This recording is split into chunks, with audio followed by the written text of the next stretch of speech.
Chapter 3573. Green-robed Xiaohua came out of his nascent soul and waved his hands, shouting, "Not good, not good.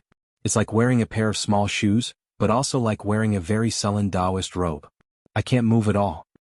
If the shoes are small, you can make them bigger. If the Taoist robe is small, you can also modify it." Jade Archive Xiaohua advised earnestly, "We're poor, so just put up with it." Put up with what? Green-robed Xiaohua rolled his eyes at Jade Archive Xiaohua. He pointed at the two nascent soul cultivators and said, "These useless things can't be nourished by the 5 Qi righteous thunder.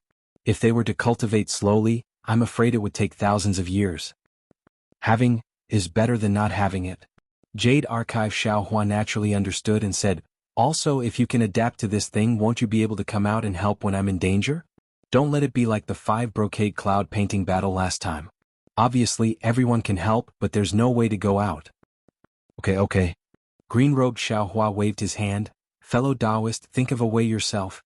I know you've been thinking about that old bald donkey Gujin's 200 years of cultivation. Fellow Taoist, don't forget that's the cultivation path of a Buddhist sect's protector. There's no future." Hee. Jade Archive Xiaohua gave a rare embarrassed smile. "I was just thinking about it. Fellow Taoist, you don't have to take it out and embarrass yourself, right? A gentleman is magnanimous." Green-robed Xiaohua's voice drifted, and his figure disappeared again. Jade Archive Xiaohua immediately tested it.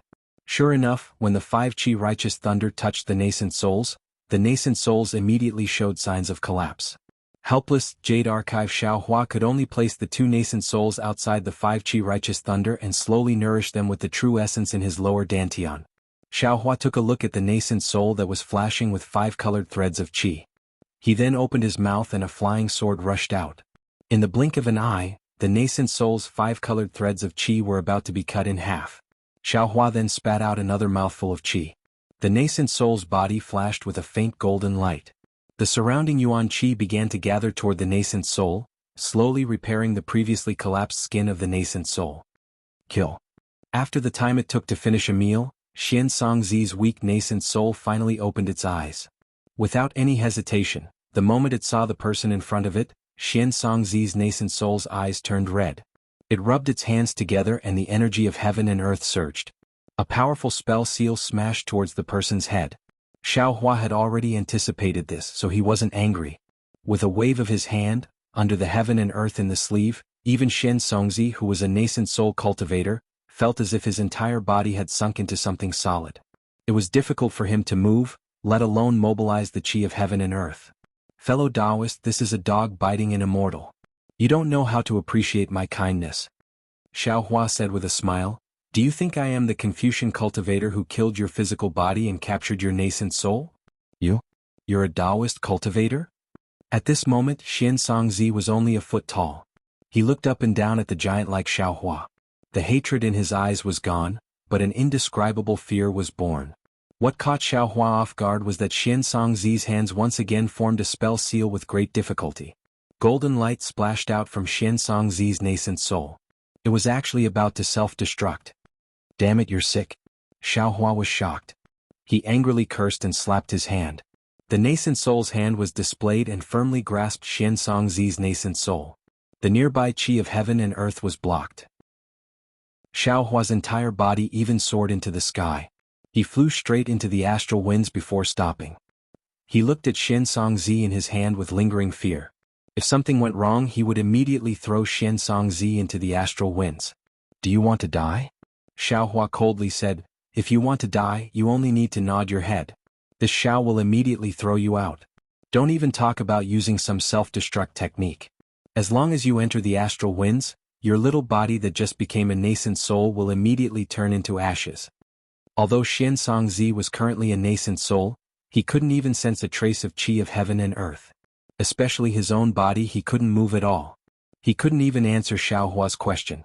Xiaohua ignored him and continued to say, "I know that your physical body was destroyed by the king of the capital Qin state. You have hatred in your heart, but your deep-rooted hatred should go to the king of the capital Qin state and take revenge on him. Oh, I forgot to tell you. The king of the capital Qin state has already been killed by this Xiao. If you want, you can go kill the other people of the capital Qin state. Of course, even if you kill a Confucian cultivator, this Xiao has no objections. What right do you have to self-destruct in front of your savior. Don't you know that if you self-destruct, this Xiao will also be implicated? If this Xiao knew, this Xiao would have just let that Shen Yanming obliterate your nascent soul.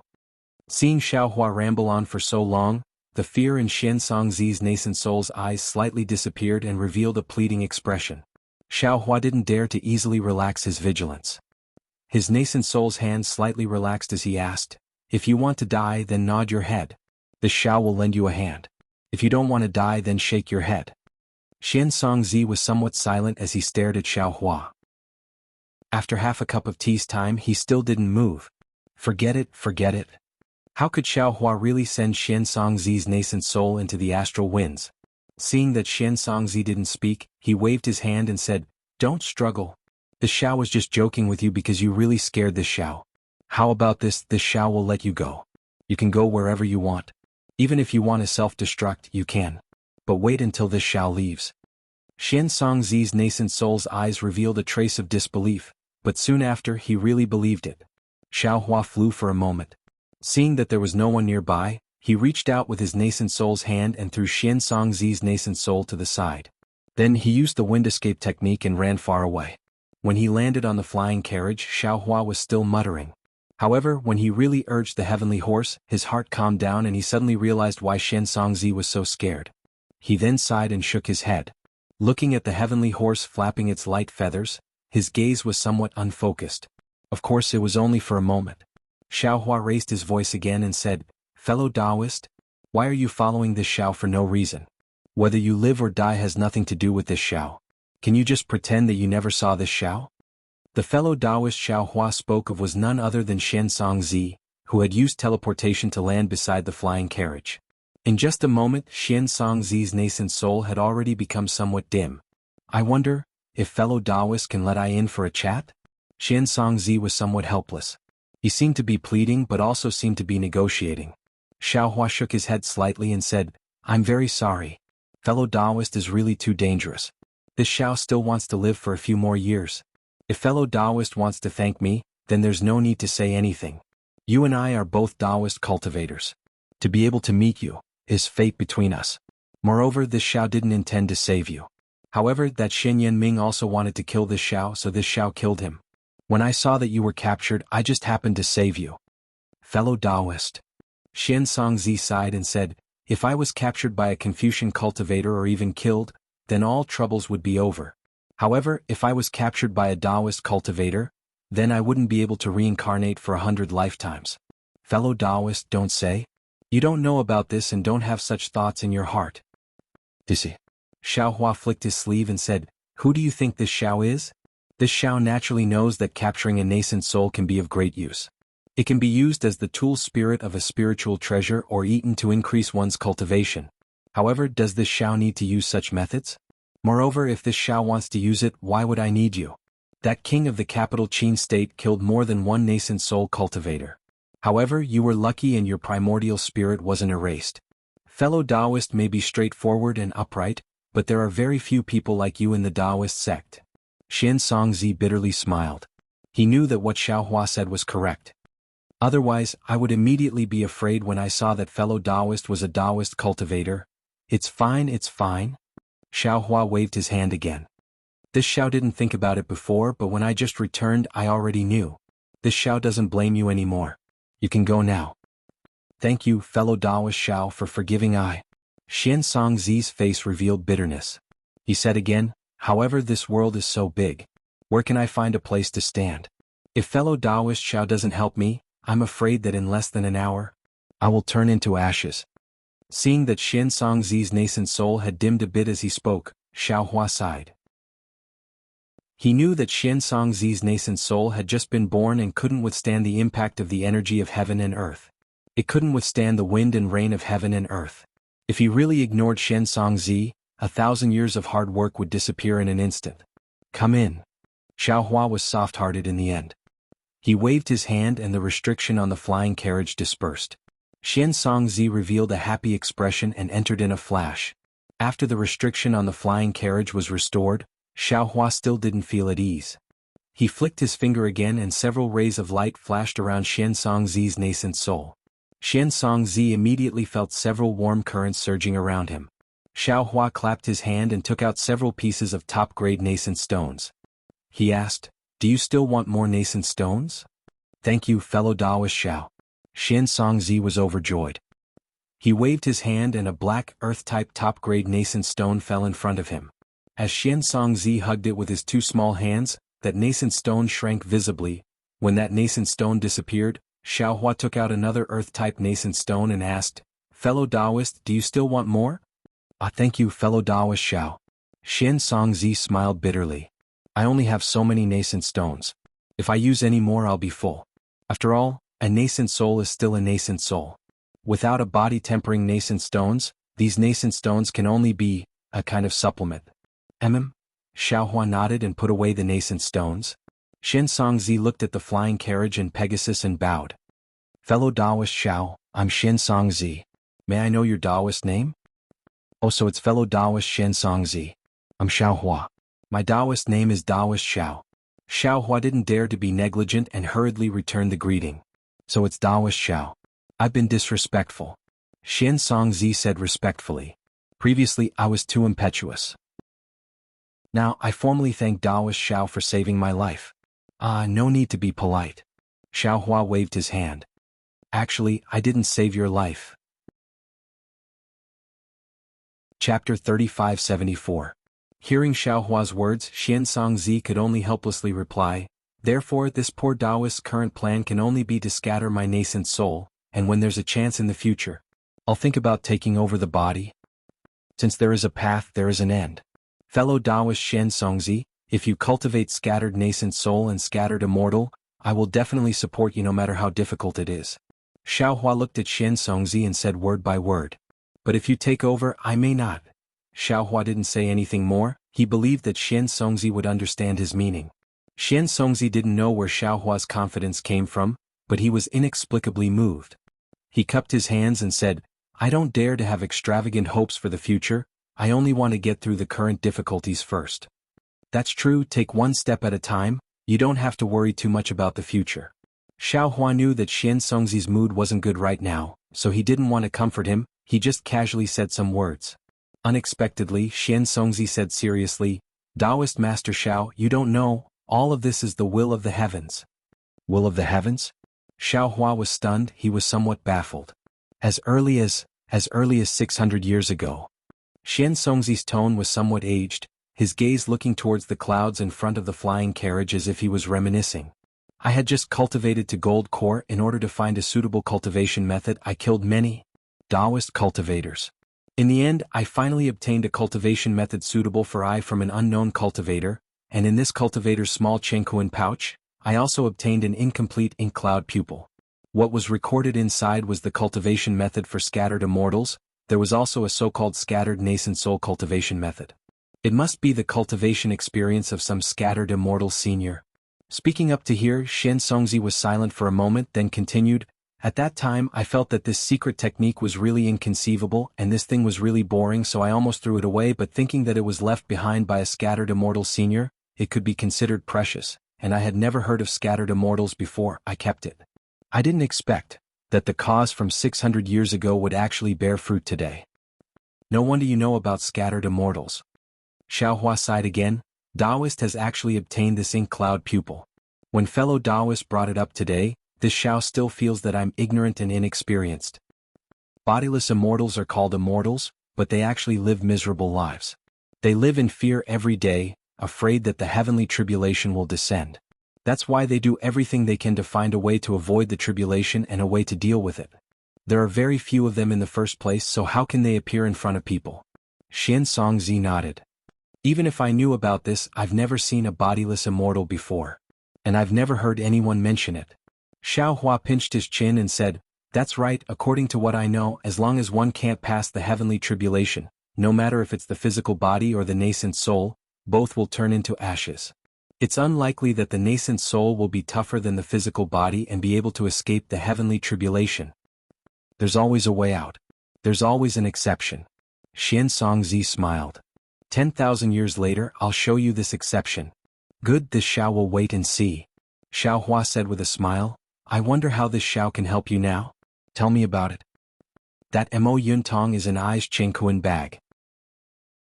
If you killed that bastard Shen Yanming, Mo Yuntong must be in your hands. Shen Songzi smiled and said, moreover, Ai's natal magic treasure, the Hanging Mountain Pagoda, should also be in your hands. Now that I can't stay outside for long, I can only rely on the Hanging Mountain Pagoda to survive. Oh, I understand. Xiao Hua waved his hand and took out Shen Yanming's Chengkuan bag. He handed it to Shen Songzi and said, it should all be inside. Take it yourself. Taoist. Shen Songzi smiled bitterly. Now that I don't have the strength to truss a chicken, I have to rely on Taoist for everything. Even that nascent soul cultivation secret technique needs Taoist to pass on to me. Oh, this Xiao understands. Xiao Hua suddenly understood. He knew that when Shen Songzi lost his physical body, he couldn't cultivate any divine abilities. He really had to rely on Xiao Hua to pass on these secret techniques to him first. Therefore Xiao Hua didn't hesitate. He first looked for Shen Songzi's magic treasure and gave it to Shen Songzi. Shen Songzi hugged the small pagoda with both hands, and his nascent soul flashed with light and faint magic power fluctuations. When the small pagoda also fluctuated, the small pagoda slowly shrank and fell into the nascent soul's hands. Only then did the vigilance on Shen Songzi's face, which had never disappeared, slightly relax. Then Xiao Hua looked for Shen Songzi's shabby Mo Yuntong. Fortunately, although there were many things in Shen Yanming's Chengkuan pouch and Shen Songzi didn't care about the Mo Yuntong before, Shen Yanming had just obtained it from Shen Songzi. Shen Yanming didn't have time to deal with it, so Xiao Hua only spent a little effort to find it. After obtaining Shen Songzi's consent again, Xiao Hua placed the Mo Yuntong on his forehead and carefully looked at it. Then he stretched out his hand and a faint crystal thread appeared on his index finger. He touched the forehead of Shen Songzi's nascent soul. Shen Songzi's nascent soul rapidly trembled, unable to withstand the power of Xiao Hua's touch. Xiao Hua was helpless. He could only pass on less than 30% of the Mo Yuntong's contents, which were suitable for Shen Songzi's current situation. Even so, Shen Songzi's expression became dispirited after reading this and the luster of his nascent soul dimmed again.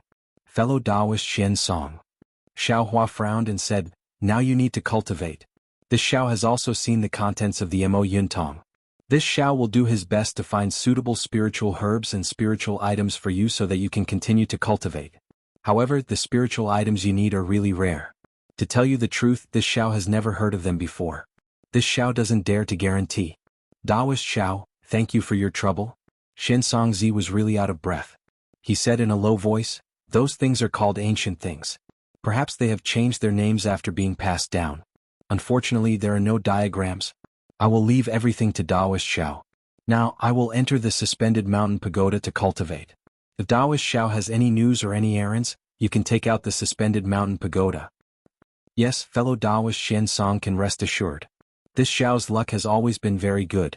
Perhaps I will be able to find the items that fellow Taoist needs very soon. Xiao Hua said with a smile, fellow Taoist can rest assured and cultivate in seclusion. Many thanks, at this time no amount of gratitude was enough. Shen Songzi said a few words. His entire Yuanying flashed with an earthen yellow brilliance, causing the suspended mountain pagoda to also shine brightly. Soon after, the Yuanying slowly fell into the suspended mountain pagoda and disappeared.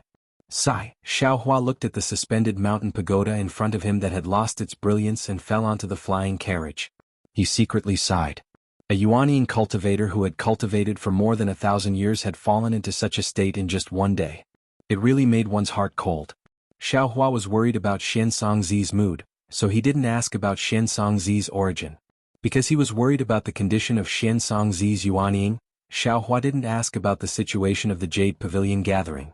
The suspended mountain pagoda couldn't be put into the space. Xiao Hua carefully put it into his Chengkuan bag. Then, without caring about the Pegasus, he clapped his hand and took the Mo Yuntong in his hand.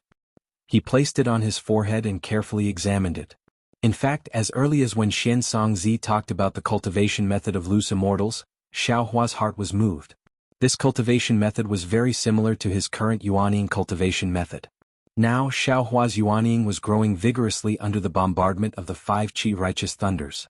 Wasn't it the same as a loose immortal increasing immortal spiritual force through the lightning tribulation? However, Xiao Hua's 5 Qi righteous thunders didn't release immortal spiritual force. Moreover, the 5 Qi righteous thunders were also under Xiaohua's control, so they wouldn't be a threat to Yuanying.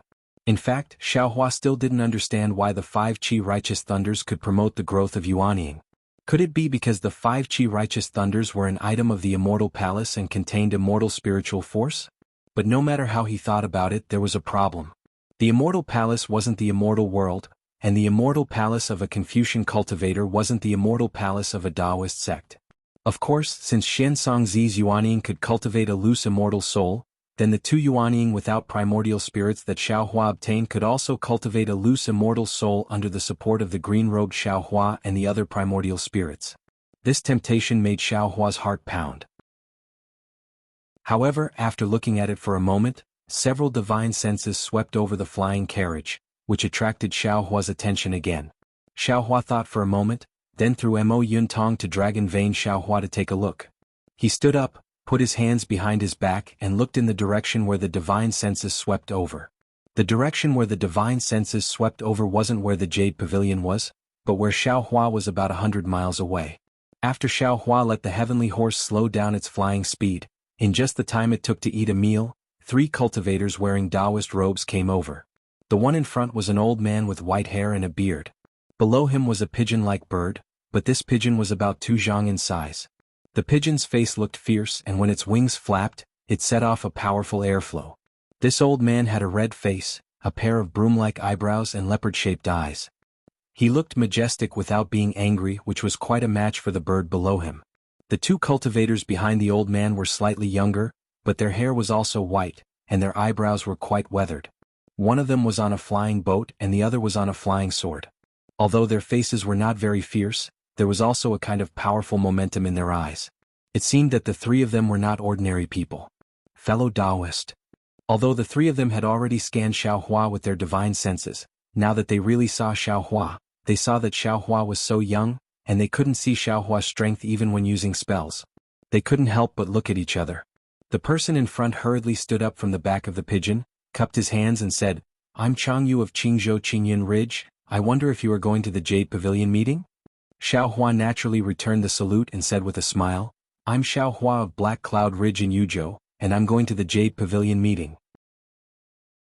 Could it be that the 3 of you are also going to the Jade Pavilion meeting? Haha, yes, that's right. Hearing this, Jianghu raised his thick eyebrows and laughed. It's better to meet by chance than by invitation. We are really fated. That's. Xiaohua said with a smile, now that we are close to the Jade Pavilion, if the cultivators we meet are not going to the Jade Pavilion meeting, that would be strange.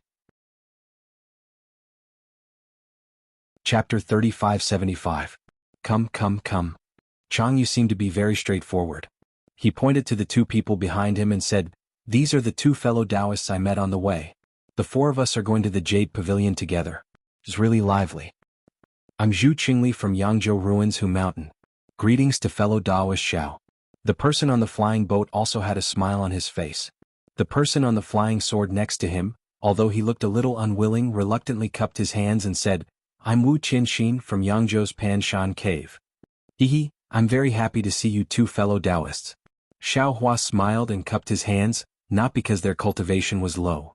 Ignore old Wu's dead face. Jianghu looked at Wu Qianxin's appearance and didn't find it strange. He said to Xiaohua, "When you saw me before he was also like that. Later, I heard from other fellow Taoists that he was originally like this. I don't know how many fellow Taoists he offended, but he didn't change. It's no wonder fellow Taoist Wu is like this." Zhu Qingli hastily explained, he didn't intend to participate in the Jade Pavilion gathering. However, I've encountered a bottleneck in my cultivation. It just so happens that a small country wants me to stand up for them, so I dragged fellow Taoist Wu to the Jade Pavilion. Xiaohua smiled, touched his nose and said, "It seems? I've never said that I care, right? Everyone has their own nature, as long as they don't hinder others, it's fine. Previously, when I saw the 3 of you aggressively chasing after me, I thought you 3 fellow Taoists had bad intentions. Now that I see you 3 fellow Taoists being so friendly, I've just calmed down. How could I care?" Hee. Jianghu smiled embarrassedly. He didn't seem to be embarrassed. Presumably, he didn't have any dirty thoughts before. He looked at the Pegasus in front of Xiaohua and said, "Even if we have some plans, seeing that fellow Taoist Xiao dares to ride such a Pegasus, you should think about it in your heart, right? Besides, On the hidden immortal continent, our Tao sect has declined and is suppressed by Confucian cultivators. Even if we want to rule a country, we have to come to the Jade Pavilion to give face to Confucian cultivators. In this case, even if I can take fellow Taoists Pegasus, so what? Wouldn't it be better to directly kill a Confucian cultivator? Fellow Taoist Chang is rather straightforward. Xiaohua laughed. All you know is fighting and killing. Wu Tianxin said coldly. You kill me, I kill you. Sooner or later, both sides will suffer. The more I walk, the more scared I am. Fellow Taoists, listen to me. This Jade Pavilion gathering is definitely not a place to be taken lightly. While we haven't entered yet, we'd better get out of here as soon as possible. Old Wu. Changyu was not surprised. It seemed that he had heard these words several times. He turned back and said, You are already in the middle stage of the Gold Core realm. If you want to enter the late stage of the Gold Core realm, have you prepared all the spiritual herbs and medicinal pills you need? I've already reached the bottleneck of the late Gold Core stage, but I've only prepared less than 30% of the things needed to conceive a nascent soul. If this goes on, I won't be able to conceive a baby within my lifespan. Instead of waiting for death like this, why don't I go to the Yaotai Palace and fight? Fellow Taoist Wu, Senior Chang is right. Aren't you in an awkward situation now? Those spiritual herbs are useless for the cultivation of Confucian cultivators, but they have the spiritual herbs in their hands. Even if they ask great alchemists to refine them into ordinary medicines, they won't give them to us. If we don't have the support of a country and recruit disciples as the state preceptor, how can our cultivation progress further? If we take 10,000 steps back and die, won't we have no disciples at all? How can the inheritance of our Taoism continue? Zhu Qingli and the other two obviously argued a lot on the way, and today they argued again. It's easy for you and me to leave today, but maybe we'll have to come here again 10 years later. 10 years, these 10 years are nothing in our eyes. Maybe fellow Taoist Wu doesn't care, but in Senior Chang's eyes, these 10 years are a matter of life and death. How can he have 10 more years? If Senior Chang is like this, who knows when we'll be like this? Therefore we should cherish every day and night on the road of cultivation. Do you think I don't know? Wu Tianxin rolled his eyes and said, I don't want to come to the Jade Pavilion because I want to save time for cultivation, right? Without elixirs and primordial stones, what can you do even if you have time? Changyu said with a smile. Facing Changyu, Wu Tianxin didn't dare to be as merciless as he was to Zhu Qingli. He could only smile bitterly and said, I don't think we can get anything more when we arrive at the Jade Pavilion. There's obviously a dark shadow in this Jade Pavilion gathering. What right do Taoist cultivators have to tell us what to do? Not to mention that a single state preceptor's lot can lead several Taoist cultivators to fight each other, even if Taoist cultivators want the approval of Confucian cultivators to become state preceptors. We can see that Confucian cultivators are harboring evil intentions. Fellow Taoist Wu, you think too much. Zhu Qingli obviously didn't agree with Wu Tianxin's thoughts. He shook his head and said, The Jade Pavilion gathering has existed for many years in the hidden immortal continent, and many Taoist cultivators have become state preceptors. If there's a dark shadow, why don't others say it? Look at Senior Chang. Isn't he only willing to come to the Jade Pavilion gathering because the monarch of a country begged Senior Chang to become his disciple? In my opinion, there's nothing in this world that isn't a secret. Even if there are some secrets in the Jade Pavilion gathering, it's normal. Actually, if fellow Taoist Wu doesn't want to participate in the Jade Pavilion gathering, you can find a Taoist country and cultivate under the state preceptor. It's also possible. Xiaohua's heart moved and he interrupted. Wu Tianxin curled his lips and said self-deprecatingly, With my temper, how can I please others? Since I can't be their direct disciple, it's better for me to cultivate on my own. Forget it, let's not talk about it anymore. Changyu said with a smile, The four of us met for a reason. I don't know who will get the state preceptor's lot, but I can guarantee that as long as I can take charge of a country, I can ask the three of you to come out and help. Thank you so much, Senior Chang. Zhu Qingli was very happy. He cupped his hands and thanked him. As for Xiaohua and Wu Tianxin, they both smiled and didn't say much. Let's go, Xiaohua said with a smile. I still have the same words. Everyone has their own thoughts and everyone has their own fate. No one can force anyone. Since we've come to the edge of the Jade Pavilion, we'd better go and take a look first.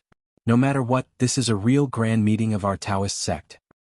Yes, even if fellow Taoist Wu doesn't want to go in, it's possible to find things for cultivation. Zhu Qingli nodded again and again. Xiaohua was stunned and asked curiously, Fellow Taoists, Do you mean that there are still auctions in the Jade Pavilion gathering? Why haven't I heard of it? It's not to the extent of auctions. Jianghu said with a smile. I've heard that there are some ordinary exchanges which have gradually started in the past 200 years. After all, our Taoist sect cultivators are in the minority. In the ordinary auctions in the hidden immortal continent, our Taoist sect cultivators use very few things. Now that we have a rare opportunity to gather together, each of us must have something that others want but we don't need. Hee, not bad, not bad. Xiaohua smiled. Wasn't this the small trade gathering in the morning rain continent? It was exactly the opportunity he liked. The Jade Pavilion was a mountain, and an extremely high mountain peak.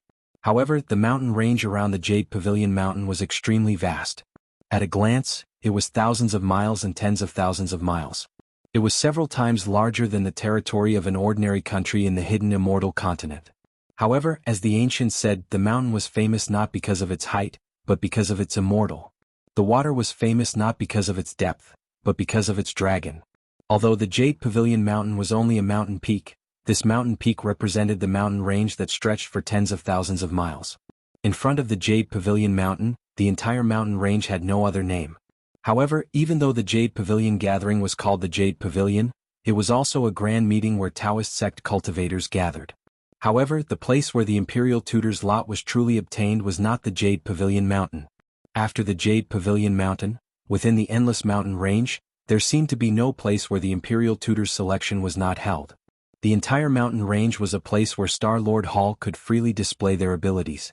10 years ago, the selection competition might be held in a river. This year, it could be held in an ancient tree on the mountain peak. 10 years later, it could also be held in an inconspicuous cave. As for where it would be held 20 years later, it would depend on Star Lord Hall's interest. Not only was the location of the selection different, even the selection method was not the same. Sometimes, a Taoist sect cultivator would sign up within a set time. Then Star Lord Hall would randomly group these cultivators together. In the end, some cultivators who won would obtain the Imperial Tutor's lot. Sometimes all the Taoist sect cultivators would be divided into several groups. Every group would produce the Imperial Tutor's lot. There were even times when Star Lord Hall did not choose the first few winners. Instead, they would first determine the rankings of the cultivators and then randomly draw a number. Whichever number was drawn, the corresponding cultivator would obtain the Imperial Tutor's lot. In particular, the number of the Imperial Tutor's lot in each Yaotai meeting was not always certain. Sometimes it was dozens, sometimes it was hundreds, and so on. Of course, among the many variables in the Yaotai meeting, there was one that was eternal. That was, no matter how the cultivators who entered the Yaotai meeting died, no one would care. In short, the Yaotai meeting was the rhythm of Star Lord Hall using all the methods in the entire mountain range and using the Imperial Tutor's lot as bait to kill the Taoist sect cultivators who participated in the Yaotai meeting. But even so, whether it was those who could see the essence or those who could not see the essence, or those who had a plan in their heart, or those who had a fluke in their heart, the Tao sect cultivators of the 9 regions of the hidden immortal continent still appeared in the vicinity of Yaotai Mountain like carps crossing the river. How could Xiaohua not be one of them? Xiaohua, Jianghu and the others flew like this for a few days. After exchanging what they knew, they finally understood why Immortal Li Xiang did not tell them the specific situation of the Yaotai meeting. Because everything could not be used as reference, and all the experiences could be the cause of death. Only in the Yaotai meeting, it was really wise to deal with all changes by sticking to the status quo. Chapter 3576. As for Jianghu and the other two, they were even more shocked. Although the past few days had not been long and they were still unable to see through Xiaohua's cultivation, Wu Tianxin had inadvertently asked a few difficult questions about cultivation. He had originally wanted to ask Jianghu for advice, but before Jianghu could finish, Xiaohua had mercilessly refuted him. Jianghu was naturally unconvinced and brought out a few of his doubts to discuss. In the end, Xiaohua did not have too many reservations and answered them in detail. So much so that other than Xiaohua asking about the situation of the Jade Pavilion gathering and the situation of Qingzhou and Yangzhou, the 3 of them took turns to ask Xiaohua for advice most of the time. In the distance, a bluestone mountain stood between heaven and earth like a jade tablet. The edge of the bluestone mountain was an undulating mountain range. The 3 of them were already incomparably respectful to Xiaohua. Seeing Xiaohua put away the Pegasus and flying chariot, the 3 of them hurriedly jumped down from the flying beast and flying boat. They put away their flying tools and stood respectfully beside Xiaohua. Looking at the Yaotai Mountain, Xiaohua could not help but be somewhat stunned. Previously he had not released his divine perception to explore the Yaotai Mountain, so he did not know what they were feeling this time. However, what surprised him was not the Yaotai Mountain but the area under the Yaotai Mountain. There were tents everywhere, and around these tents, there were many soldiers and generals in bright armor. The armors of these generals were different, and the military flags around the tents were also different. It was obvious that they were not of the same standard. Seeing Xiaohua's somewhat surprised expression, Jianghu hurriedly said, "Fellow Taoist Xiao, the vicinity of the Yaotai Mountain has been blocked by Confucian cultivators using a defensive formation. You cannot use your divine perception to explore. There are even some places that have counterattacks. Fellow Taoist, please do not forcibly break the formation." Changyu's tone was very respectful. Although he did not call Xiaohua senior, it was no different from facing a senior. "No." Xiaohua smiled and pointed at the tents. "The Xiao is wondering why there are so many soldiers." "Oh, fellow Taoist Xiao." Zhu Qingli also said, "These are not the soldiers of Star-Lord Palace, nor are they arranged by any Confucian cultivator. These are all sent by various countries. Even many monarchs will come personally. Their goal is to recruit our Taoist cultivators." Some didn't have a big appetite. Whether it was those who participated in the Yaotai meeting or Taoist cultivators who came to watch the fun, as long as they met their requirements, they could get their offerings. Some came for the cultivators who got the imperial preceptor's lot. Of course, these countries should be established by Taoist cultivators. On the other hand, the former might have been founded by Confucian cultivators. These monarchs are just recruiting our Taoism cultivators to be their hired thugs. If they are sincere, why would they appear here? Wu Tianxin still spoke in an unsociable manner. No matter what, their presence here represents their attitude. Changyu said unhappily, "Moreover, their arrival can at least allow some Tao sect cultivators with shallow cultivation to have a place to stay. Old Wu, don't always look at things from the bad side." Xiaohua smiled and said, "This Yaotai gathering is getting more and more interesting. Indeed, I've heard people talking about it before, but I didn't pay much attention to it. Now it seems that I've come a little late." Changyu nodded. "If I had come in the past, I might have encountered some opportunities. Maybe we won't be able to go back." Xiaohua faintly reminded. "This can't be right?" Changyu was stunned. "I've never heard of Taoism cultivators who don't participate in the Yaotai gathering disappearing for no reason. If Taoism cultivators who disappear can send messages, can they be called disappearing?" Wu Tianxin replied with a somewhat sarcastic tone. "Fellow Taoist Xiao, you're thinking too much." Changyu said embarrassedly, "Even if the Confucian cultivators have such a plan, I'm afraid they won't really do it. Otherwise, who would come to the Yaotai gathering?" Xiaohua shrugged his shoulders, pointed to the sky, pointed to the ground, and pointed to the mountain peak. He said with a smile, "Heaven knows, earth knows, Yaotai Mountain knows, but we Taoism cultivators don't know." Changyu wanted to say something again, but he saw a flying boat breaking through the sky from afar. A middle-aged Taoism cultivator was standing on it. So Changyu closed his mouth and stood in the air waiting. In just a moment the flying boat approached. Everyone could clearly see that the person on the flying boat was actually a cultivator of the second stage of Yuanli. When the cultivator saw the four people, he immediately bowed and said, "Junior greets the four seniors." When Xiaohua and the others saw that this cultivator didn't report his name and flew from the direction of Yaotai Mountain, they already understood something. Changyu raised his hand and said with a smile, "No need to be so polite. Are you the reception envoy for the Yaotai gathering?" "Senior, there is no reception envoy for the Yaotai gathering this time. Junior is only here to give you the tokens to enter the Yaotai Mountain. As for the matter of entering the Yaotai Mountain in 10 days, Senior, please do as you please." As the cultivator spoke, he took out 4 bamboo slips from his bosom and respectfully presented them in front of the 4 people. Xiaohua and the others took them and scanned them with their divine senses. They couldn't see anything special about these bamboo slips. Changyu hurriedly stopped the cultivator, who turned around and asked, "I want to ask you, since there is no reception envoy, how can we enter the Yaotai Mountain? Where can we wait for these 10 days?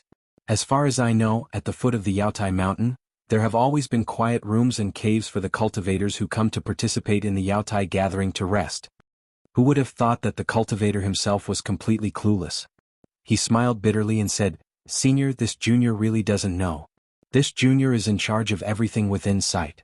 Whenever a senior comes, this junior will hand over the token and not ask about anything else. If Senior knows where there is a quiet room, Senior can go. Forget it, you can go. Jianghu naturally wouldn't make things difficult for a junior with second-level essence force. He smiled and waved his hand to indicate that Cultivator to go. Only then did he turn around and say to Xiaohua, "Fellow Taoist Xiao, this time's Yaotai gathering is really loose." Previously, early gold core stage cultivators weren't allowed to enter the Yaotai mountain, and this disciple is only at the heartbeat stage. The seniors he mentioned even include spirit tranquil stage disciples. Could it be that this time's Yaotai gathering has more lots for the state preceptor than before? If there are more, won't fellow Taoist Chang be happy? Xiaohua said with a smile. Fellow Taoist Chang will also have the opportunity to get the state preceptor's lot and become the state preceptor. Not at all, not at all. Jianghu said with a smile, I only came to try my luck. Fellow Taoist Xiao is the one who is truly confident. Hee. Xiaohua smiled and looked around. He said, since there's no restriction on where we can rest, we can just find a place to rest? Fellow Taoist Xiao doesn't know. Jianghu explained, during the Yaotai gathering, although Star-Lord Hall didn't send any disciples to maintain order, there won't be any Confucian cultivators near the Yaotai mountain. After all, this is Star-Lord Hall's face. If we're too far away from the Yaotai mountain, it might not be safe. Therefore, I think it's better to go to the bottom of the Yaotai mountain first. Moreover, it's rare for us Tao disciples to gather together. If we're close, won't we be able to move around more? I don't care. I'll listen to fellow Taoist Chang. Xiaohua had always been casual about this kind of matter and nodded in agreement. Xiaohua naturally knew about the dangers near the Yaotai mountain. Even someone as strong as Shen Songzi had lost his physical body. Chang Yu and the others were simply no match for them. Wu Tianxin and Zhu Qingli naturally didn't have any objections. The three of them followed Chang Yu and slowly descended to the foot of the Yaotai mountain. Before the four of them arrived, Tao cultivators flew out from the numerous tents surrounding the Yaotai mountain. However, these cultivators seemed to have a tacit understanding.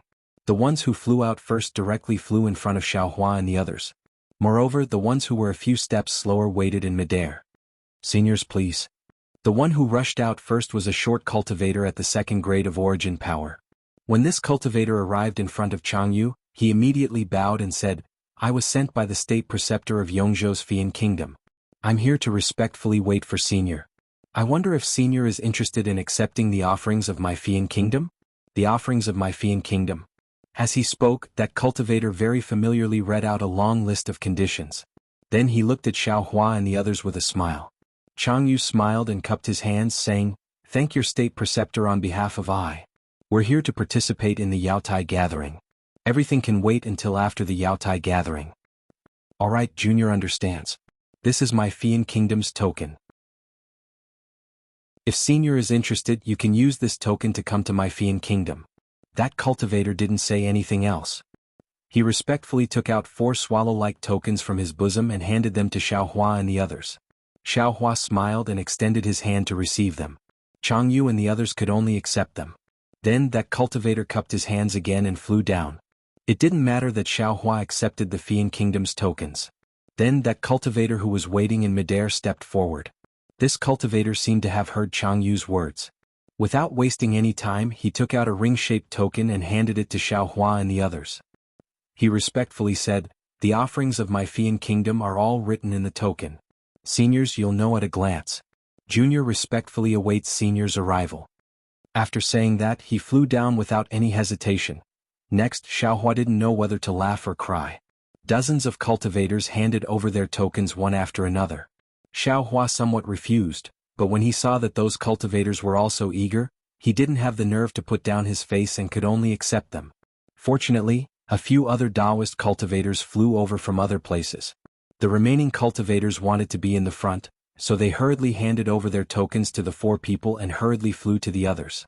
Looking at the strange token in his hand and thinking about the large pile of tokens in the small Chengkuan bag, Xiaohua's expression was extremely wonderful. This Yaotai gathering hadn't started yet. He hadn't even set foot on Yaotai mountain yet, but his harvest was already so full. This really made Xiaohua feel embarrassed. Fellow Taoist Xiao. Chang Yu couldn't help but laugh. He didn't blame him and said, You're too soft-hearted. These countries, you definitely won't go. These tokens are trash. If you refuse at the beginning, the rest of the people may not necessarily follow. Look at those people, they're simply disdainful of these people. Chapter 3577. As Jianghu spoke, he pointed at the cultivators who arrived later than them. Sure enough, as Jianghu said, those cultivators waved their hands and flew away without waiting for the low-level cultivators of the various countries to speak. Some of them even waved their hands and a gust of wind blew those low-level cultivators away. Xiao Hua helplessly touched his forehead and said with a smile, "I'm not soft-hearted, but seeing that we're all Dao sect disciples, I have to be a little lenient." Haha. Wu Qianxin let out a rare laugh and looked at Xiao Hua with interest. Isn't fellow Daoist Xiao being soft-hearted? Although these so-called Dao sect cultivators wear the clothing of Dao sect cultivators, their hearts are already Confucian cultivators. They are even Dao sect lackeys cultivated by the various Confucian countries. Perhaps. Xiao Hua smiled. In fact, not to mention Dao sect cultivators, even if a few Confucian scholars came over with tokens with smiles on their faces, with Xiao Hua's temperament, he might not necessarily refuse. It was just a matter of taking a few more tokens and listening to a few more nonsense words in the air. It was just a small effort. While they were talking, the few Dao sect cultivators behind them passed through the many tents and barracks and flew into Yaotai Mountain. Those low-level cultivators who were recruiting talents didn't seem to be dejected and flew back to their respective barracks as if they had completed their mission. At the side of a small tent, a man in armor looked at Xiao Hua in disbelief. There was some hesitation and confusion between his brows, as if he knew Xiao Hua. He seemed to want to go over, but at the same time he seemed to be thinking about something. Zhu Qingli thought differently from the others. With a smile he said, "When we are waiting for gold core cultivators, those monarchs only sent low-level Dao League disciples to talk to us. If there are nascent soul cultivators here, I suppose the monarchs of various nations will come personally?" Jianghu waved his hand and motioned for Xiao Hua and the others to fly down with him. At the same time he said, "If fellow Taoists are nascent soul seniors, I'm afraid you'll be disappointed. 4 nascent soul seniors to come here, they must have a plan and it's unlikely that they will be persuaded by these country lords. Moreover, if these country lords really want to invite nascent soul seniors to be state preceptors, they will have to wait until after the Yaotai conference." After flying past the continuous stretch of tents, they were already close to Yaotai Mountain. However, the scenery of Yaotai Mountain changed once again. The bluestone mountain from before began to become clear. The various sceneries on the mountain were rather eye-catching. There were relaxed green cypresses, waterfalls and small ponds, mountain paths, and even some immortal birds and ferocious beasts spreading their wings and leaping in the forest. However, after flying for a while, the scene gradually blurred. Layers of clouds began to appear in the sky. In the end, the entire Yaotai Mountain was covered by a layer of red clouds.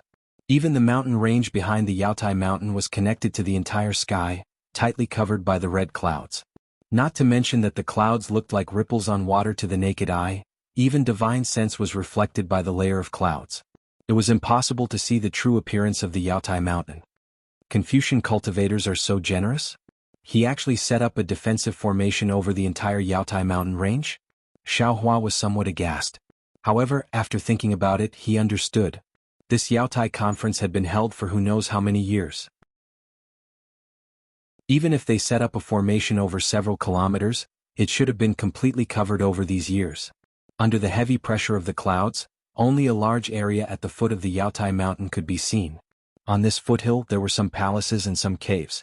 Some of the palaces flickered with splendor, while some of the palaces were completely dark. The caves were the same. Occasionally cultivators would fly out of the caves. These cultivators would either go to the palaces at the side or fly to a large plain at the foot of the mountain. On this plain, there were numerous pavilions that were less than a dozen feet in size. These pavilions had the same style. They were all square and appeared ordinary. However, they were all built with bluestone. They had doors and windows. Similarly, some of these pavilions were suffused with a bluestone splendor. Lines of talisman characters flickered within the splendor, while others were completely dull. Between the pavilions, there were some commonly seen spiritual trees. Some of them were blooming flowers, some bore fruits, and a strong fragrance assailed the nostrils. Fellow Taoist Xiao. Jianghu saw that Xiao Hua only raised his head to look at the clouds and didn't care about those pavilions and palaces. He reminded in a low voice, "We want to find a suitable quiet room to rest. Do you think we should live together? Or do we cultivate separately?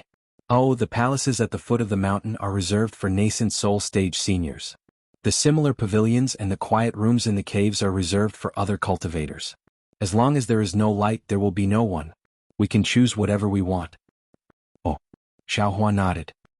He withdrew his gaze from the clouds and looked at the seemingly endless pavilions. He said, "What does fellow Taoist Chang think? I think that since we came together we should help each other 10 days later. Why don't we live together? If something happens we can take care of each other." Chang Yu looked at the fervent gaze of Zhu Qingli and the absent-minded Wu Tianxin and said, "Okay, we'll do as fellow Taoist Chang says." Xiaohua didn't need to cultivate in any special way, so he nodded in agreement. However, before Chang Yu could say anything, he heard the sound of a tsunami behind him. It was as if a huge wave was coming from afar. Ah! Chang Yu was shocked. He hurriedly turned his head and saw that in the distant sky, there was indeed a layer of blue waves. Chang Yu couldn't help but be shocked. What's going on? Nothing special. Take a closer look. Xiaohua frowned and calmly replied. Xiaohua had already released his divine sense. At this time, there were also many strong and weak divine senses sweeping out from all over the Yaotai mountain. The blue waves were like waves. In just a few breaths, they had already rushed into everyone's field of vision. On the blue waves, a huge ship came with the light. There were more than 10 huge sea turtles around the ship. On the turtles there were more or less children dressed in Taoist robes. These children were holding flags that emitted a blue light. When the flags were waved, the shells of the sea turtles surged with the color of water. These colors of water connected to each other to form a majestic blue wave. The ship itself also emitted a blue light. This blue light combined with the blue waves of the sea turtles. It was as if the ship was drifting on the sea. Not only that, there were no less than 9 pythons in front of the ship. Each of the pythons was more than 10 feet long. They each spat out a blue light and pulled the ship in the direction of Xiaohua and the others. Damn it, which senior is this? Zhu Qingli saw the imposing manner of the ship and couldn't help but cry out. Does a person with this kind of honor still need to participate in the Yaotai conference? As the ship got closer, a beam of light appeared. Another cultivator on the flying ship seemed to want to deliver the token of the Yaotai conference. However, the water on the ship splashed out and the cultivator was sent flying. He couldn't get close to the ship at all. "Hey, who are you? How dare you offend Taoist Yuan Qing's backing?" A child flew out from the sea turtle closest to the cultivator and shouted harshly. The poor cultivator finally managed to stand firm on the flying ship. He cried out in fear, "I'm here to deliver the token of the Yaotai conference to Taoist Yuan Qing. Give it to me." The child stretched out his hand and said, "But..." The cultivator looked at the people on the turtle as well as the people on the boat that he couldn't see clearly. It seemed like he wanted to ask how many people were on the boat, but after muttering a few words he didn't say anything. He reached out and took out a token. Before he could give it to the boy impatiently reached out and the token flew into the boy's hand. The boy didn't say anything and chased after the turtle. Tsk tisk. Zhu Qingli smacked his lips and said, "A nascent soul senior is really powerful. Hee. Let's see what those who want to recruit Taoist cultivators will do." Wu Tianxin looked with interest at the tents behind him that seemed to outnumber the pavilions and said with a smile. Unfortunately, Wu Tianxin was disappointed. The low-level Taoist cultivators from various countries who were flying like butterflies just now were now hiding in their tents. He didn't see any one of them. "Fellow Taoist Yuan Qing? Why are you moving after sitting still for so long?" At this moment, a silver rainbow light streaked across the sky. A young cultivator with a ruddy face stood high in the sky with a horsetail whisk in his hand. "Hong Songzi, why are you here?" A very high-pitched voice came from the ship. Then a similar green water rushed out from the ship.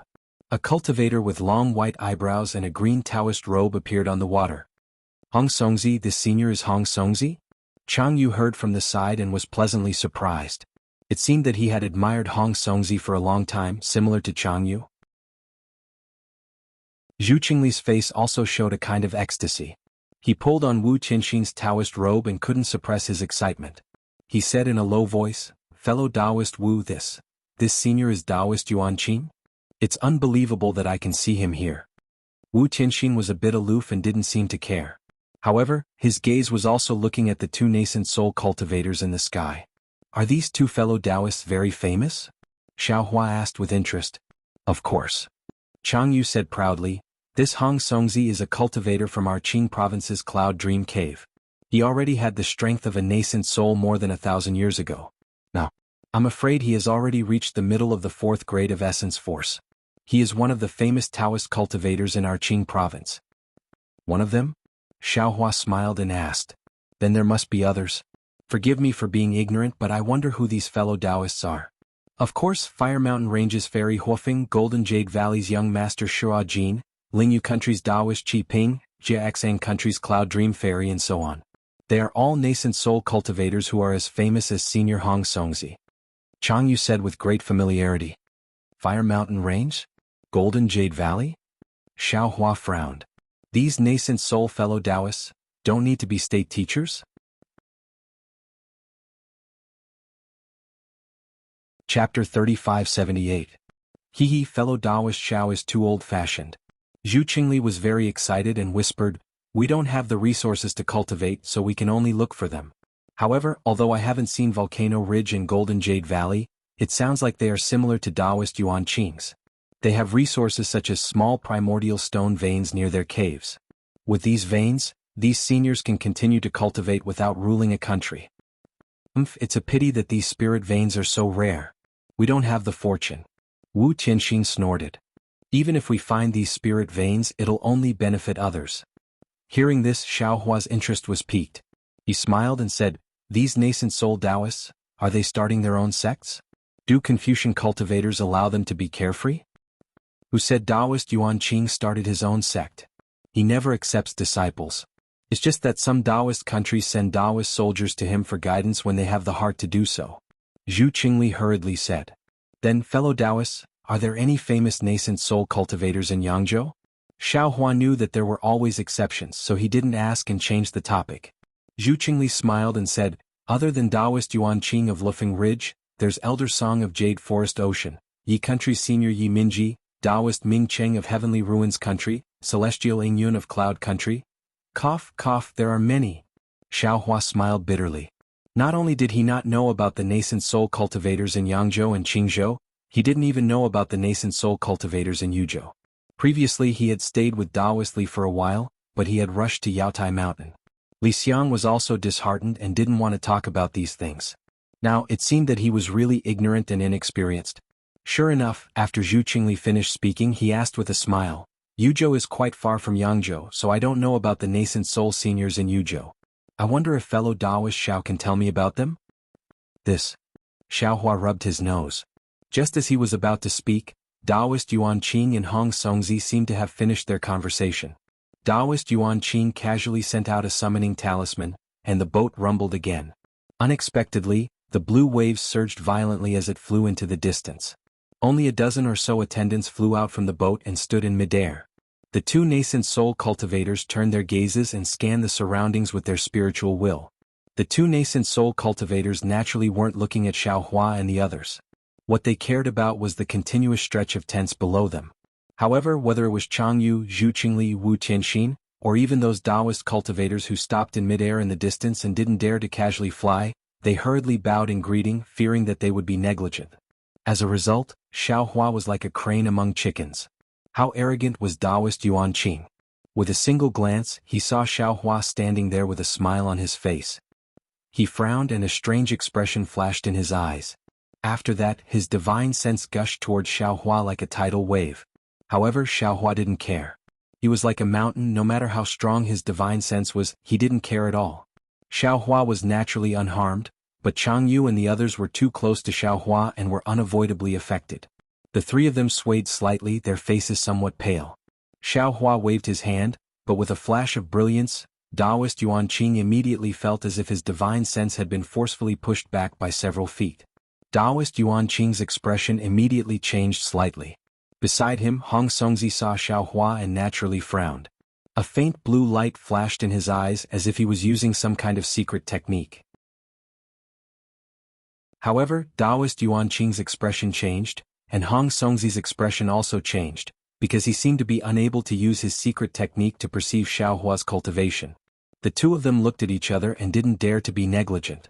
They hurriedly flew down from the sky and cupped their hands in greeting from afar. Greetings, fellow Taoist. May I know where fellow Taoists came from? Are you also here to participate in the Jadestage meeting? Seeing the two nascent soul cultivators so humble, Chang Yu and the others somewhat didn't dare to believe their eyes. They knew that Xiao Hua's cultivation was higher than theirs, but in their opinion he was merely at the upper third grade of essence energy or the lower fourth grade of essence energy. They had never thought that a Taoist cultivator at the middle fourth grade of essence energy would be so amiable. I am Xiao Hua of Yu Province's Black Cloud Ridge. Greetings, fellow Taoists. Xiao Hua raised his hand to return the greeting. I am here to participate in the Jadestage meeting. Xiao Hua. Taoist Yuan Qing was even more surprised. He looked at Hong Songzi beside him, and Hong Songzi also slightly shook his head. Obviously, the two of them had never heard of Xiao Hua's name. Taoist Xiao, you're hiding your strength. If I didn't look twice, wouldn't I have missed fellow Taoist? Taoist Yuan Qing smiled. I am Taoist Yuan Qing of Yang Province's Lufeng Ridge. This is Hong Songzi of Qing Province's Cloud Dream Cave. On the hidden immortal continent, there are not many nascent soul cultivators in my Taoist sect. Since we are all here to participate in the Jadestage meeting, why don't we get to know each other? Hee fellow Taoists, please go ahead. Xiao Hua looked at Zhu Qingli and the others beside him and smiled. How about I pay you two a visit after I settle down? Okay, Hong Songzi looked at Xiao Hua's surroundings. He knew that Xiao Hua didn't bring any attendants with him. He nodded and said, fellow Taoist Xiao, please take a rest first. Later, I will send some attendants to invite fellow Taoist. I'll follow fellow Taoist's arrangement. Xiao Hua smiled and agreed. Soon after, the two of them cupped their hands towards Xiao Hua and flew away. They brought along a dozen attendants and landed in the palace at the foot of Yaotai Mountain. Senior Xiao. Chang Yu smiled bitterly and said, Senior, you've really played with this junior. These past few days you've really made this junior lose face. Haha, since you know this Xiao's temper, then there's no need to be so polite. Xiao Hua saw the respect in Chang Yu's tone and the smile on his face. He knew that Chang Yu had already grasped his temper. You all follow this Xiao to the palace used by nascent soul cultivators. Yes, Junior will listen to Senior Zhao's instructions. Chang Yu and Zhu Qingli's voices were rather respectful. However, Wu Qianxin seemed to be a bit reserved. After all, he had complained a lot along the way. Thinking about it now, he felt very embarrassed. Chang Yu, you lead the way. Xiao Hua instructed. Chang Yu took the lead and flew towards Yaotai Mountain. The crowd in the distance and many people in the underground tent saw this scene. They all whispered in the distance. They didn't dare to sweep their divine senses over. They looked over again and again, wanting to know what was so special about Xiao Hua. Of course, the eyes of the man who was hiding at the side of the tent flashed with ecstasy. He stared straight at the place where Xiao Hua landed. He seemed to have made a decision. Unfortunately, even when Xiao Hua landed at the foot of Yaotai Mountain with Chang Yu and the others, they still didn't discover anything. At the foot of Yaotai Mountain, the palaces were different from the pavilions. They had different styles and sizes. Many of the palaces were already flashing with brilliance. The restrictions inside had already been activated. It was obvious that there were already people inside. However, there weren't many of these palaces. Xiao Hua took a glance and knew that there were about 20 of them.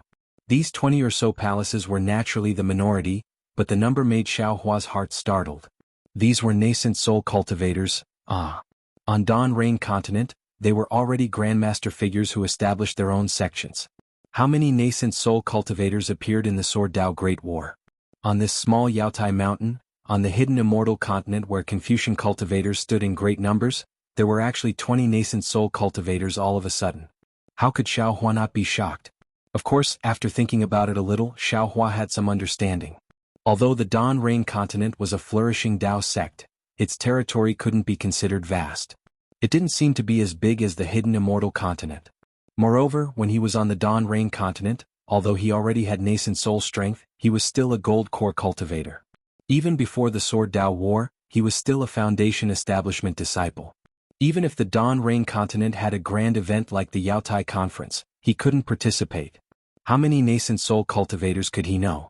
Take the Imperial Thunder sect as an example. At most, he had seen the 8 palace masters. Who knew if there were any more powerful elders? Senior, what do you think of this palace? Seeing Xiao Hua not speaking, Chang Yu pointed at a rather exquisite small palace and asked in a low voice. And here it is. Xiao Hua had never had any requirements for these things. He nodded and answered. Then, he swept his divine sense and immediately found that there was a strange magic power fluctuation at the palace gate. When he probed with his divine sense, He only felt that the jade carving of a horsetail whisk outside the palace gate gave birth to a very weak suction force. Thinking for a moment, Xiao Hua looked at the brilliance of the palace beside him and sent out his divine sense. In an instant, a strong suction force rushed out from the jade carving. Just as Xiao Hua frowned, it suddenly stopped. Then a palm-sized jade tablet rushed out from the jade carving's horsetail whisk. Xiao Hua waved his hand and the jade tablet appeared in his hand. He looked at it with his divine sense and said with a smile, "So that's how it is. This so-called Star Lord Palace is also interesting. All the decorations and restrictions are Dao sect magic. There's no trace of Confucian cultivation at all. I'm afraid if it's too much, it will make us Dao sect disciples feel disgusted," Zhu Qingli said in a low voice. "Quick." Xiao Hua touched the jade tablet with his hand. The jade tablet immediately emitted a cluster of light that rushed into the palace door. The palace door lit up as if it was the finishing touch. The light began to spread along the palace walls and other places. Not long after, layers of Dao talisman scripts appeared on the entire palace walls. "Let's go in." Xiao Hua waved his hand again and the jade tablet fell on the palace gate. The palace gate silently opened, revealing the splendor inside. The four people walked into the palace and released their divine sense. After a little exploration they all smiled. This palace only had 4 quiet rooms, 1 big and 3 small. There was no need to divide them. Senior Xiao Jr. will take his leave first. Changyu bowed first. "I'll pay my respects to Senior tomorrow." "No need to be so polite." Xiao Hua waved his hand. "The Jade Pavilion gathering will be in 10 days. It's better for you all to cultivate quietly. Even if you can't get the Imperial Teacher's lot, it's also good to get some rare spirit fruits." Yes. Senior, please rest. Junior will take his leave." Zhu Qingli hurriedly bowed and saluted. Following Changyu, Wu Tianxin and the other 2 didn't need to discuss anything. They each occupied a quiet room. Chapter 3579. Changyu and the others were filled with thoughts in the quiet room. They were surprised by their encounters these days. If there was a pen in the cave, they might have written some stories about nascent soul cultivators. When Xiao Hua entered the quiet room, that quiet room was different from the splendor of the palace hall. It looked very simple and crude. Other than a jade bed there was nothing else. Xiao Hua released his soul consciousness and scanned the room. He didn't find anything out of the ordinary. With a wave of his hand, he took out 100 jade talismans and placed them around the room. After activating the capital star formation, he sat cross-legged on the jade bed and reached out to take Xinsong Zi's ink cloud pupil from the dragon vein. He released his divine sense and carefully studied it. After an unknown period of time, Xiao Hua suddenly opened his eyes and looked at the entrance of the quiet room. There was a flash of surprise in his eyes. Then Xiao Hua gave the ink cloud pupil to Dragon Vein Xiao Hua. He waved his hand and the entrance of the quiet room flashed. He said, "Wu Tianxin, what's the matter?" At the door was Wu Tianxin, a middle gold core stage cultivator, waiting. At this moment, hearing Xiao Hua's voice, a complicated expression appeared on Wu Tianxin's face. He turned around to look at the empty palace, clenched his teeth and quickly walked into the quiet room. Before he reached the center of the quiet room, he actually knelt on the ground with a plop and begged, "Senior Xiao, please save this junior's life." "What do you mean?" Xiao Hua didn't expect Wu Tianxin to kneel and ask him to save his life. He didn't see anything unusual with Wu Tianxin along the way. Xiao Hua could only wave his sleeve and lift Wu Tianxin up. He said anxiously, "Get up and tell me in detail." "Oh, don't worry, even if Taoist Yuan Qing wants your life, as long as you are in the right, I will help you." Yes, Wu Tianxin asked Xiao Hua for help. It could only be because of a grudge with a nascent soul cultivator. If it was most likely, then it was Taoist Yuan Qing. "Thank you, Senior." Wu Tianxin took advantage of the situation and stood up. Hearing Xiao Hua's words, he smiled bitterly and said, "Senior, you're thinking too much. Although Junior's mouth is not virtuous and likes to nag when encountering problems, and even somewhat cynical, Junior still has self-awareness and will absolutely not offend someone who shouldn't be offended." "What could it be?" Xiao Hua asked curiously. "Tell me about it first. This old man will also think about it and see how I can help you." "Senior?" Wu Tianxin looked at Xiao Hua. He was somewhat hesitant. Then he asked tentatively, "If this junior says that this junior doesn't have anything to ask for Senior's help right now, but this junior would like to ask Senior to save this junior's life in the future, Well, perhaps at the Jade Pavilion conference would Senior believe me? Xiaohua smiled and nodded. Of course I believe you. Why wouldn't this old man believe you? Looking at Xiaohua's calm appearance, Wu Qianxin was extremely disappointed. He sighed and said, Senior Xiao, Junior knows that you don't believe Junior. But I really want to ask you to save my life in the future. Wu Qianxin, this old man has already said that I believe you. Why don't you believe me? Xiaohua said with a smile, you also underestimate the magical abilities of us nascent soul cultivators too much. Not to mention that the Jade Pavilion conference is close at hand, this old man and other nascent soul cultivators can sense good and bad luck on a whim. Even if, an ominous omen several months later, this old man and other nascent soul cultivators can still sense it. What Junior said is not the same as what Senior said. Wu Qianxin bit his lips and said in a low voice, Junior's cultivation is not that high. Junior can only sense that my life is at stake. If I can't find someone to help me in time, I may die at any time. That's a bit strange. Xiaohua looked pensive. He looked at Wu Qianxin and said with a smile, since you know that the Jade Pavilion conference points to disaster, why did you still come thousands of miles to Yaotai Mountain? Of course, even if you came to Yaotai Mountain, you wouldn't have participated in the Jade Pavilion conference at the beginning. Wouldn't that have been fine? Senior. Wu Qianxin was on the verge of tears. After thinking for a moment, he said, Senior, do you believe that there is someone who knows what might happen 10,000 miles away from Yaotai Mountain tomorrow? Or that someone related to this person will appear 10,000 miles away tomorrow? Isn't it just a divination technique? Or it's called foresight? Xiaohua was not surprised. He said with a smile, could it be that you know this technique? Wu Qianxin was stunned. It was as if he was struck by lightning. He looked at Xiaohua foolishly. After a long while, he did not answer Xiaohua's question and asked, Senior Xiao, do you know this technique? I know a little. Xiaohua did not hide it. He said with a smile, it's just that this old man's cultivation is shallow and has only touched the surface. Senior, save me. Wu Qianxin said no more. He knelt down and kowtowed again. Xiaohua was displeased. He did not help Wu Qianxin up and said indifferently, Wu Qianxin, since you asked me to save you, why are you hiding it and not daring to say it? How can there be such a logic in begging others in this world? This is also because this old man knows that although your mouth is not good, your character is not bad. Otherwise, I would absolutely not agree. Senior, please forgive me. This junior knows his mistake. Wu Qianxin did not dare to get up. He said in a low voice, this junior is also afraid. This junior's cultivation is not as good as senior's, but this junior also knows the principle that an ordinary man's wealth is his own ruin. Speak, what is it? Xiaohua waved his hand. This old man will not covet your secret divination technique. Wu Qianxin clenched his teeth and said in a low voice, Senior, can you open the restrictions on the quiet room? Xiaohua smiled.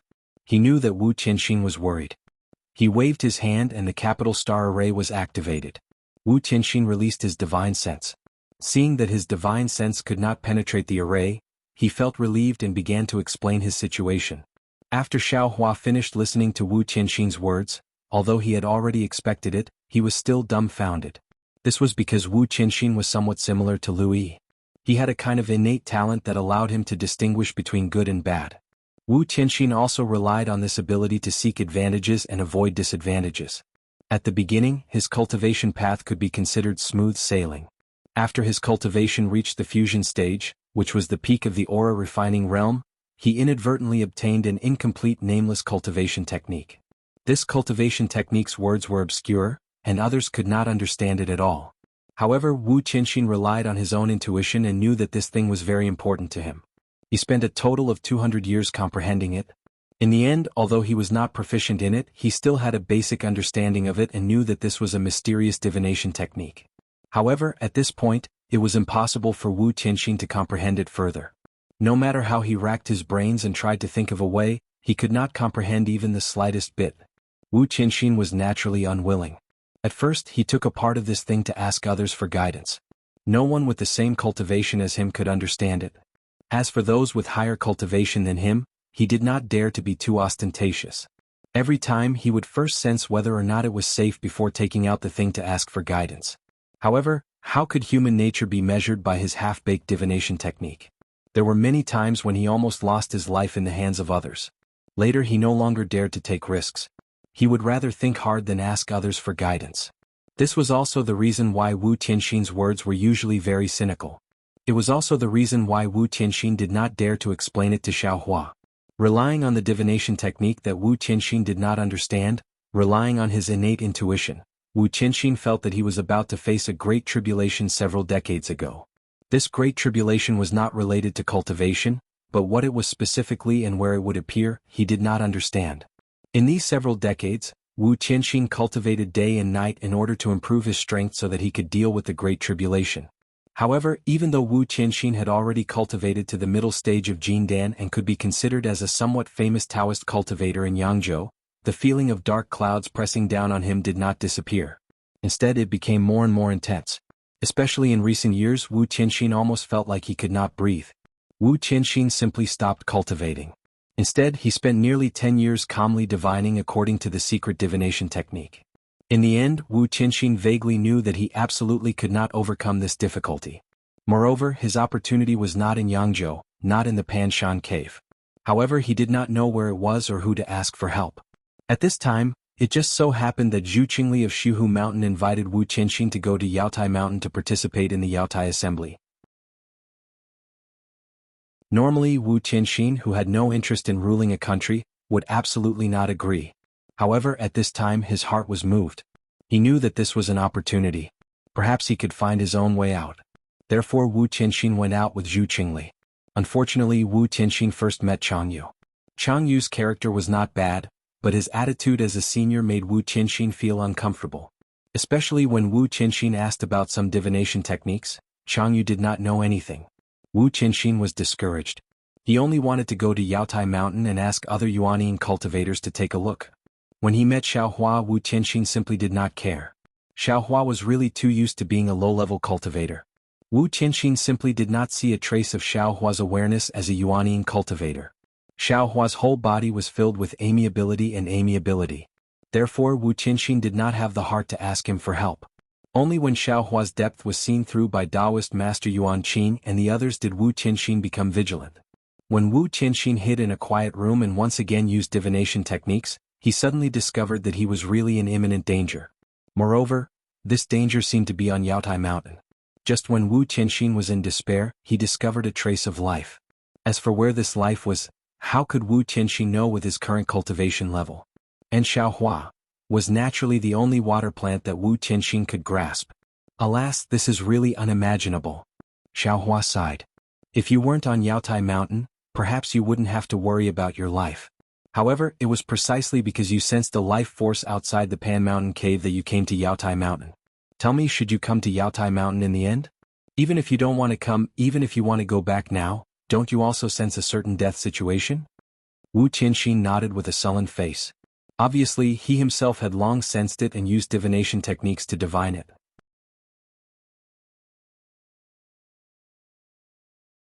Chapter 3580.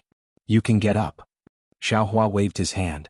Presumably, you never mentioned this to Zhu Qingli and Jianghu, right? Junior doesn't dare to speak casually. Wu Tianxin got up and said in a low voice. Then, do you think I was able to save you because of your divination technique? Xiaohua asked again. Wu Tianxin shook his head. Junior can't divine this. However, Junior already has this kind of perception. Hee. Xiaohua shook his head with a smile. I'm afraid it's not perception but what you think. You only know me as a nascent soul cultivator in the entire Yaotai Mountain. Who else can you find if not me? Junior's mind is already in a mess. Wu Tianxin didn't know what to say and said helplessly, Junior didn't intend to participate in the Yaotai conference before, but now it seems that I must participate and will inevitably encounter great danger. If possible, I ask Senior to save me. And that's not a problem. Xiaohua simply agreed. If I can help you, I will naturally help you. Thank you, Senior, thank you. Wu Tianxin hurriedly thanked him. Also, Xiaohua asked again, did you perceive your own danger or the danger of the Yaotai conference? What danger will there be in the Yaotai conference? Wu Tianxin was puzzled. Junior can only perceive my own danger and the divination technique. Didn't show any danger in the Yaotai conference? And? Xiaohua responded thoughtfully. He understood that he had been comprehending the hand of karma for so many years, but he still couldn't accurately perceive karma. Wu Tianxin's cultivation was even worse. If he didn't have an innate talent, he probably wouldn't be able to perceive some things now. Then Junior will take his leave. Wu Tianxin clenched his teeth and said in a low voice. Xiaohua smiled and said, "Don't worry. Since you want to participate in the Yaotai conference, follow me. If there are any benefits, I will give it to you. If you encounter any difficulties, I will definitely help you." Junior doesn't dare to say too much about Senior's great kindness at this time. It won't be too late to say more after Junior escapes this disaster. Wu Tianxin bowed again and waited for Xiaohua to remove the restriction of the quiet room before slowly leaving. Things in this world are really interesting. There are so many capable people. Looking at Wu Tianxin's somewhat excited back, a trace of a smile hung on the corner of Xiaohua's mouth. Since the hidden immortal continent is like this, the Dawn Rain continent must also be like this. Unfortunately, this Xiao's cultivation was really shallow when he was in the Dawn Rain continent, so he couldn't see things as high as this. Jiuxia. Very naturally, the mysterious Jiuxia who could predict the future appeared in Xiaohua's mind. Of course, compared to Jiuxia's beauty, the importance of being able to predict the future in Xiaohua's heart was still far behind. Seeing that Xiaohua's expression was a little dazed, the silver-gray color in his eyes gradually rose, and the traces of the galaxy suddenly appeared. Outside the quiet room, the sound of footsteps sounded again. A faint green light flashed between Xiaohua's eyebrows. His eyes slightly shook and those pitch-black eyes of his regained their color. In fact, Xiaohua didn't need to look anymore, he already knew who it was. Sure enough, before long, the smile on Zhu Qingli's face was like a flower. The spirit pills bestowed by Xiaohua were exactly what he needed. Under his pleading, Xiaohua even gave him a nascent soul cultivation method. Of course, as for whether or not he could cultivate to the nascent soul stage, that was not something Xiaohua could know. At this time, Xiaohua simply didn't comprehend any cultivation method. He took out a scroll and read it with great interest. Confucian cultivators were the same as Taoist cultivators, both good and bad were mixed. However, the scrolls left behind by Confucian cultivators for so many years were the real deal. The vast number of articles were filled with penetrating insight. Every time he read an article, every time he read a scroll, Xiaohua could feel the writer's heart and experience the awe-inspiring intent within. Fujiwan was right.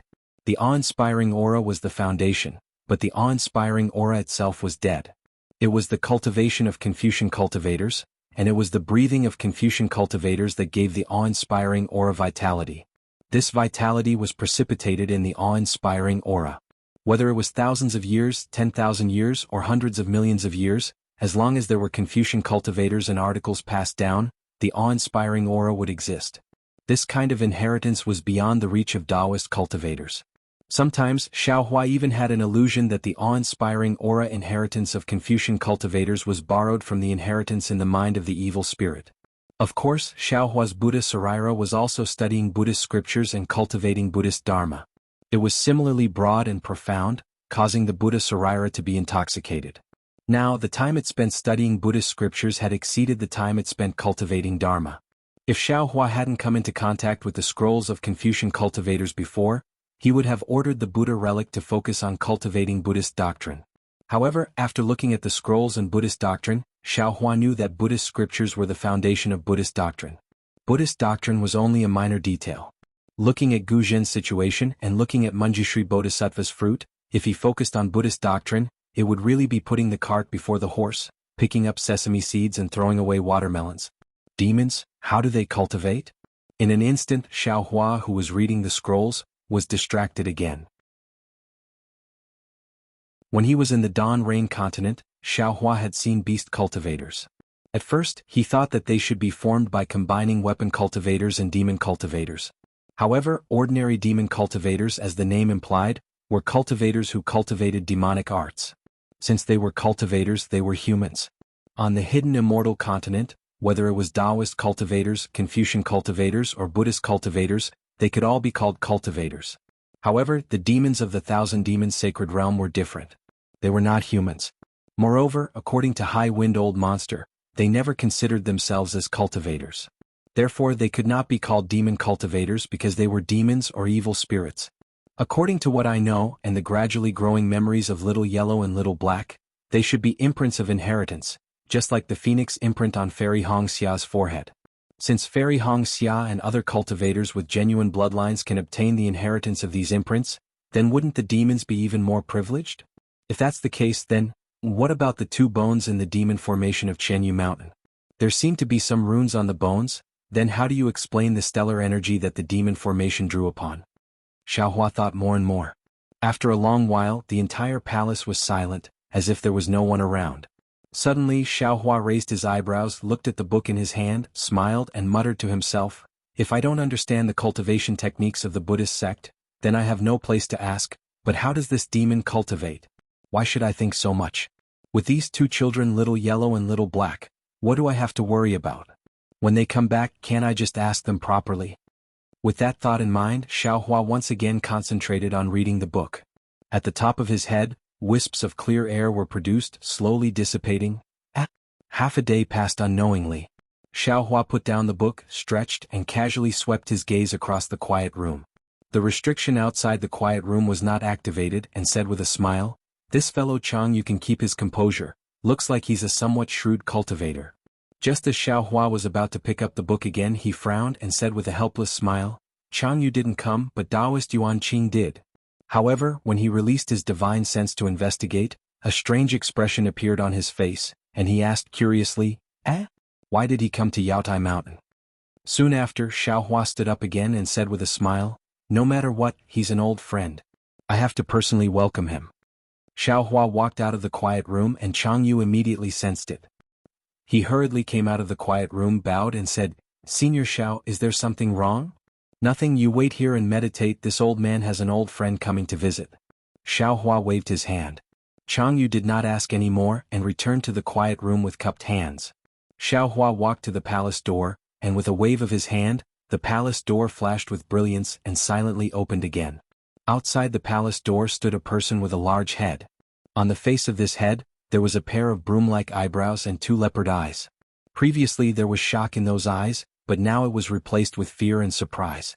Wasn't this the Black Horse Cavalry General of the left, Xue Ping? "I'm late, fellow Taoist. Xue has been waiting for a long time," Xiaohua said with a smile. Xue Ping hurriedly bowed and said, "Junior Xue Ping greets Senior Xiao. Previously I really didn't know Senior Xiao's true identity. I was too rude, please forgive me." It's fine, it's fine." Xiaohua helped Xue Ping up and said, "Those who don't know are not guilty." At that time, this old man was only traveling in the country of Xi, and did not intend to let more people know my identity. It would be strange if fellow Taoist Xue found out. "Senior, please call me Xue Ping, otherwise this junior will feel awkward." Xue Ping stood up and said pitifully, his face full of embarrassment. That's right, that day Xue Ping aggressively tested Xiaohua's strength, and even wanted to promote Xiaohua to the position of right general. Who would have thought that in just a year he would become a nascent soul senior? This leap was so big that Xue Ping felt like he was in a dream. Therefore, when Xue Ping was standing beside the tent, he did not dare to approach, and only now did he make up his mind to pay his respects. Xiaohua nodded, turned around and said, "This old man understands, you may come in."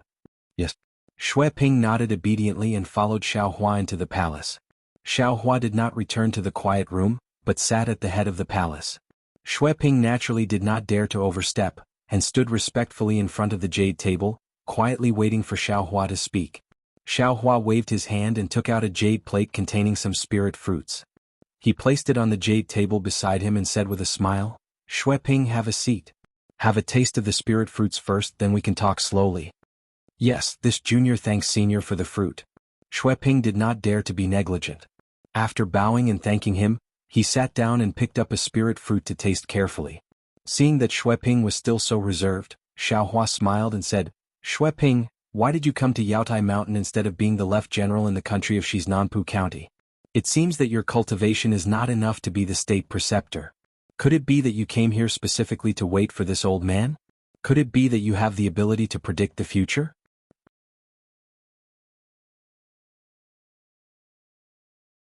Chapter 3581. Xiaohua was obviously joking, but when Xue Ping heard it, his heart calmed down.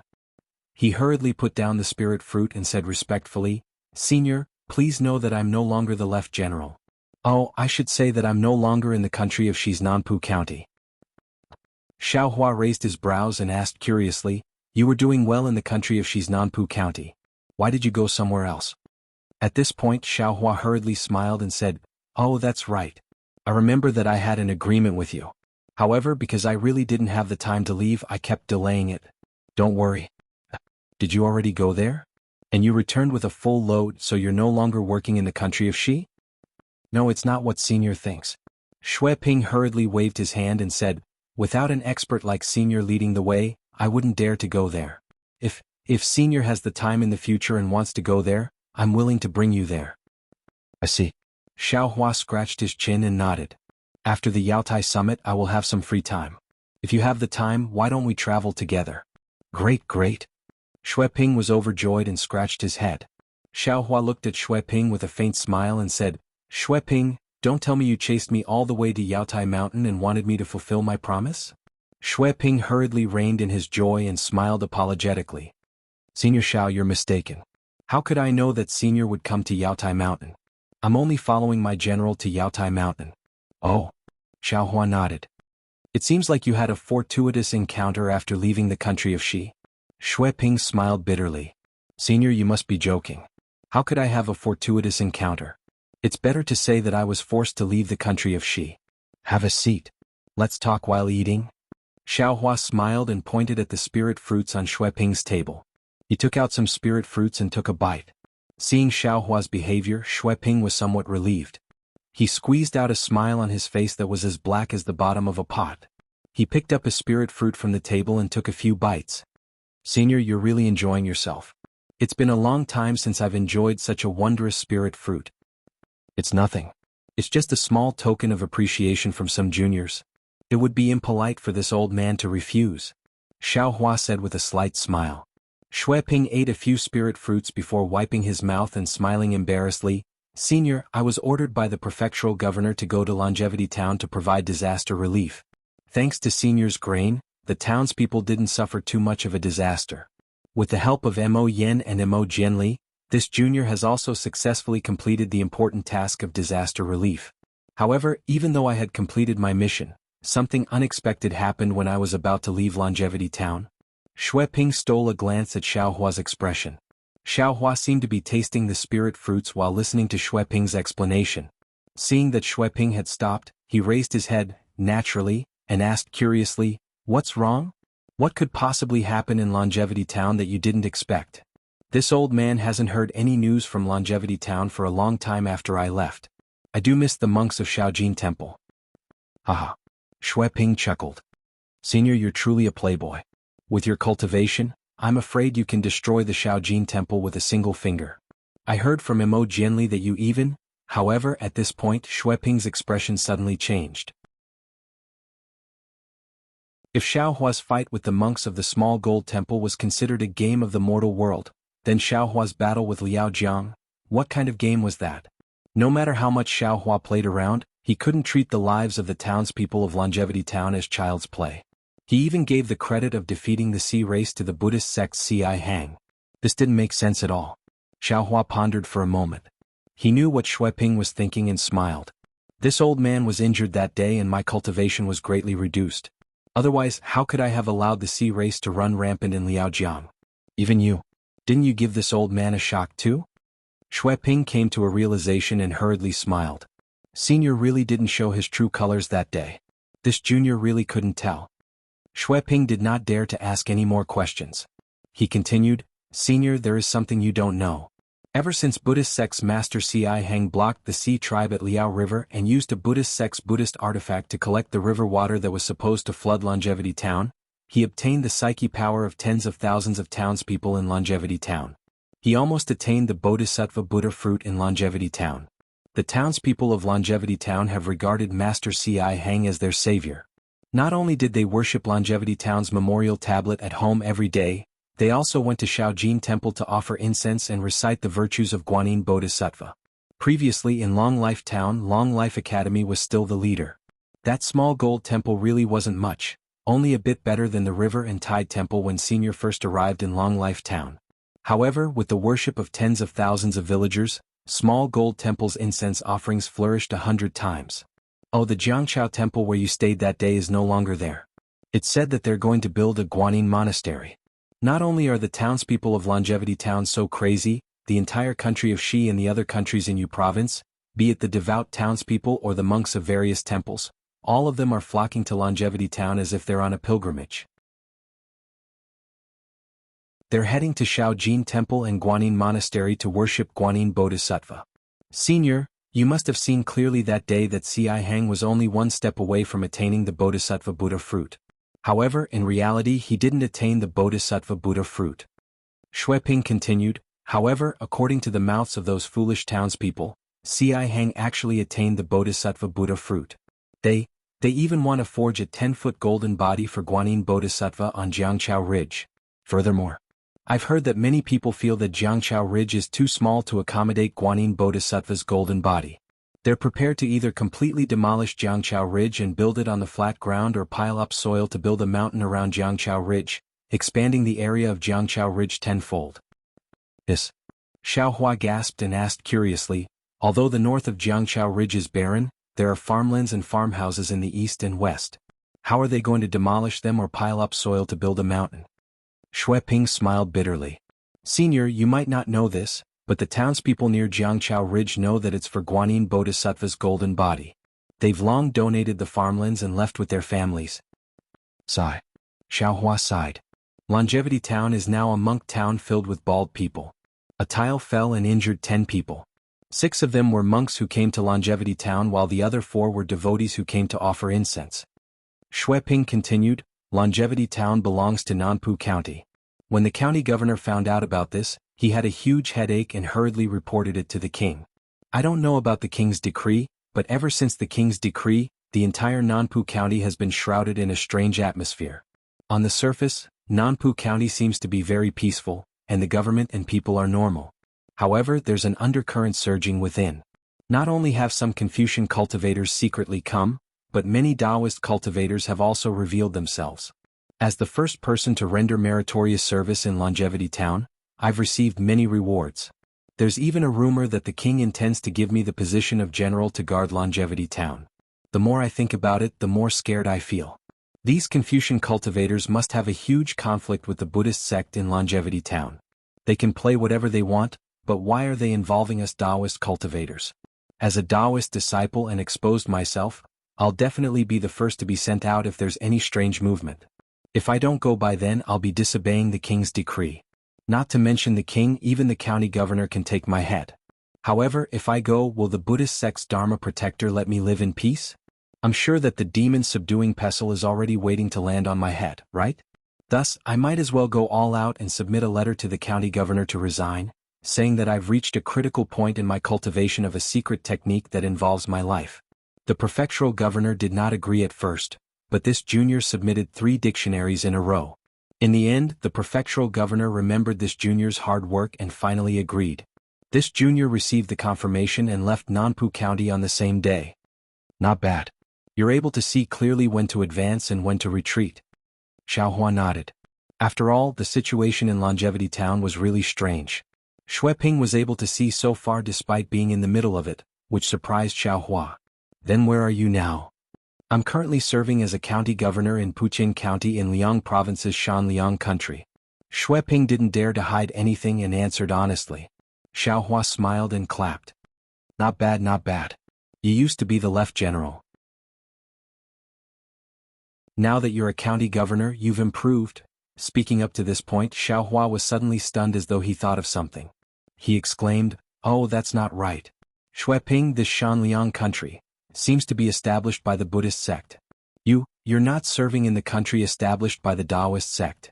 Why did you go from a Confucian country to a Buddhist sect country?" Xueping blinked his eyes.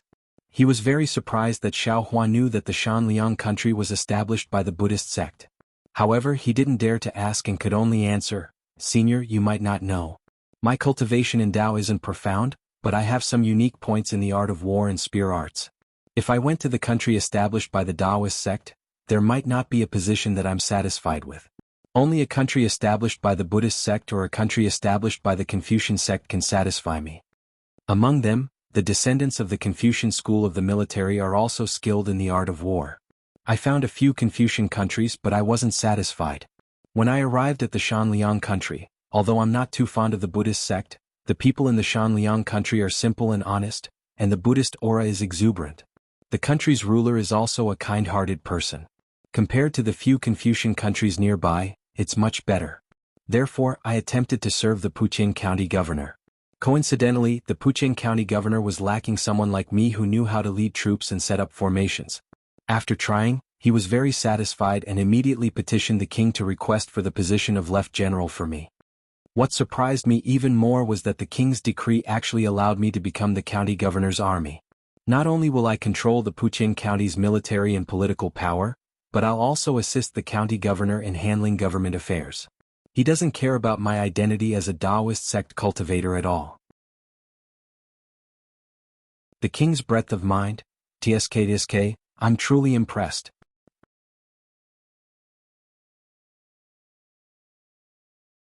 Chapter 3582. Oh, the monarch of the Chanyang kingdom is so wise? Xiaohua was a little confused. It seemed that in Xiao Jian's words, the monarch of the Chaoyang country was a cruel person, an ungrateful person, extremely unbearable. Why was it so different from Xueping's description? This monarch, what is his name? If we're talking about the monarch's name, it has something to do with Senior Xiao, Xueping said with a smile. My monarch's surname is Xiao and his name is Jun. He's a loyal monarch. Xiao Jun? Xiaohua frowned. Wasn't this the shameless person Xiao Jian mentioned who stole his throne? Actually, I came to Yaotai Mountain because I took the initiative to request the monarch to send people to recruit some Dao cultivators. Xueping continued, after all, although my Chanyang kingdom has a strong population, it might not be rich. I feel that we urgently need some people with lofty ideals to help our monarch govern the country and prevent other countries from harboring ill intentions towards my Chanyang kingdom. Don't tell me you were bribed by a mere county governor joining the army? Xiaohua said with a smile, don't forget that you're a Dao cultivator. You're not a Buddhist kingdom's bodhisattva. Senior, you're wrong. When Xueping heard that, he answered righteously, of course I won't abandon my principles just because a prefectural governor has joined the army. I still don't approve of the Buddhist sect, but that doesn't mean I don't approve of a Buddhist kingdom or the monarch of a Buddhist kingdom. My monarch seems to know about the Yaotai meeting, but he didn't think about it before. When he saw this junior's memorial, he immediately made a decision. Not only did he approve this junior's memorial, he even personally brought some aides to Yaotai Mountain. Xiaohua smiled. So Xiao Jun is also at Yaotai Mountain. That's right. Xueping nodded. When Senior flew over, I was chatting with my monarch's aides and was delayed. When I saw Senior's face, I didn't dare to approach. Later, when I saw a nascent soul Senior, I had to be courteous to Senior. Only then did I muster the courage to come over. Senior is willing, I'll invite my monarch to pay you a visit. Xiaohua's heart stirred as he asked, you told the county governor of Butian Commandery about Longevity Town, right? That's right. I have nothing to hide. Xueping nodded. Then, have you told your monarch about this old man's visit today? Junior wouldn't dare. Longevity Town's matters are Junior's own. Junior naturally dares to speak. But Senior's matter. I dare not speak rashly without Senior's approval, Xueping immediately said in a panic. Xiaohua nodded, that's good. You don't need to tell others about this old man's matters. If this old man is interested, he can come and find you. Yes, this junior understands. Xueping hastily stood up, knowing that Xiaohua was about to send him off. However, when he stood up, he still didn't forget to say, Senior, if you have the time, this junior would like to invite His Majesty to meet you. Although this junior hasn't met His Majesty much, I have a good relationship with His Majesty's aides. All the advisors know the monarch very well. Their reputation towards the monarch is extremely good. Xiaohua frowned and said with a smile that was not a smile, Xueping, are you just here to be the Buddhist sect's lobbyist? Oh, please forgive me, Senior. Xueping hastily shut his mouth and said with a smile, this junior is used to speaking these days, so I just said it in passing. This is my message talisman. If Senior returns from the Yaotai gathering with a full load, this junior will come and congratulate Senior. With that said, Xueping carefully took out a message talisman and handed it to Xiaohua, looking at him pitifully. It seemed that he was still worried when Xiaohua said that he would look for him when he had the time. Xiaohua reached out to take it without any displeasure on his face. Only then did Xueping feel relieved. He looked around and said, Senior is already a nascent soul cultivator. Why don't you have a boy to serve you? If senior needs one, can this junior send a few over? There's no need for that. Xiao Hua was somewhat speechless. He waved his hand and said, I'm just here to take a stroll around Yaotai Mountain. Why would I need a boy to serve me? Those who came with me earlier were also people I met along the way. They can't be considered as disciples. Senior is really amiable and approachable. Xue Ping sighed. If this junior cultivates to the nascent soul realm, I'll definitely have someone to rely on like perfected Yuanqing. This is something that a nascent soul senior should enjoy. It won't be too late to talk about it after you cultivate to the nascent soul realm. Xiao Hua said with a smile and then walked to see him off. How could Xue Ping dare to let Xiao Hua see him off? He hurriedly bowed and said, Senior, please wait. This junior doesn't dare to trouble you. Senior Xiao, let this junior see this fellow Taoist off. With that said, Chang Yu quickly walked out of the quiet room and said eagerly, I'm Chang Yu. Fellow Taoist, this way please. Xiao Hua nodded and stopped in his tracks. Xue Ping bowed again and smiled at Chang Yu before following him out of the palace. Looking at Xue Ping's back, Xiao Hua frowned slightly. He was somewhat surprised by Xue Ping's visit, but he was even more puzzled by Xiao Jun's situation. Xiao Hua returned to the jade table and sat down. Not long after, Chang Yu turned around and Xiao Hua said loudly, All of you come out and follow me to this palace. Don't cultivate in seclusion. Otherwise wouldn't it be the same as a cave? With that said, he waved his hand and took out some spirit fruits and spirit wine, placing them on 3 jade tables. Chang Yu blinked and bowed.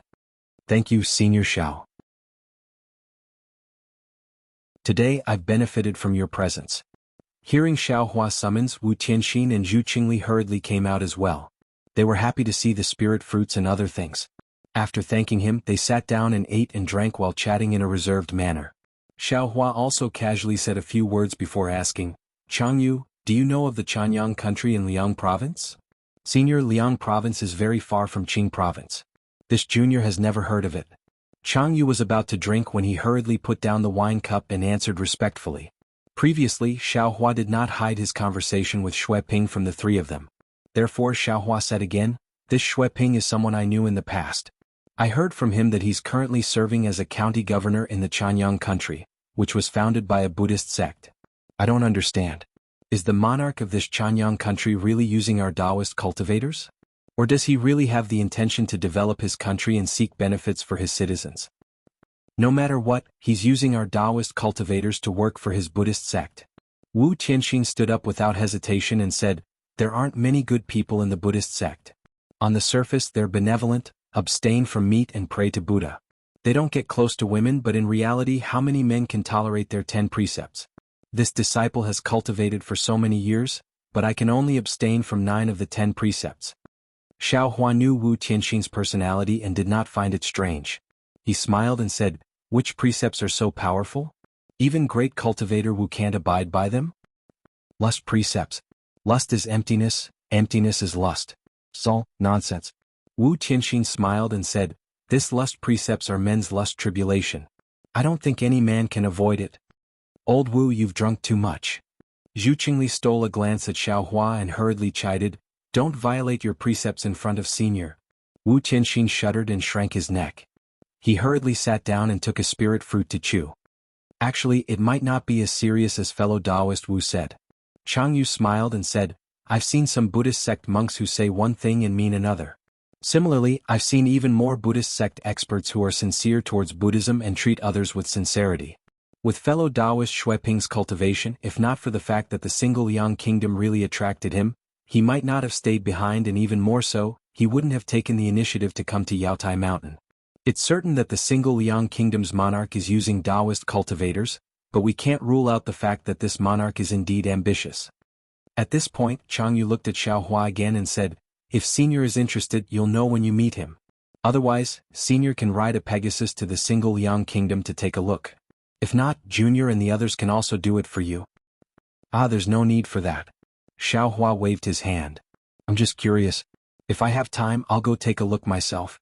Zhu Qingli seemed to want to say something, but before he could speak, Xiao Hua raised his head and looked outside the palace. He said, Chang Yu, go take a look. There seems to be someone outside again. Yes, Senior. Chang Yu was very happy. He hurriedly got up and walked quickly to the palace door. Zhu Qingli and Wu Tianxin were slightly stunned. After all, their cultivation levels were relatively low. If there was anything they should be called. Zhu Qingli even had a look of regret on his face.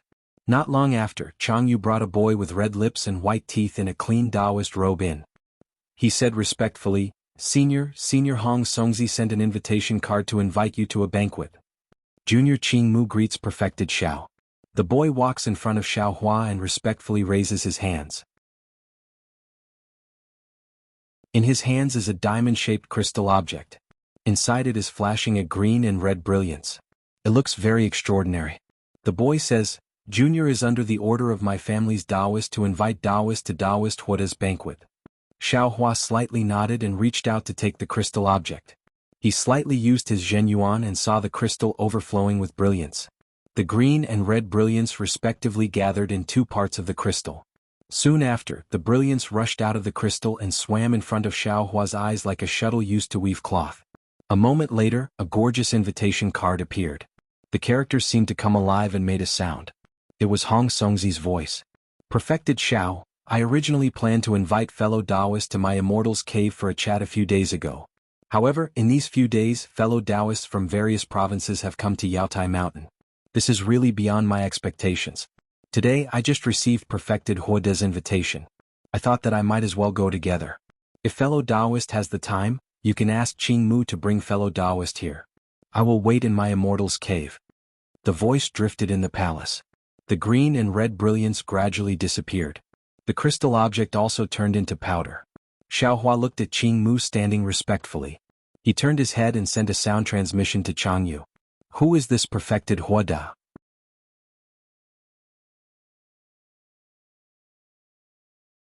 Chapter 3583. Jianghu's face revealed astonishment and he hastily replied, Senior, this Huoda Taoist is the state teacher of Ji Province's Lihua Nation. It said that he's already cultivated to the late stage of nascent soul and his strength has reached the lower 5th level. This Lihua Nation was originally founded by Huoda Taoist and its national strength is very strong. It already has a history of several thousand years in Ji Province, so Huoda Taoist's name is also very well known. Junior also heard that Huoda Taoist has a very deep friendship with the Confucian school of Mo. And Qing Mu, Xiao Hua heard and said, Does Huoda Taoist only invite nascent soul cultivators to his banquet? Senior, please no. Qing Mu respectfully replied, Huoda Taoist's invitation didn't say so, but there are at least several hundred Taoist cultivators coming to Yaotai Mountain, if not thousands. Huoda Taoist can't invite them all. Only nascent soul seniors can go. However, Qing Mu raised his eyes to look at Jianghu's group of 3 and said with slight hesitation, Senior, if you want to bring your sect's disciples, it should be possible. Okay. Xiao Hua nodded and waved his hand. You lead the way. Jianghu, you and the others follow me to the banquet. Yes, Senior Xiao, please. Qing Mu bowed and took a few steps forward to lead the way. Jianghu and the others were overjoyed. They definitely didn't expect Xiao Hua to bring them to the banquet. Jianghu and the others understood that being able to meet a nascent soul cultivator was a fated chance. Just like the 3 of them, there was a huge difference between before and after meeting Xiao Hua. A nascent soul cultivator could casually give them some pointers and some rewards, allowing them to take a few more steps on the arduous path of cultivation. Jianghu looked further ahead than Wu Tianxin and Zhu Qingli, so he didn't urgently look for Xiao Hua and instead waited for an opportunity. Wasn't Xiao Hua's words a kind of repayment? Senior, please. Jianghu didn't dare to overstep and bowed to invite Xiao Hua to go first. Xiao Hua knew that at this time, he wouldn't be as casual as he was before arriving at Yaotai Mountain. He nodded slightly and walked forward. Hong Songzi's palace was quite far from Xiao Hua's. Greenwood Child walked out of the palace gate and gave Xiao Hua a slight smile. Clouds appeared under his feet and he flew towards the other side of Yaotai Mountain. Xiao Hua didn't use the magic cloud technique. Instead, he used a simple Taoist flying technique to follow behind Qing Mu. Now the sky was gradually darkening. Many palaces and pavilions were abnormally bright in the dark. Xiao Hua glanced around and couldn't help but be shocked. It was really as Qing Mu said. Many palaces were already lit up, and even more pavilions were resplendent outside the palaces. The Tao cultivators of the hidden immortal continent were far more numerous than what Xiao Hua had expected. As Xiao Hua flew through the air, many divine senses swept over. However, Xiao Hua had just shown his outstanding strength, and his reputation wasn't that great. The strength he displayed seemed to be just so. Therefore the divine senses swept over and then retracted. They didn't take Xiaohua seriously. Another moment later, a divine sense swept over. Once it touched Xiaohua, it immediately withdrew. Then, 3 rainbow-colored lights streaked across the sky from afar. Unexpectedly, it was Hong Songzi, Taoist Yuan Qing and another fat nascent soul cultivator who came to welcome them. From afar, Hong Songzi smiled and said, "Taoist Master Xiao, I'm really sorry to disturb your quiet cultivation." Xiaohua urged his figure and instantly passed by Qing Mu. He cupped his hands and said, "Fellow Taoist, I know that fellow Taoist has been busy these past few days. That's why I didn't dare to disturb you. Now that fellow Taoist has invited me, I couldn't ask for more." Xiaohua greets fellow Taoists. Come Hai Hongzi. This is Taoist Master Xiaohua of the Black Cloud Ridge that I mentioned to you before. Hong Songzi smiled and returned the greeting. He pulled the fat cultivator beside him and said. Unexpectedly, the fat cultivator slightly frowned. He looked at Xiaohua from head to toe. He wasn't as affectionate as Hong Songzi thought. Instead, he casually raised his hand and said, "I'm Hai Hongzi. Greetings fellow Taoist Xiao." He. Taoist Yuan Qing laughed and said, "Hai Hongzi, fellow Taoist Xiao is a Taoist who doesn't reveal his true strength. Don't look at him just because he only revealed the strength of a third-grade origin energy. You have to look carefully. Don't be fooled by his false appearance." That day this old man didn't pay attention to it. If it wasn't for fellow Taoist Hong Songzi's attentiveness, we would have lost a great help in the future. Xiaohua naturally already sensed that Hai Hongzi was checking his cultivation. However, he was used to hiding his strength. Now that he heard Taoist Yuan Qing mention it, although he didn't say that he should reveal it, if he continued to hide it, it would be hypocritical. Therefore Xiaohua lightly patted the top of his head. He slightly released the pressure of a middle nascent soul stage cultivator. Qing Mu, Chang Yu and the others at the side immediately felt that it was difficult to breathe. A kind of mountain-like pressure directly broke into their hearts. Fellow Taoist Xiao has actually entered the middle of the 4th grade origin energy? Hai Hongzi was shocked. He looked at Xiaohua up and down in disbelief. He said in surprise, "Fellow Taoist with such strength, how come this old man doesn't know anything about it?" This Xiao has always been in secluded meditation. I didn't want to attract the attention of a Confucian cultivator. Xiaohua had already thought of an excuse. Moreover, previously, I had a big battle with a Confucian cultivator. My cultivation has only just recovered. It would be strange if fellow Taoist Hai Hongzi knew about it. So that's how it is. I understand. Hai Hongzi laughed. He looked at Taoist Yuan Qing and said, "It seems that fellow Taoist Xiao and fellow Taoist Yuan Qing are both thinking about taking action. Don't mention this old man." Taoist Yuan Qing hurriedly waved his hand. This old man is not interested in the Imperial Preceptor's lot. However, when he said that, Taoist Yuan Qing's face became somewhat unnatural. He looked at Hong Songzi, but Hong Songzi said with a smile, "It's nothing. Since fellow Taoist Xiao came to participate in the Jade Pavilion gathering, whether it's for the Imperial Preceptor's lot or for other reasons, he's still a member of our Tao sect. Moreover, when we saw fellow Taoist Xiao, we had a feeling that he was an old friend. This is also fate. Since we're going to ask for help, we naturally have to ask for a virtuous cultivator like fellow Taoist Xiao." Hearing this, how could Xiaohua not know? He hurriedly waved his hand and said, "This Xiao doesn't dare to call himself a virtuous cultivator. However, this Xiao can tell you all that this Xiao's purpose is the Imperial Preceptor's lot. This Xiao isn't interested in any other treasures." Hai Hongzi heard this and couldn't help but laugh. "Fellow Taoist Xiao, you don't have to say it so early. The Imperial Preceptor's lot isn't that rare. There's only one chance every 10 years. It's only a matter of time before nascent soul cultivators like you and me get the Imperial Preceptor's lot. However, this treasure isn't available every time." "What do you mean, fellow Taoist Hai Hongzi?" Xiaohua was somewhat puzzled. However, Hong Songzi looked at the 3 golden core cultivators behind Xiaohua and said, "We still don't know if this matter is true or not. We're just discussing it. We'll have an answer at Taoist Huoda's banquet. It won't be too late for me to tell you then. Fellow Taoist Xiao, these 3, are they your disciples?"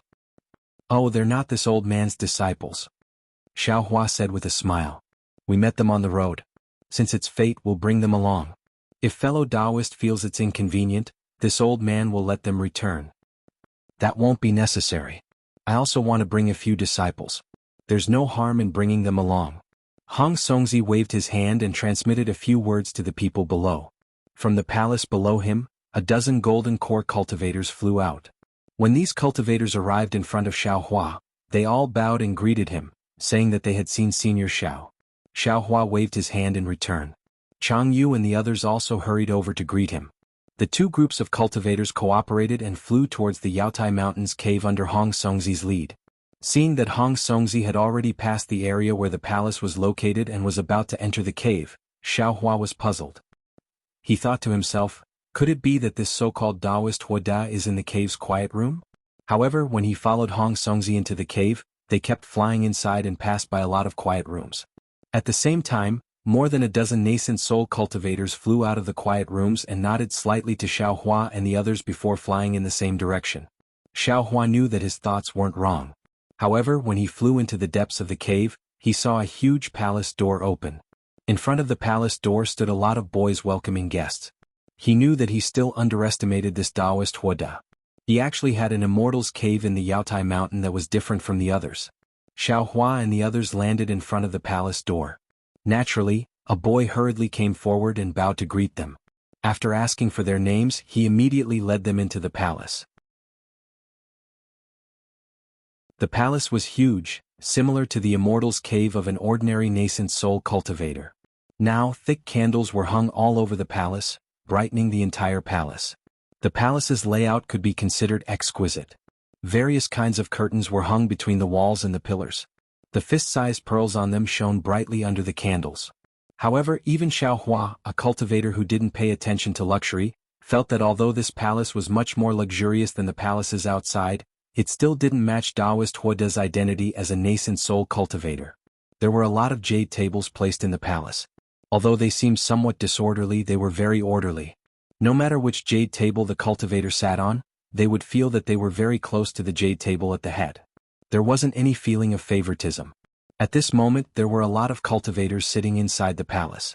Some were tall, some were short, some were fat, some were thin, some had white hair, some were drooping, and so on. When these cultivators saw Hong Songzi and the others come in, they naturally swept out their divine senses. However, when they saw their faces and cultivations, they withdrew them. Xiao Hua now looked like a middle nascent soul cultivator. He wasn't particularly conspicuous among this group of nascent soul cultivators. When Xiao Hua entered the main hall, he naturally looked towards the head of the palace. He saw that behind the jade table, there was a boy who wasn't more than 5 feet tall sitting upright. This boy's face was slightly red and there was a pitch-black flame pattern flickering between his eyebrows. It somewhat resonated with the flickering golden light of the Taoist robe on his body. Moreover, the golden light on the Taoist robe was like a scorching flame, forming a faint layer of distortion around the boy's body. Looking at it with the naked eye, the boy seemed to be in another void. Good? Xiao Hua secretly stuck out his tongue. This is probably Taoist Huoda. To be able to cultivate true fire to such a degree, he's really amazing.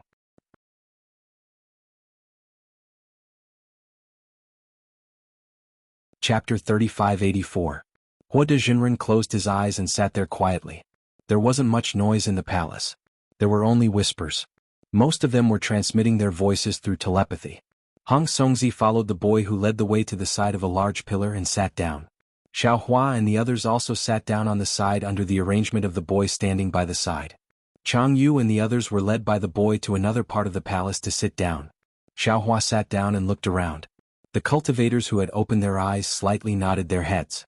As for the cultivators who were whispering to each other, they continued to whisper about something and ignored Xiao Hua. Thus, Xiao Hua asked Hong Songzi a few questions and immediately closed his eyes. He slowly comprehended the cultivation method of scattered nascent soul in his mind. This cultivation method was not only useful for Hong Songzi, but Xiao Hua also faintly felt that he could benefit a lot from it. After half an hour, a bell rang. Not far behind Huoda Taoist, a boy with a small hammer hit a fiery red bell that was half a head taller than him. Along with the sound of the bell, the entire palace became silent. Everyone looked up at Taoist Huoda. Of course, the instant the boy's hammer landed on the big bell, Huoda Taoist opened his eyes. 2 scorching flames flashed out from Huoda Taoist's eyes, and then they turned into sparks and disappeared. Huoda Taoist's 1 red and 1 black eyes slightly turned, and he looked at all the cultivators in the hall. When his gaze landed on Xiao Hua, An indescribable scorching heat came from Xiaohua's skin, as if Huo de Daoist's eyes were releasing true fire. "Fellow Taoists, please?" Taoist Huo de withdrew his gaze and his eyes returned to their original pitch-black color. He immediately raised his hand and cupped his fist. "Thank you for thinking so highly of this old man. After receiving the invitation, you all came to this old man's place for a banquet. Thank you, Taoist Huo de, for giving us this banquet," the cultivators said in unison. Their voices caused the candles in the palace to rapidly flicker. Taoist Huo de laughed and clapped his hands. "Every time I hear the voices of so many fellow Taoists, this old man is happy from the bottom of my heart. The rise of my Tao sect is on the shoulders of all of you fellow Taoists. The fire seed of my Tao sect is also in your hearts. Come, bring wine to all of you fellow Taoists." Following Huo de Jinren's command, the jade table in front of everyone flashed with a lotus-like flame. Within the flame, a sapling raised its head. In just a moment, the sapling grew more than 2 feet above the jade table. At this moment, a strong wind blew through the entire hall. The sapling swayed in the wind. Every time it swayed, a branch would grow out from the sapling. In just a moment, the sapling had turned into several branches, and on each branch was a fist-sized bud that was about to bloom. "Fellow Taoists, this is my Li Fire fruit, a specialty of the Li Fire nation. There is also dry fire wine. Please have a taste." Following Taoist Huo de's voice, the flower buds slowly opened to reveal fiery red fruits the size of dates and jade pots the size of fists. Looking at the dates in front of him, Xiaohua was slightly absent-minded. His gaze was also somewhat wandering. Yes, the last time he participated in the Nascent Soul wine party, it was in Haoming City. That was the wine party of the 3 elders of the Ardent Fire Mountain. The 3 of them looked very ugly and their behavior was especially protective. Thinking about how the 3 elders forced him that day and Xue Xue's loyalty, and then thinking about how the 3 elders of the Ardent Fire Mountain and Xue Xue were no longer in this world after more than 100 years, Xiaohua's heart was filled with mixed feelings. Taoist Huo de's voice was slightly boastful. Not only because he was able to hold such a banquet in this temporary cave, but also because there were only a handful of nascent soul cultivators below the level of Confucian on the hidden immortal continent. Not to mention, these spirit fruits and spirit wine were rare in the eyes of ordinary cultivators. How could Taoist Huo de take out so much at once? Seeing the strange expressions in the eyes of the surrounding nascent soul cultivators, whether it was surprise, jealousy, or greed, Taoist Huo de was very happy. However, when Huo de Taoist waved his hand in the air and flames flickered in his hand, a fiery red jade cup appeared. Inside, a cluster of crimson flames mixed with a black flame flew out. Huo de Taoist looked around and was about to speak when he happened to see Xiaohua. Xiaohua's expression was clearly different from the others, but Huo de Taoist didn't care. There were many cultivators who were absent-minded today, so he didn't care about Xiaohua. Fellow cultivators, Taoist Huo de withdrew his gaze and looked at the jade cup in his hand. He raised his voice. "The last time I came to Yaotai Mountain was 1,000 years ago. I still remember that there was snow on that day. It was as big as a banquet. I stepped on the snow to come here. Fellow cultivators thought highly of me and waited in the snow. I was moved. When I saw Grandmaster Kong Hongwu, I bluntly told him that the Taoist cultivators and Confucian cultivators of the hidden immortal continent had coexisted for thousands of years. Although all kinds of estrangement in the ancient times caused the current situation, this situation couldn't last long. Our common enemy was the Buddhist sect. Taoist and Confucian cultivators should be friends. Brothers. This so-called Yaotai Mountain gathering actually didn't need to exist. The drawing of the state preceptor every 10 years was simply meaningless. Grandmaster Kong's face was ashamed. Although he didn't say anything in front of everyone, he privately held my hand and said, "Fellow immortal Huo de, everything is understood without words. Senior and fellow immortal, are close friends." Haha, this old guy actually showed off in front of me and called himself a senior. But this old guy really has a good appearance. I can't compare with him. After that day, beyond my expectation, there were more than 400 state preceptors' lots in the Yaotai Mountain gathering. Although Grandmaster Kong didn't say anything, I faintly felt it in my heart. Senior Huo de. A Yuanian cultivator who was a little closer to Taoist Huo de stood up and bowed. He said, "I know about the Yaotai Mountain gathering 1,000 years ago. At that time, I was still a Jindan cultivator and also came to Yaotai Mountain to join in the fun. I know that in the previous Yaotai Mountain gathering, the number of the state preceptors' lots was at most 200. But I didn't expect that it suddenly increased to 400. I was really excited at that time. To tell you the truth, I didn't intend to participate in that year. But I couldn't resist the temptation of the state preceptor's lots and rushed to Yaotai Mountain to try my luck. Unfortunately, my cultivation was too shallow and I didn't gain anything in the end. But it wasn't until now that I knew the reason was actually senior. Alas, I don't know what words to use to express my inner excitement. Come, fellow cultivators, let's all get up and toast Taoist Huoda on behalf of the Taoist cultivators of the hidden immortal continent. We thank him for speaking up for us and for his efforts for our Taoist sects. That Yuanian cultivator raised his cup. The other Yuanian cultivators and the Jindan cultivators in the distance all got up and said in unison, "We thank Taoist Huoda. This first cup of wine was originally for all of you. But I didn't expect that my words would reveal some secrets." Taoist Huoda's small face was smiling like a flower. He raised his wine cup and twirled it. "Good, in that case thank you fellow cultivators. Please today." Speaking up to hear, Taoist Huoda's brows slightly wrinkled. His gaze paused at the place where Xiaohua was sitting and immediately moved away. He continued, "It's rare for us to gather together. We must enjoy ourselves to the fullest. After the banquet we'll take a rest. This old man has brought a lot of good things, which will certainly satisfy all of you fellow cultivators." Fellow cultivator Xiao? Xiaohua was originally sitting not far behind Hong Songzi and the others. He was somewhat absent-minded. Taoist Yuan Qing and the others naturally didn't notice. Seeing Taoist Huoda's obvious frown, how could they not understand?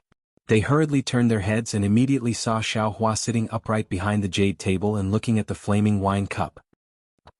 Xiaohua was only stunned for a moment. His mind entered the dark side of the space to look at Hong Songzi. Hearing Hong Songzi's call, he immediately woke up. Looking at the surrounding cultivators standing up, he bitterly smiled and waved his hand. The wine cup fell into his hand. But at this moment a sudden change occurred. That originally crimson jade wine cup touched Xiaohua's palm and suddenly turned into nothingness. Xiaohua stretched out his hand to grab the cup but unexpectedly grabbed nothing.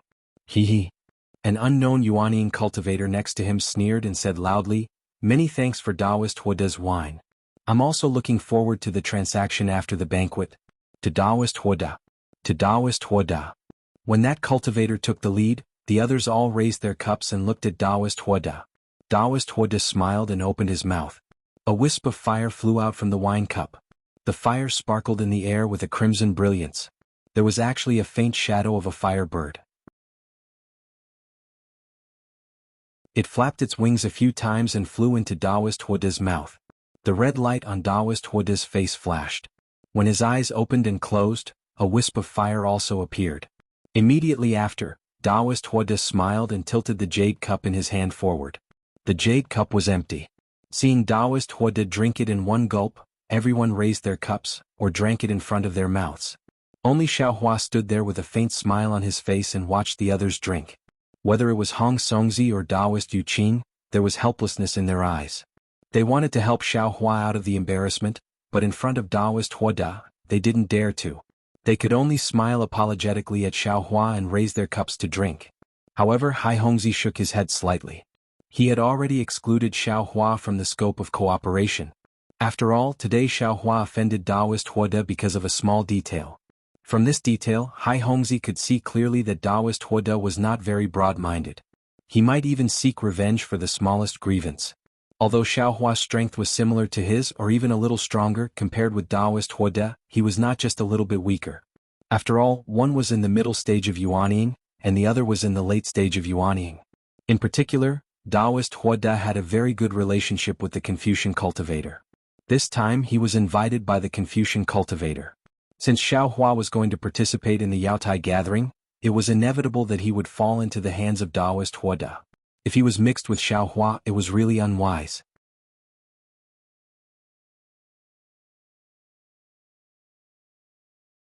Chapter 3585.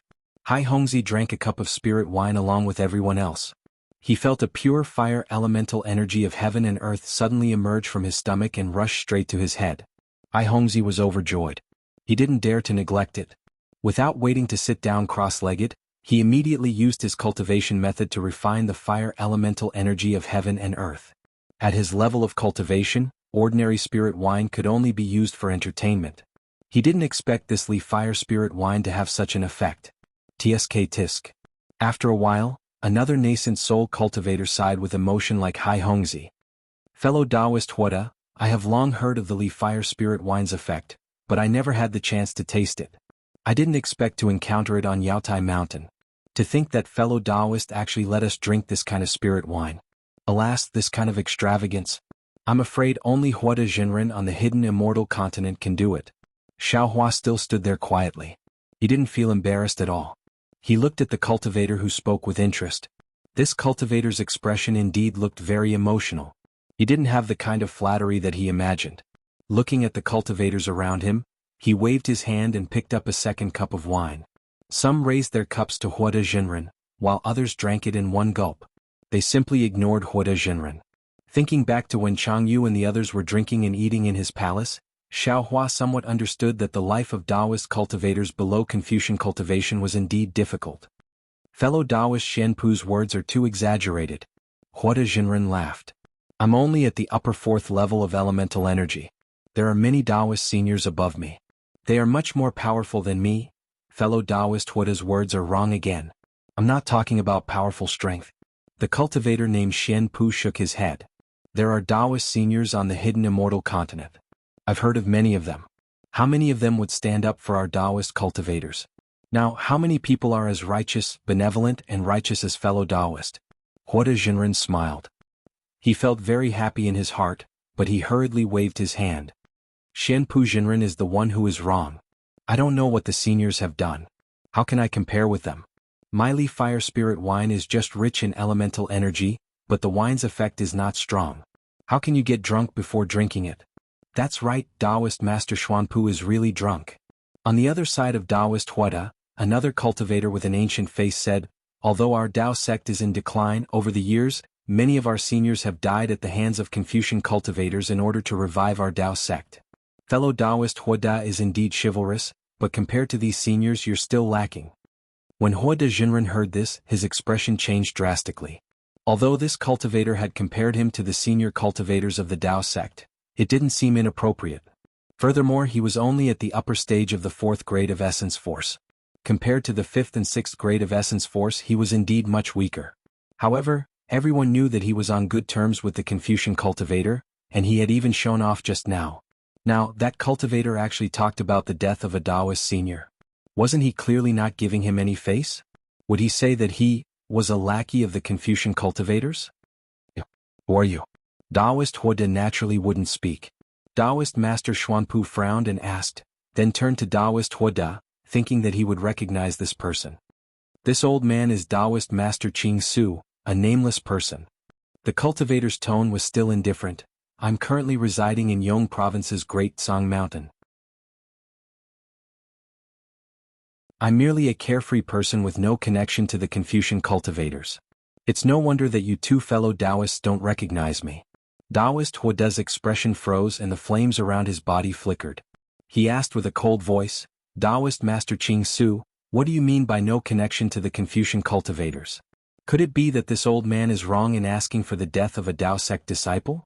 Could it be that all the Tao sect cultivators under the heavens can't associate with the Confucian cultivators?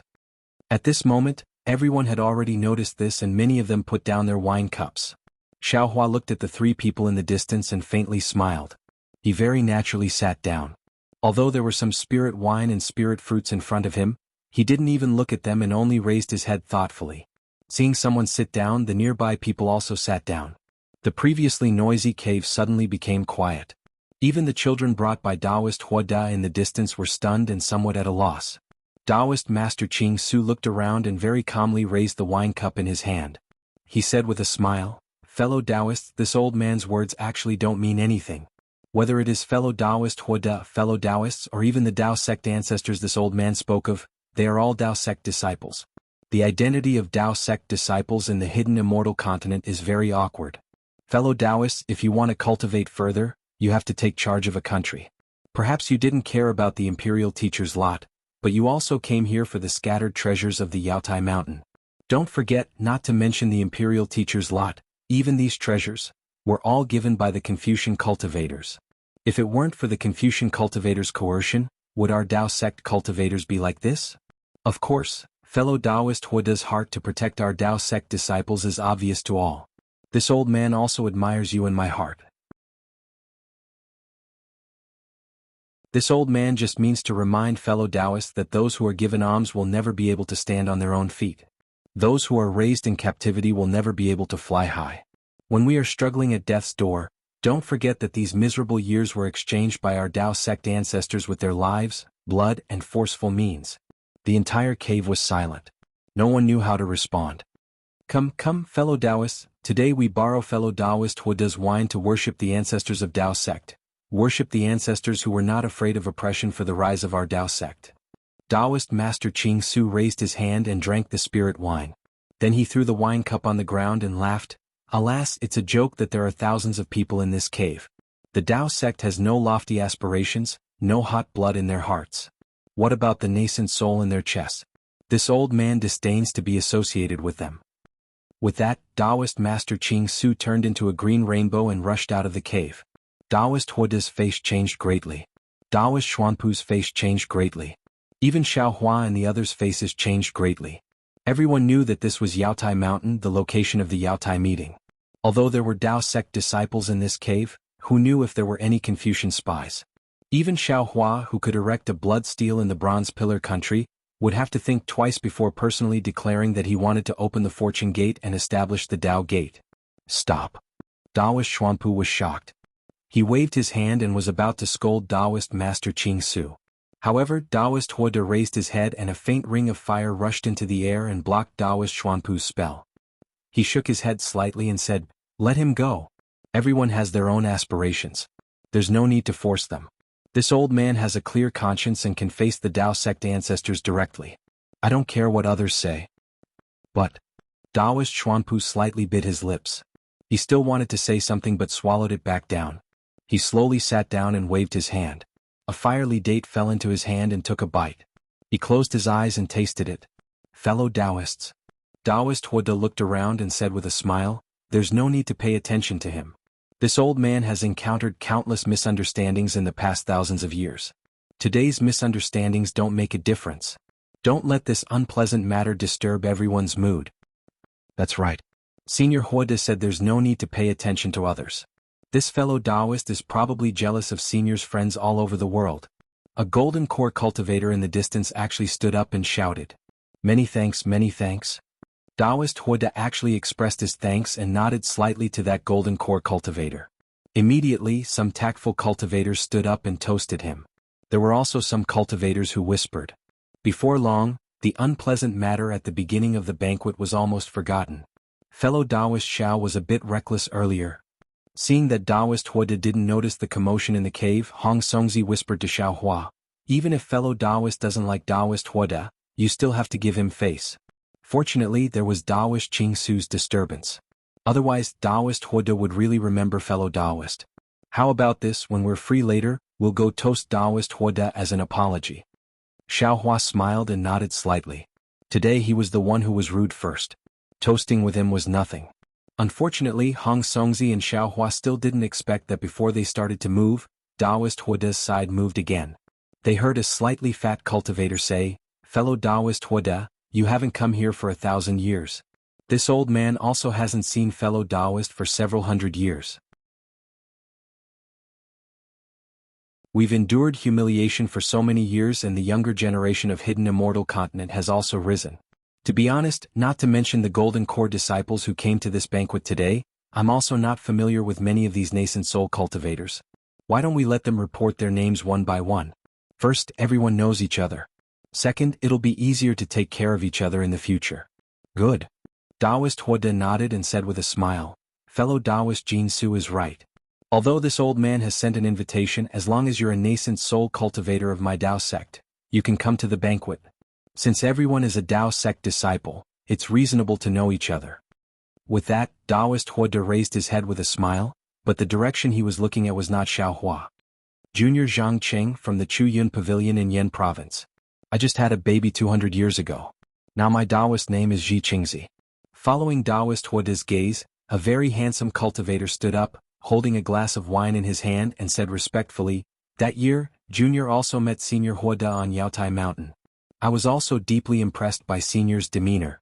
Now that Junior has also cultivated to the nascent soul stage, I dare not say what I can do for my Dao sect.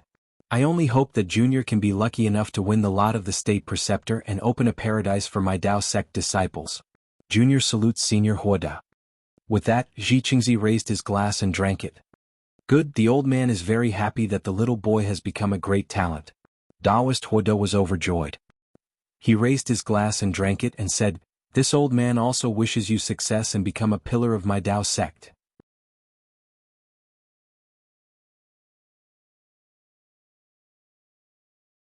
Chapter 3586.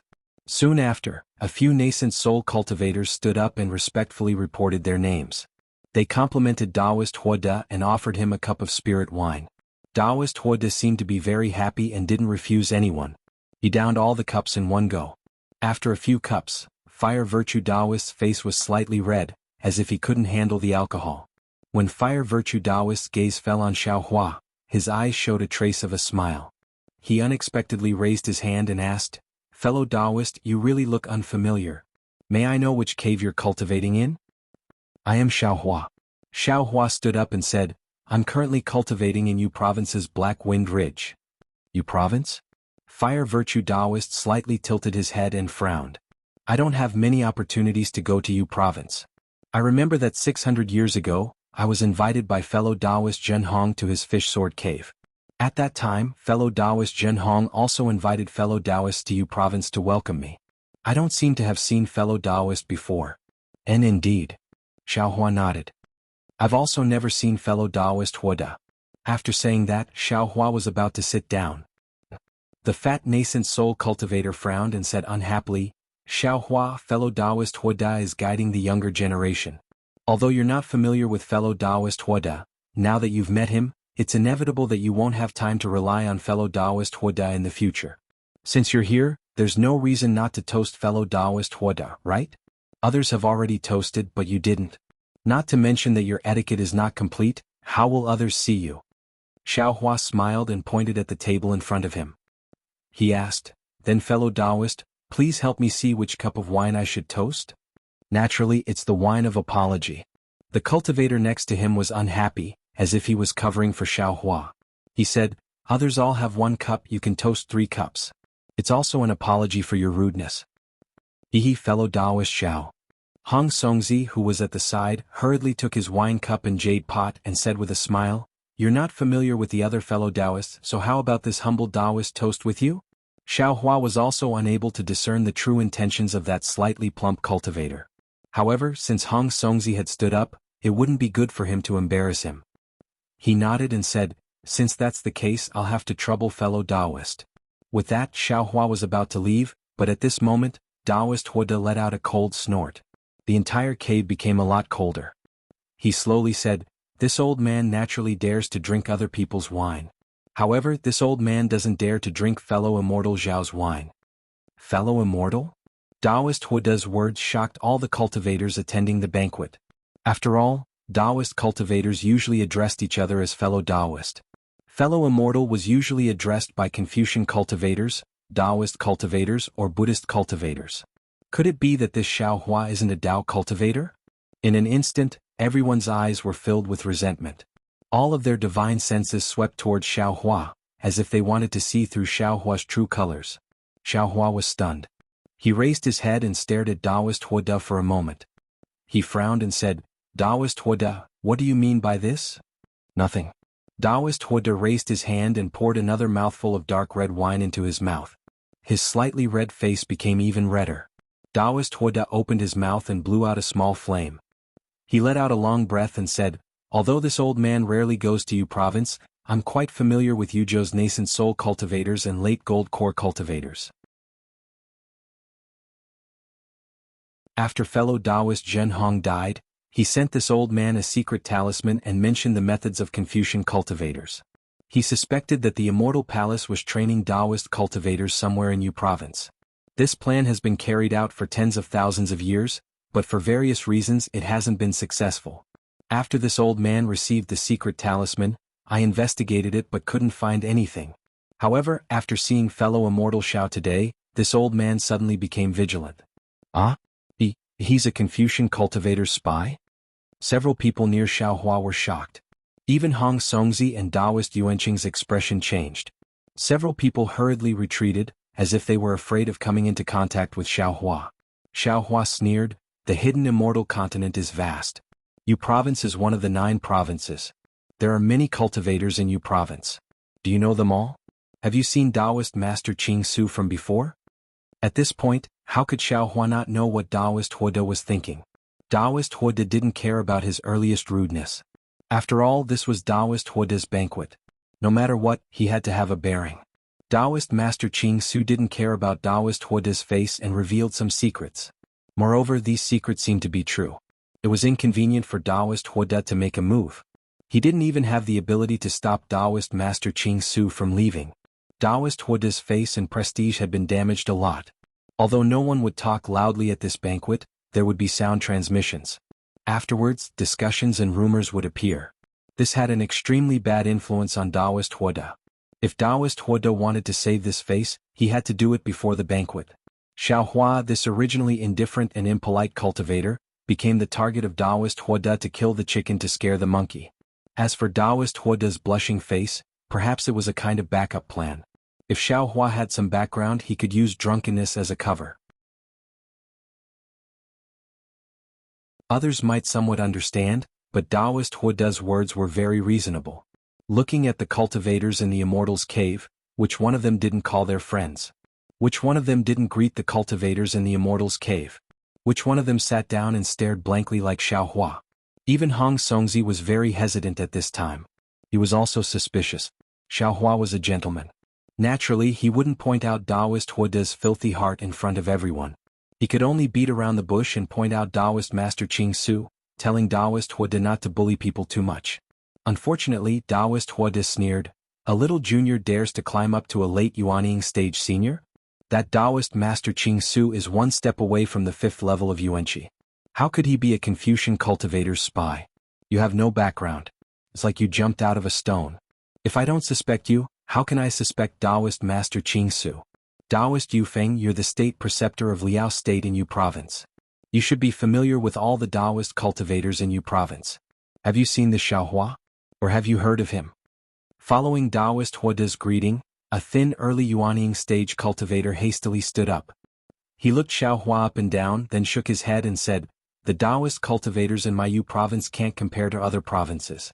We've always been very few. When Senior Jinhong was alive, there were only 37 Yuanying cultivators. After Senior Jinhong fell, there were only 36. I was the youngest. I have never heard of him. Moreover, in the past 300 years, there hasn't been a Taoist cultivator's celestial phenomenon of pregnancy. The Xiaohua, I have indeed never seen him before. What else do you have to say?"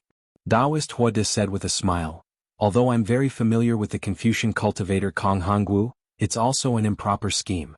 I've endured humiliation for the sake of my Confucian cultivator. How can I be like you? Although I'm a Taoist cultivator, my heart is that of a Confucian cultivator." Xiaohua narrowed his eyes.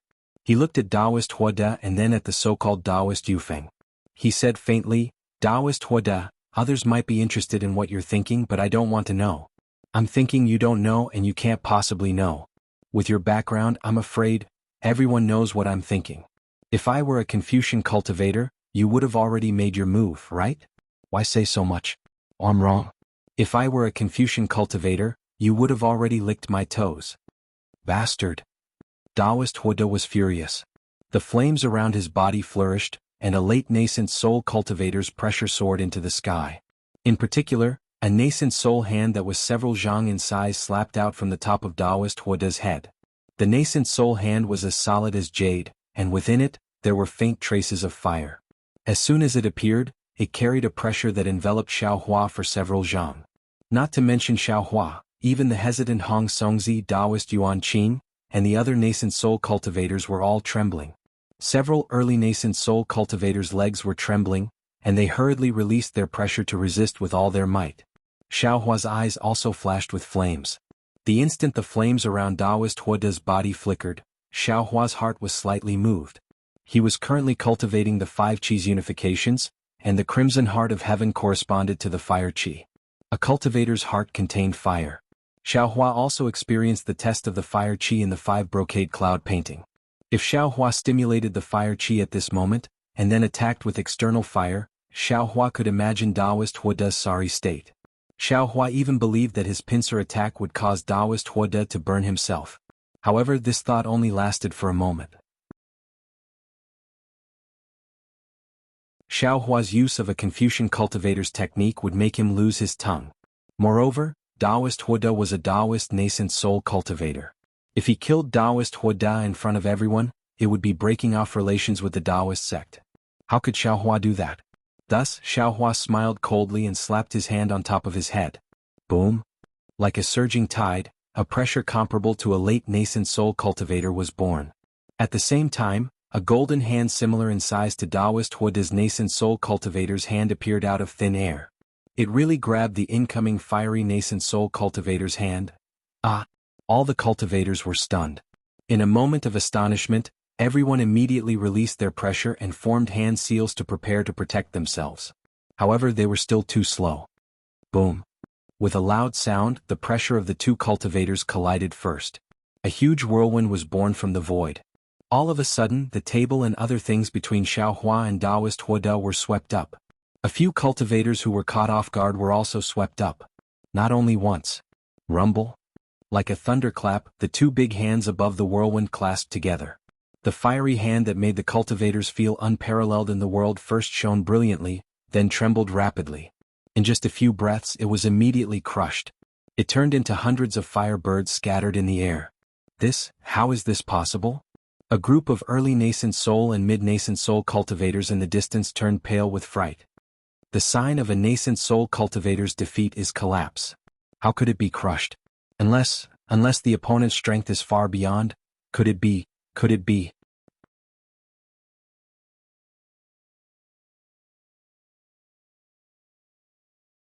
Chapter 3587. Everyone's gaze was fixed on the majestic Xiaohua who was floating in the air. Hiss, pooh, Fire Virtue Taoist was even more shocked. When the pressure collided, he sucked in a breath of cold air. His nascent soul trembled slightly. When a powerful magic power surged over, without waiting for him to activate his magic power, that magic power had already crushed his nascent soul's hand. Under the backlash of the magic power, a mouthful of essence blood flowed up. I am Taoist Master Xiao. How can you taint my foundation? Erecting a blood steel in Seven Suns Temple, killing State Preceptor in Black Wind Ridge, killing Prime Minister's father in front of Jade Mountain.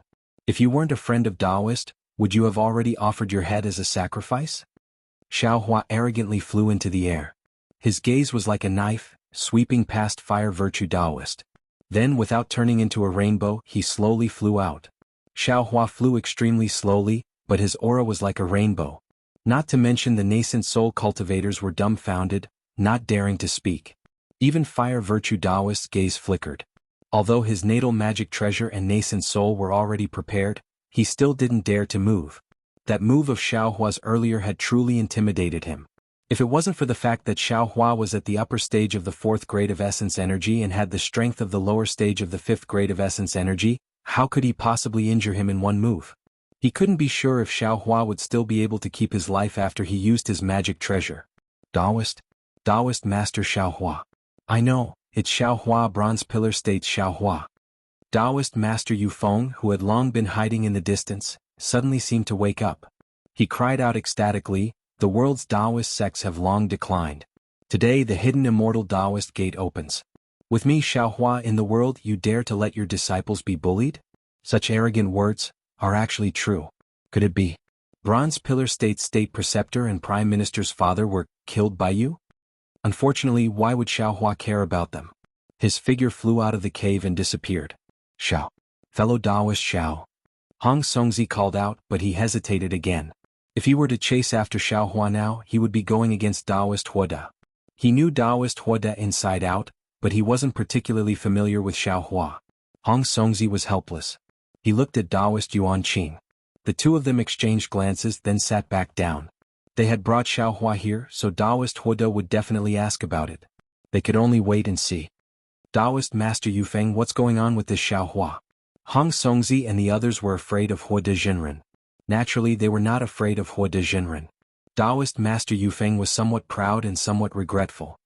He glanced at Taoist Master Huoda, then at the several cultivators who were questioning him. Not daring to offend anyone, he could only smile apologetically and say, "Fellow Taoists, it's actually just some rumors. I can't be sure, so I didn't think of it earlier."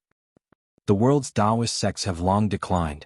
Today the hidden immortal Taoist gate opens. With me, Xiaohua, in this world you dare to let your disciples be bullied? A cultivator with a grave and stern expression said coldly. Your tone is too big. Even a 7th level essence energy cultivator wouldn't dare to say such a thing. This guy actually dares to talk nonsense? Speaking up to hear, that cultivator's face suddenly revealed a strange expression. He shouted loudly, "However, I like it. Damn it, how come I didn't think of such a good word? Come, old brother Yifeng, let's drink a big cup of wine." Taoist Master Chu is in a good mood. This old man will accompany you in a cup. This Xiaohua is called Taoist Master Xiao. His arrogance is actually on par with yours. That cultivator called Taoist Master Yifeng scooped up his cup and raised his foot to drink with Taoist Master Chu. Unexpectedly, he didn't put Taoist Master Huoda in his eyes. Then he looked at Taoist Master Yufeng. "Yufeng, quickly tell us everything you know. Damn it, it's been a long time since I was this happy." "Yes, 2 seniors?" Taoist Master Yufeng smiled bitterly. In his heart he somewhat regretted speaking too much just now. At this moment, how could Xiaohua be as arrogant as Taoist Master Chu thought? In his heart he really was somewhat angry. Ignorant man. Xiaohua was still flying in the air, still cursing himself. You really ruined my important matter. This Xiao still wanted to hide a bit of my cultivation so as not to let those Confucian cultivators notice. Although the matter of the Copper Pillar State was not small, it was still a matter of the country. Lung Chinga and the others were only at the lower 4th level of essence energy. Even if some high-level Confucian cultivators knew, they wouldn't pay too much attention. I only needed to pass this Jade Pavilion gathering, then accumulate strength. After 10 years, 100 years later, those high-level Confucian cultivators would notice me again. I'm afraid they wouldn't be able to do anything to me. But now this damn Taoist Master Huoda completely messed up. In the future, this Xiao will be hunted down by Confucian cultivators. Xiaohua was somewhat upset. Yes, Xiaohua had been carefully hiding his cultivation since he started refining qi, fearing that something would go wrong. This kind of careful action was related to his temperament of not liking to show off, but also related to his situation being different from other cultivators. After so many years, he had almost gotten used to it. Although he set up a blood steal in the Copper Pillar State, he still planned to quietly develop his power like before, without attracting the attention of others. By the time others noticed, he would have fully grown his wings, and others would no longer be able to make things difficult for him. Unfortunately, the development of the matter had already exceeded his expectations. As early as when he killed Lung Chinga and obtained the 5 Qis unifications, he had already buried a hidden danger. Now, Taoist Master Huoda had only uncovered this hidden danger ahead of time. Forget it, let's take one step at a time. After I take the Imperial Teacher's sign and return to the Black Cloud Ridge, I'll discuss it with Li Xiang. Xiaohua was somewhat at his wit's end. He could only give up for now. At this time, Xiaohua had already flown out of the Immortal's cave. Turning his head, he didn't see a single cultivator chasing after him, not even a strand of divine sense. Xiaohua sneered, urging his figure to fly out of the cave. After flying for a while, Xiaohua saw many cultivators coming towards him. Some entered secluded rooms, but even more people flew towards a fork in the road. Xiaohua had always kept a respectful distance from the fork in the road. When he flew in earlier, he didn't look at it. Seeing that it was very lively and his divine sense couldn't penetrate it, Xiaohua stood still and beckoned to a gold-core old man. "Come here." That gold-core old man was stunned. Although he couldn't see Xiaohua's cultivation, he could hear that Xiaohua's tone was somewhat unfriendly. He hurriedly flew over and bowed. "Junior Jianghu greets Senior. Does Senior have any instructions?" "What's in front?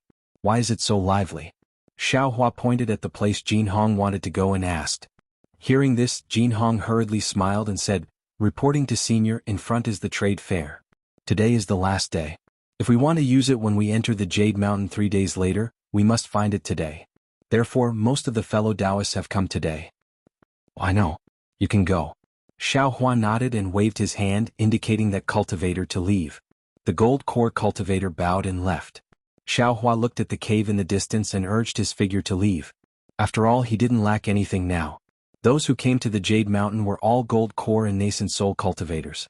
With their insight, they wouldn't take out something too good for Xiao Hua to take advantage of. Xiao Hua was too lazy to go over. However, when Xiao Hua just flew a few meters, a familiar voice suddenly sounded, "Daoist Xiao, aren't you going to the trade fair to take a look?" "Sir." Xiao Hua frowned. Standing in the air, he turned his head to look. It was Daoist Qing Su who left Daoist Huoda's banquet before him. After seeing clearly, Xiao Hua cupped his hands and said, "So it was Daoist Qing Su. I thought Daoist had already left. I didn't expect you to still be here." Hee hee. Daoist Qing Su flew to Xiao Hua's side and said with a smile, "It's just Daoist Huoda, I don't fear him. However, it's good that I didn't leave. Otherwise, how could I see Daoist Xiao defeating Daoist Huoda with one palm? Daoist Xiao really hid his strength well." Hee hee, I wouldn't dare. Xiao Hua smiled. Daoist Huoda was angry out of humiliation and wanted to vent his anger on others. "I only took the blame for someone else." "Ah. It's all I's fault. I actually let Daoist Xiao take the blame." Daoist Qing Su laughed heartily. He raised his hand and said, "Daoist Xiao, please? We'll go to the trade fair. You pick something and I'll apologize to you." "No need." Xiao Hua waved his hand. "I also feel uncomfortable looking at Daoist Huoda. You taught him a good lesson. I just casually taught him a lesson." Hee hee, Daoist Xiao, do you feel that I's heart isn't sincere enough? Or do you feel that there isn't anything you like in this trade fair? Daoist Qing Su said with a smile, "How about? I take out my Qinghuan bag." "All right." Xiao Hua's heart moved. He thought of something and said with a nod, "Since you're so sincere, I'll accompany you. Please." Daoist Qing Su smiled and raised his hand. Xiao Hua followed Daoist Qing Su into the immortal cave. While flying, Daoist Qing Su also withdrew his pressure. The others also looked similar to Xiao Hua. After flying into the immortal cave, Xiao Hua glanced around. The entire immortal cave was a bit smaller than Daoist Huoda's. However, the advantage was that the two immortal caves were connected together. It was quite spacious. At this moment, there were already quite a few people in the immortal cave. However, these people were still rather sparse. After all, this wasn't a large-scale trade fair. "Daoist Xiao, where should we start?" Daoist Qing Su asked softly as he saw Xiao Hua land. Xiao Hua casually pointed and said, "Let's start from here." "Here?" Daoist Qing Su was slightly stunned. These are items used by Jindan cultivators, right?" "Yes, what's wrong?" "Nothing, please." Daoist Qing Su smiled without saying anything and followed behind Xiao Hua. It was just like the trade fair at midnight in Century City. In just a moment, Daoist Qing Su didn't know whether to laugh or cry. Xiao Hua was like an old lady buying vegetables in the market.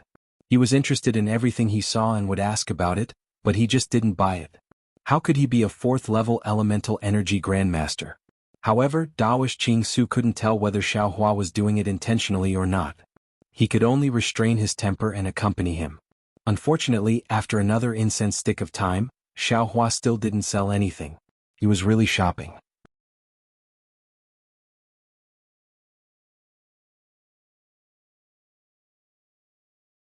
Chapter 3588. After watching from the side for a long time, Master Qing Su finally couldn't help but ask in a low voice, "Master Xiao, if you're interested, just release your divine sense. Not to mention one stall, even 10 stalls can be seen at once. Why do you have to ask them one by one? If you're not a fish, how can you know the joy of a fish?" Xiao Hua disdained. Indeed, he couldn't happily stroll around the trade fair with Master Qing Su. "All right." Master Qing Su nodded and didn't ask any more questions. Xiao Hua glanced at Master Qing Su. He also couldn't figure out what this cultivator meant. When Xiao Hua glanced sideways at Taoist Master Qing Su, he saw some jade bottles on the table in front of a golden core cultivator. Below the jade bottles there were a few joints. These bones couldn't be easily seen by divine sense. This was also the reason why Xiao Hua carefully checked each stall. "Fellow Taoist, please." Xiao Hua walked to the cultivator's table and cupped his hands. That golden core cultivator glanced at Xiao Hua and Master Qing Su behind him. He couldn't see through Xiao Hua's cultivation. Xiao Hua's temperament was gentle like jade, making the cultivator feel that his cultivation was similar to his own. However, Master Qing Su beside Xiao Hua was different. Although he couldn't see through his cultivation, Master Ching Su's eyes were like lightning and his aura was like a king. The Golden Core Cultivator immediately felt that Master Ching Su was hiding something. If Master Ching Su was like this, how could Xiao Hua in front of him be inferior? That Golden Core Cultivator didn't dare to be negligent. He hurriedly stood up and bowed. I don't dare. May I know which item Senior likes? Xiao Hua originally wanted to loosen the reins only to grasp them better. Now this jade bottle didn't need to be looked at. It must be some medicine for injuries. This kind of thing was meaningless to nascent soul cultivators. If Xiao Hua asked again, it would only make it more conspicuous. Forget it. Xiao Hua reached out and pulled the jade bottle away. He picked up the bones below and asked, Where did you get this thing? How do you want to exchange it? This thing? The Golden Core Cultivator was stunned, and so was Taoist Master Ching Su. After all, on the Golden Core Cultivator's table, apart from some jade bottles, there were also a few pieces of refining materials. Taoist Master Ching Su did not think that these bones were of any use. The Golden Core Cultivator's face was slightly red as he hurriedly said, Senior, I picked these up from the reef when I was traveling in the South Sea. When I took out the jade bottle from my small Chengkuan bag, I poured them all out and didn't have time to clean them up. If Senior wants it, feel free to take it. All right. Xiao Hua didn't hold back. With a flip of his hand, his knuckles disappeared. Then he raised his hand again and took out a jade bottle. He said, This is the mysterious Yin pill. It's the best for consolidating one's spiritual sense. It's suitable for Golden Core cultivators. Many, many thanks, Senior. The Golden Core Cultivator was overjoyed. He reached out to receive the jade bottle and stammered his thanks. Xiao Hua smiled and said, If you can tell this old man the location of the reef, that would be even better. Of course, of course. The Golden Core Cultivator hurriedly put away the jade bottle. After thinking for a while, he took out a jade pen and wrote something on it. Then he respectfully handed it to Xiao Hua. Xiao Hua took it and nodded. He put it away and walked to another place. Spiritual Master Ching Su followed for a while. He couldn't help but ask in a low voice, Spiritual Master Xiao, what's the use of these bones? Nothing. Xiao Hua said indifferently, This Xiao likes strange things. Who knows if there's some big secret hidden inside? Spiritual Master Ching Su naturally knew that Xiao Hua wasn't telling the truth. He smacked his lips and was about to ask more when he saw Xiao Hua quicken his pace and rush to another jade table. Xiao Hua's gaze once again fell on a very inconspicuous material. After another half an incense stick's worth of time, Xiao Hua had visited many stalls and bought many things. Taoist Master Ching Su, who was at the side, saw clearly that Xiao Hua was buying things that others didn't want. Even with his own eyes, he couldn't see the purpose of these things. Damn it, this Xiao Hua is really strange. Spiritual Master Ching Su muttered. What does he mean? Could it be that these things are all treasures? But why can't this old man see them? Just as Taoist Master Ching Su was thinking, the cave entrance became noisy again. Xiao Hua and Taoist Master Ching Su turned to look and saw that there were actually quite a few nascent soul cultivators at the entrance of the cave. Their faces were filled with excitement as they walked towards the other side of the cave while whispering in low voices. Oh, aren't these cultivators attending the banquet in Spiritual Master Huada's cave? Spiritual Master Ching Su asked curiously. Didn't that guy say that he would hold a trade fair after the banquet? Xiao Hua sneered. He wanted to, but I'm afraid he wouldn't have the face to do it again. Hee, it's true. Spiritual Master Ching Su laughed. He looked around and suddenly transmitted his voice. Spiritual Master Xiao, I've been following you for a long time. To be honest, I want to talk to you about something. So you want to talk about something? Xiao Hua smiled and transmitted his voice. This Xiao thought you were going to pay for this Xiao. Hee, paying the bill is not a problem. As long as fellow Taoist Xiao likes it, this one will definitely buy it. Spiritual Master Ching Su smiled. What I said earlier also counts. I don't need you to pay for this Xiao. Xiao Hua stopped and looked at Spiritual Master Ching Su. You only need to answer 1 or 2 questions. If it involves secrets, can I choose not to answer? Of course. Xiao Hua nodded. But rest assured, fellow Taoist, I won't make things difficult for you. That's good. Fellow Taoist, please speak. Do you know about heavenly soul, earthly soul, and mortal essence? Heavenly soul, earthly soul, and mortal essence. Spiritual Master Ching Su was obviously stunned. He shook his head naturally. I've never heard of it. Oh, then forget it. Xiaohua waved his hand. This thing was one of the things that Shensong Zi used to cultivate his scattered soul. Since spiritual master Qing Su didn't know about it, he probably didn't know about the other rare things either. What about the other question? Spiritual master Qing Su was somewhat unwilling and transmitted his voice again. Xiaohua raised his eyebrows and smiled. The second question is, where are the heavenly soul, earthly soul, and mortal essence? Hee. Spiritual master Qing Su slapped his forehead and laughed. This old man shouldn't have asked. However, what's the use of this thing? Where did fellow Taoist Xiao learn about it? If this old man knew, perhaps I could help you. Xiaohua raised his foot and walked forward again. He said, if fellow Taoist doesn't know, then forget it. There's no need for fellow Taoist to worry about what this thing is for. Fellow Taoist, perhaps you don't know. Even if I don't, I can help you ask. Even if fellow Taoist wants to know something else, I can still help you. Spiritual Master Qing Su hurriedly transmitted his voice again. Xiaohua didn't understand. He smiled and said, what do you mean, fellow Taoist? Spiritual Master Qing Su also smiled and said, could it be that fellow Taoist Xiao has already forgotten what I said at Spiritual Master Huoda's banquet? What did fellow Taoist say at the banquet? Xiaohua looked at Spiritual Master Qing Su thoughtfully, as if he was recalling what Spiritual Master Qing Su said just now. Seeing that Xiaohua was pretending to be deaf and mute, Spiritual Master Qing Su smiled and said, Spiritual Master Xiao, a straightforward person doesn't resort to insinuations. Let this old man ask you, fellow Taoist, have you met any Taoist seniors above the 5th stage of origin power? Or perhaps, fellow Taoist master. Fellow Taoist, there's no need to worry about my master. Xiaohua's tone was somewhat cold. Spiritual Master Xiao, please don't misunderstand. Spiritual Master Qing Su hurriedly explained, I have never doubted fellow Taoist's identity as a Taoist cultivator. Moreover, I also believe that fellow Taoist doesn't have any relationship with Confucian cultivators. What I mean is fellow Taoist's tone is rather arrogant. You actually dare to say, establish a Taoist sect. However, fellow Taoist, don't you feel that your strength is simply insufficient to establish a Taoist sect? Look at the cultivators in this cave.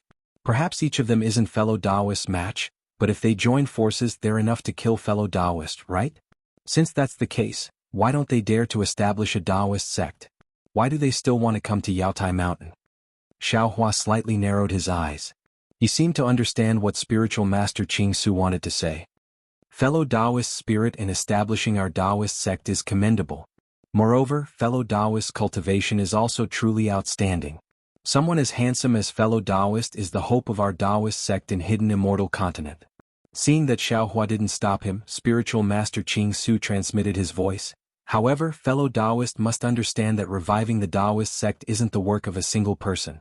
Thousands upon thousands of Taoist sect disciples sacrificed their lives for the Taoist sect's existence in hidden immortal continent today. It's also because of the Taoist sect's senior sacrifice over the past tens of thousands of years that you and I are talking in this cave right now. We Taoist sect cultivators should work together and unite with each other. Only then will we be able to stand out. Unfortunately, the Taoist sect's seniors have all withered away. There aren't many who can protect us anymore. It's time for us to walk in front of others. However, when walking in front of others, we need to have a strategy. We also need to protect ourselves first.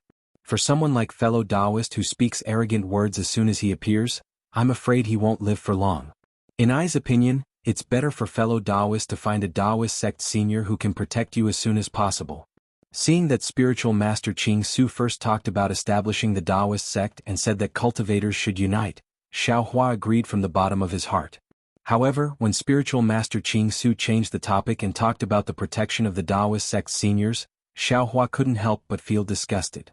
Ever since Xiaohua started cultivating, he didn't dare to say that he didn't receive any protection. However, how many of the seniors who cared about him sincerely protected him? Many of them had ulterior motives such as helplessness and affection, and very few of them. Fellow Taoist means, without the seniors' protection we're helpless? Can we possibly be killed by Confucian cultivators? Xiaohua asked indifferently. Spiritual Master Qing Su's growth was different from Xiaohua's, so he naturally didn't understand what Xiaohua was thinking. However, he also heard the other meaning in Xiaohua's tone. Knowing that Xiaohua had misunderstood, he hurriedly waved his hand and said, that's not the case. If we were all under seniors' protection, we wouldn't have been able to cultivate to the 4th grade of origin energy. Spiritual Master Ching Su, if you have something to say, just say it. We've all lived for thousands of years. What haven't we seen? Why beat around the bush? Xiao Hua was somewhat impatient.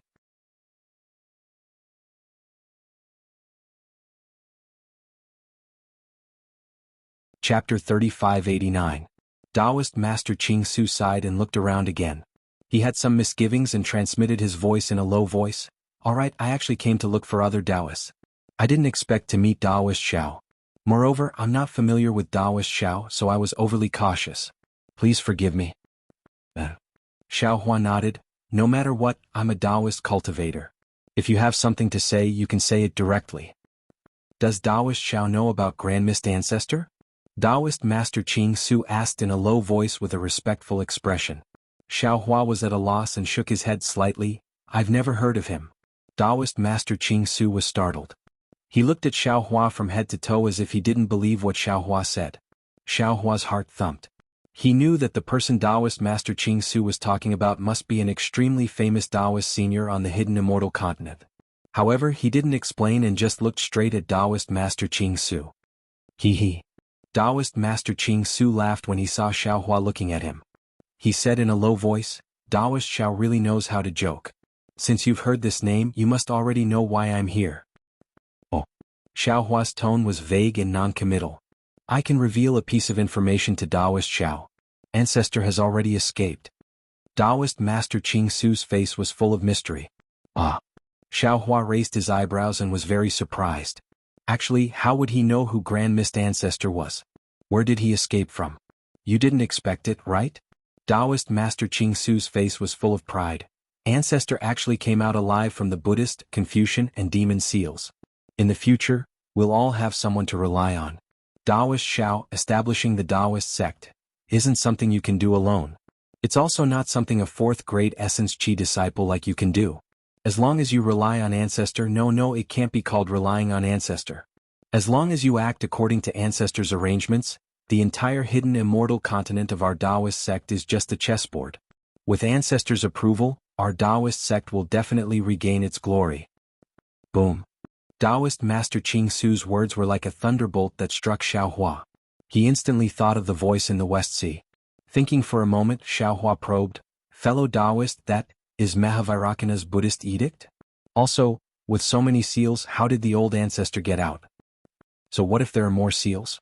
Taoist Master Ching Su said proudly, Ancestor Primordial Mist cultivation is profound. Even if he was imprisoned by a demon formation, protected by the yin-yang illustration mirror, and suppressed by the Mahavairocana Buddha's edict, he could still escape. Hiss. Xiao Hua sucked in a breath of cold air. He finally understood who was released from the eye of the West Sea when he had just arrived at the hidden immortal continent. Then again, thinking about the Grand Mist Ancestor's ruthlessness when he had tried to escape, Xiao Hua's heart turned cold. Perhaps the Grand Mist Ancestor was powerless to bring him out, or perhaps he had been suppressed for who knows how many years and longed for freedom, but he couldn't just leave him in the eye of the sea, right? What benefits would he get from following such a Taoist senior? Moreover, according to Taoist Master Ching Su, the Grand Mist Ancestor still didn't know how to play up the story of his escape. Therefore, Huang Xiaolong was definitely not a character in the Grand Mist Ancestor's story. If Huang Xiaolong appeared in front of the Grand Mist Ancestor, how would the Grand Mist Ancestor deal with him? Forget it. Xiao Hua's mouth was bitter. He didn't dare to put his life in the hands of others. Since fellow Taoist knows about the Grand Mist Ancestor, then the matter fellow Taoist asked just now, he must also know about it. Taoist Master Ching Su saw the change in Xiao Hua's expression and thought that Xiao Hua was pondering. He took the opportunity to say, I will immediately tell fellow Taoist once I have the results. Of course, if the Ancestor has these things, he will certainly bestow them to you. Don't worry, the Ancestor is very fond of disciples like you and me who are at the upper 4th grade of Essence Force. Xiao Hua's eyes turned slightly and he had a plan in his heart. After all, the Grand Mist Ancestor had only seen his face and didn't know his name. It would be fine if he didn't meet with him in the future. Moreover, an acquaintance might not be able to see through a person's nature. Perhaps he should observe for a while longer. After all, this Grand Mist Ancestor was a Taoist senior, and even if he was a heartless person, it would be a good thing if he could help Huang Xiaolong support the Taoist sect. And then I'll have to trouble fellow Taoist with this matter. Xiao Hua nodded. Taoist Master Qing Su was overjoyed and transmitted his voice. Obtaining fellow Taoist Zhao's favor is comparable to Taoist Huoda and the other two. Ai's trip was not in vain. Ah, fellow Taoist Master Qing Su, there's no need for this. Xiao Hua waved his hand. Whether it's fellow Taoist, I, or even the Grand Mist Ancestor, we are all Taoist cultivators. When facing Confucian cultivators, we should all stand together. Well said. Taoist Master Qing Su nodded. After the Jadestage meeting, I will immediately report to the Ancestor and ask him to send someone to receive fellow Taoist. Receive. Xiao Hua frowned and shook his head slightly. Fellow Taoist Master Qing Su wants me to meet the Ancestor and personally pledge my loyalty? Yes. Taoist Master Qing Su said with a smile. Our Taoist sect uses very few resources on the hidden immortal continent. If fellow Taoist doesn't pledge your loyalty to the Ancestor, how can the Ancestor be at ease? Then forget it. Xiao Hua said with a smile. Those who walk different paths cannot make plans together. I don't intend to pledge my loyalty to anyone, no matter what their cultivation is. Sure. Taoist Master Qing Su hurriedly whispered, Taoist Master Xiao, it's better to speak less of such arrogant words. The Ancestor doesn't like it. Fellow Taoist, please. Just pretend you never saw me. Xiao Hua raised his hand and gestured. Taoist Master Qing Su hesitated for a moment and said with a bitter smile, with fellow Taoist temper, I really don't know how you managed to cultivate to the late stage of nascent soul. I have a Taoist heart, a Taoist foundation and even more a lofty character. Xiao Hua said proudly, I also have a great ambition to establish my Taoist sect. Even the heavenly Tao will help me. All right. Taoist Master Qing Su thought for a moment and said, I will report this matter to the Ancestor. However, I don't know how the Ancestor will answer or how to deal with fellow Taoist's matter. Of course, fellow Taoist can rest assured. No matter what, fellow Taoist Xiao is still a disciple of our Taoist sect. Even if fellow Taoist isn't used by the Ancestor will only help him and definitely won't make things difficult for him. And I understand.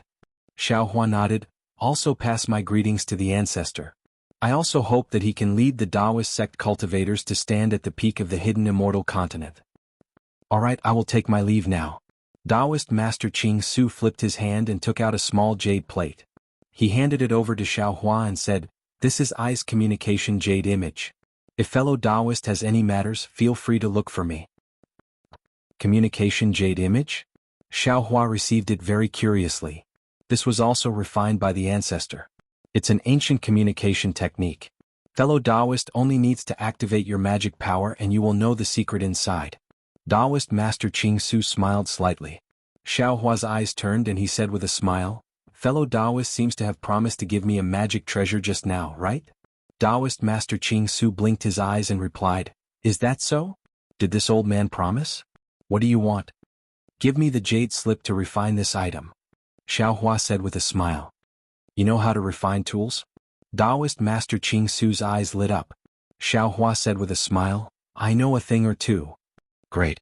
Taoist Master Qing Su clapped his hands and said, There are very few Taoist cultivators in my hidden immortal continent who can refine items. With Taoist Master Zhao's help, great things can be done. Alright, I will make a deal with fellow Taoist. And you can also say that I am making a deal with the Ancestor. Xiao Hua said with a smile, I can refine items for the Ancestor, but all the materials will be provided by the Ancestor. My reward is that the Ancestor must protect my safety. Moreover, I want 20% of the materials used to refine the items. I don't dare to agree to this. Moreover, I don't have the jade slip to refine the communication jade image. Let me return and ask the Ancestor first. However, fellow Taoist, don't worry, the Ancestor should agree. Taoist Master Qing Su seemed to be very happy. Xiao Hua nodded and put away the communication jade image. He cupped his hands and said, I believe fellow Taoist can send messages to me through this communication jade image. Now, I won't delay fellow Taoist's great cause of revival. Farewell. Farewell. Taoist Master Qing Su smiled and cupped his hands. He watched as Xiao Hua walked towards another stall and haggled with an early Jindan cultivator. Then, with a smile on his face, he turned and blended into the crowd and disappeared. Looking at some materials in front of him, Xiao Hua didn't pay attention to what was behind him. Currently he was somewhat uncertain in his heart. The cooperation with this so-called Grand Mist Ancestor was also an impromptu idea. After all, Taoist Master Qingsu was right. Even if he had a whole body of iron, how many nails could he forge? When he could borrow strength, he still needed to borrow strength. Anyway, he was refining items and exchanging with this Grand Mist Ancestor. It didn't involve any karma. Fellow Taoist. Just as Xiao Hua was pondering, a slightly hoarse voice sounded in his ear. Have you taken a fancy to this spirit fruit? Oh. Xiao Hua came back to his senses. He was fiddling with a few materials that weren't considered rare, but his hand unconsciously picked up a dark fruit the size of a thumb. Xiao Hua simply picked it up and said with a smile, Fellow Taoist. Seeing this cultivator in front of him, Xiao Hua was slightly stunned. This cultivator wasn't tall and wore a dark blue armor. His face was covered by a helmet and couldn't be seen clearly. However, Xiao Hua had a very familiar feeling from the bottom of his heart. This cultivator wasn't a human. Perhaps I should call you fellow Taoist. Xiao Hua said with a smile. What's this called? What's its use? Oh. The cultivator's voice was slightly surprised, as if he didn't expect Xiao Hua to see through his true appearance. However, seeing that Xiao Hua didn't intend to expose him, he calmed down and explained, This is a snake-eye fruit. It's a commonly used healing item by snake demons in the Thousand Demons Sacred Territory. It has a miraculous effect on cultivators' injuries. If fellow Taoist wants to participate in the Jade Pavilion gathering, it's best to buy a few. In my opinion, it's more useful than your Tao Sect spirit pills. Fellow Taoist is a demon of the Thousand Demons Sacred Territory? Xiao Hua looked around and lowered his voice. Since this demon covered his appearance, he obviously had some misgivings. Xiao Hua didn't speak loudly. I am indeed a demon of the Thousand Demons Sacred Territory. The demon nodded and calmly admitted.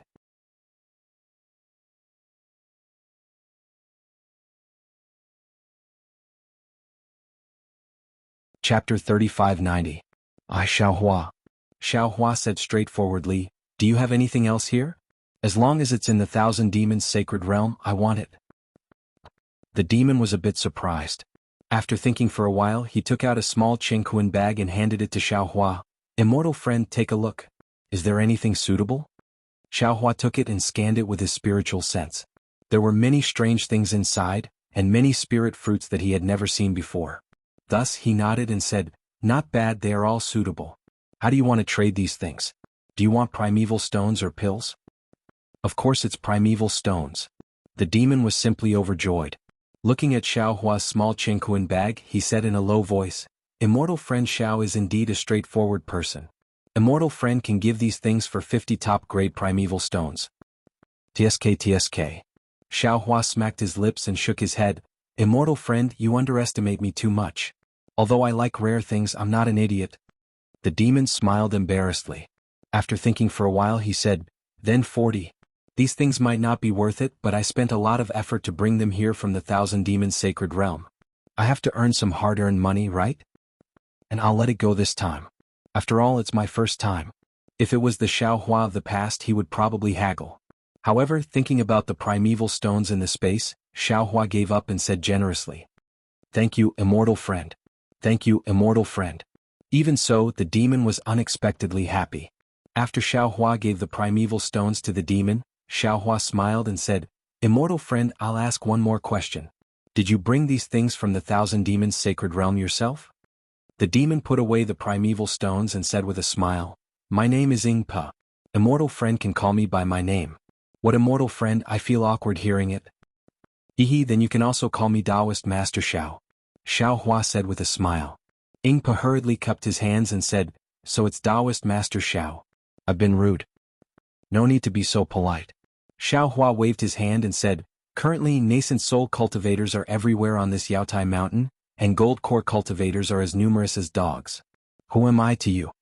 As soon as he said this, Ingpa was stunned for a long time. Then the armor on his body shook violently, as if he was trying to hold back a smile. After a while, he cupped his hands and said, Spiritual master is really a master. This one has been enlightened.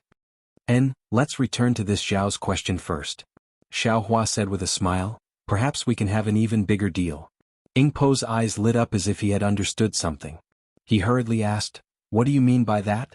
"My strength is weak, so it is impossible for me to travel from the Thousand Demons' sacred realm to the hidden immortal continent in such a short period of time. Thus, I contacted some of my fellow clansmen in the Thousand Demons' sacred realm. My fellow clansmen are also similar in strength to me. I don't dare to do big things, so I can only do small things. And what other good things do you have that you haven't taken out yet?" Xiao Hua nodded his head, thought for a moment and asked. Ingpa knew that Xiao Hua was testing him. He hurriedly took out an even smaller Qingquan bag and handed it over to Xiao Hua, saying, "Spiritual Master Xiao, this is all that I have brought this time. Please take a look and see if there is anything you want." "Hehe, as expected, you have good things hidden away." Xiao Hua laughed. When his divine sense swept over the small Qingquan bag, the smile on his face became even wider. He nodded and said, "Although I have no use for most of these things, in order to show my sincerity, I will take all of them."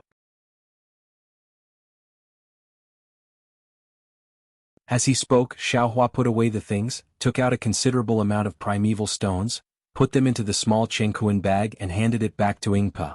Ingpa was overjoyed when he saw it. He looked around and said with a smile, "I have received Spiritual Master's sincerity.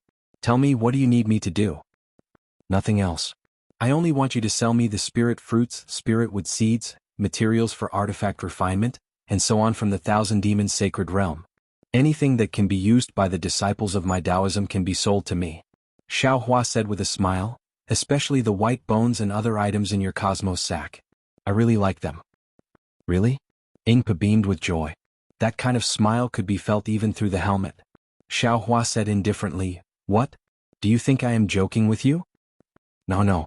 Ingpa hurriedly waved his hand. "I just feel that... You feel that it is inconceivable that I want these things?" "Indeed." Ingpa answered honestly, "My demon realm has many magical things.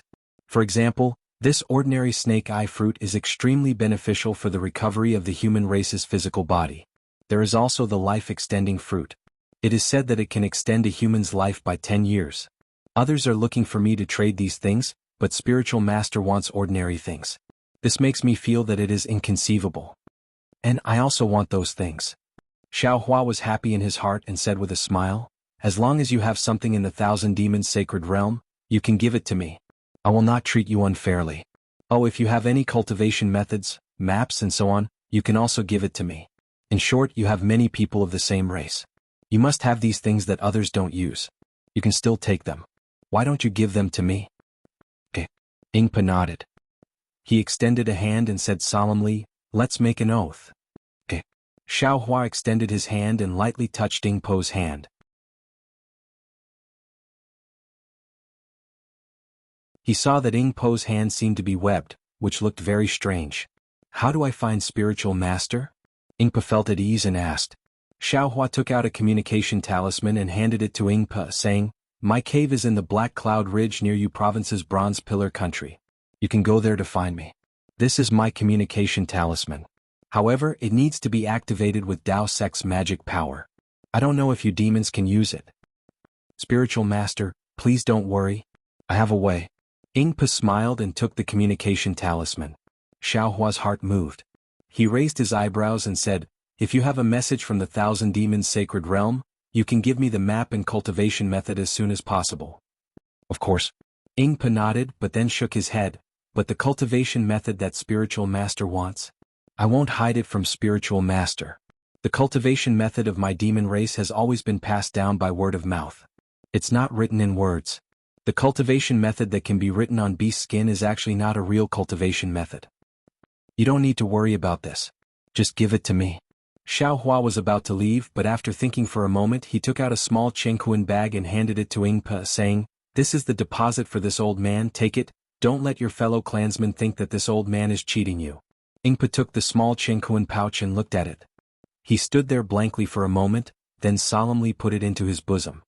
He said, "I'll let Taoist know that in fact the vow has already been made, but Taoist has taken out so many primordial stones, which really makes me admire you. Spiritual Master, please don't worry. I'll go out now and try to send the first batch of things after the Jade Pavilion meeting." "Good." Xiao Hua cupped his hands, "Then I'll have to trouble you." Ingpa did what he said. He simply packed up his things, cupped his hands to Xiao Hua and hurriedly left. Xiao Hua continued to wander around. However, his original appearance had already changed. When he entered the Yuanian cultivator's half of the Immortal's cave, he had already become a completely different person.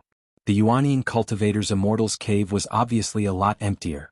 There were also a lot fewer things. However, the atmosphere in this half of the Immortal's cave was far better than the other half. Because almost all the Yuanian cultivators were whispering about what happened at Spiritual Master Huoda's banquet. Xiaohua lowered his head and carefully listened. However, after a moment he understood that it was really as Spiritual Master Qingsu said. Spiritual Master Huoda was humiliated by Xiaohua. He really couldn't continue the banquet. He pretended to be drunk and retreated. His disciples hurriedly came out and apologized to everyone. Then they wanted to invite everyone to drink. After a while, many cultivators said goodbye and left. The auction that Spiritual Master Huoda mentioned was never mentioned again. Previously at the banquet, many people didn't dare to inquire too much about Xiaohua. However, after leaving Spiritual Master Huoda's cave, everyone had fewer scruples. About Xiaohua was immediately inquired by everyone. Although it was only killing a country's state preceptor and prime minister's father, which wasn't too much of a bragging matter, but Taoist cultivators had been bullied by Confucian cultivators for a long time. This kind of matter was also talked about enthusiastically. Xiaohua's ears were filled with the matter of him killing Leng Qingge and Yan Zhijin. If everyone had told the truth, it would have been fine.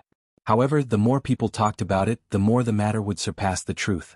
Even when Xiaohua heard it, he also felt that this incomparably valiant hero was not him at all. Xiaohua didn't know whether to laugh or cry.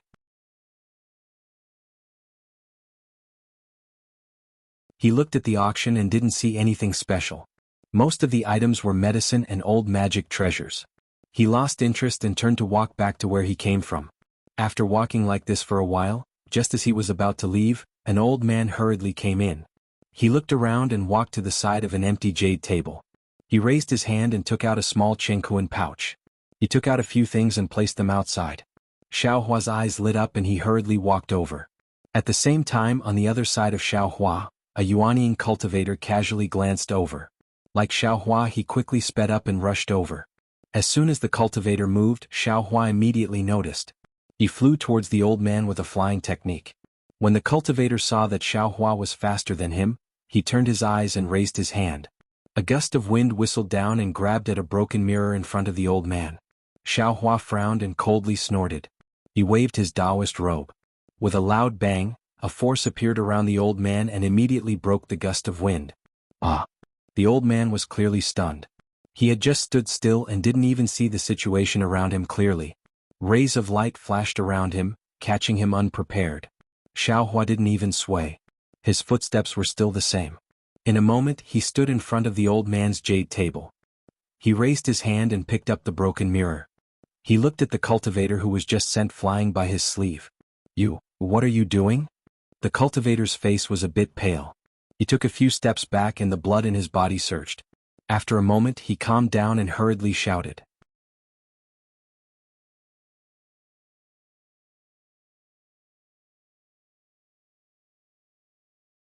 Chapter 3591. Xiaohua disdainfully glanced at the cultivator and coldly said, "This old man won't do anything. This old man just wants to take a look at this little mirror. You dare to snatch the magic treasure from I?" The cultivator was flustered and exasperated. "I saw it first." Xiaohua ignored the cultivator. He looked down at the small mirror in his hand and asked the old man, "Fellow Taoist, how much do you want to trade for this?" This. The old man hesitated. He'd never imagined that this inconspicuous damaged magic treasure would actually cause competition, and he couldn't think of a way to raise the price for it. Does fellow Taoist want origin stones, magic treasures, or medicinal pills? Xiaohua asked indifferently. Reverend Shifan. The other cultivator had already walked over at this time. He fiercely glared at Xiaohua and said to the old man, "I am Reverend Chu Feng from Jingwan Mountain in the Jing province. I am an old acquaintance of Fairy Su Ming from the Ji province. This item is very important to me. I hope you can trade this item to me." When Reverend Shifan heard Reverend Chu call out his name and mention Fairy Su Ming, his expression changed slightly. Xiaohua at the side could clearly see that this Taoist master Shifan seemed to be very afraid of Fairy Su Ming. But Taoist resting sail was somewhat hesitant. This fellow Taoist already has this item in his hands. After all, this is the rule of the bazaar. What are the rules of the trade fair? Taoist Master Chu Feng said coldly, "The rules of the trade fair are not to bully the weak, nor is it to force people to buy or sell. Fellow Taoist, you don't plan on selling this item, so it's reasonable for anyone to come.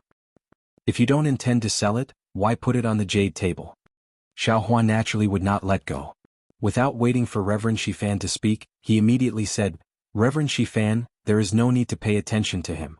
How are you going to sell this item?" "Apologies."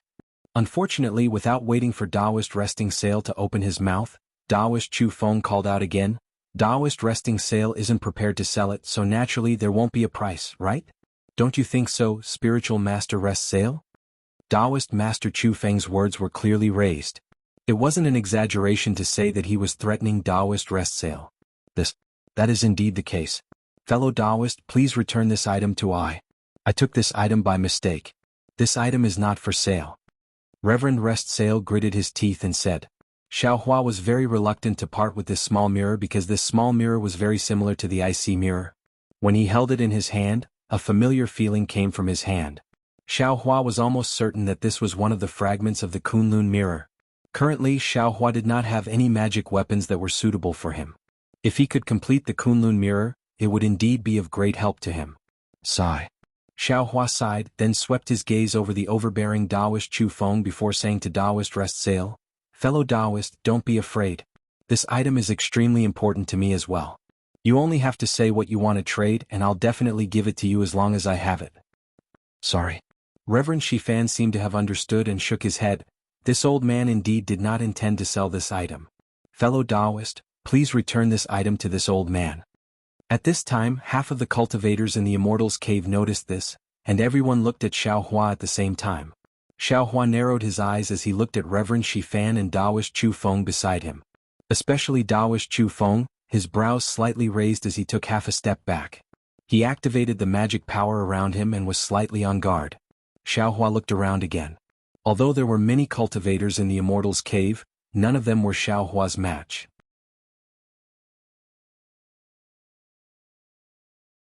Even if Xiaohua put the small mirror into his space, threw out some origin stones and left calmly, perhaps no one had the ability to stop him. However, looking at the small mirror in his hand and then looking at Reverend Shifan, Xiaohua asked coldly, "Reverend Shifan, this old man will ask again. Do you really not intend to sell this item?" Reverend Shifan's heart skipped a beat. Although Xiaohua did not completely release his aura, Reverend Shifan had already sensed it. Thinking about how Xiaohua had casually stopped Taoist Chu Feng before, how could Reverend Shifan not know how powerful Xiaohua was? Unfortunately, Reverend Shifan pondered for a moment before firmly shaking his head. "That's right.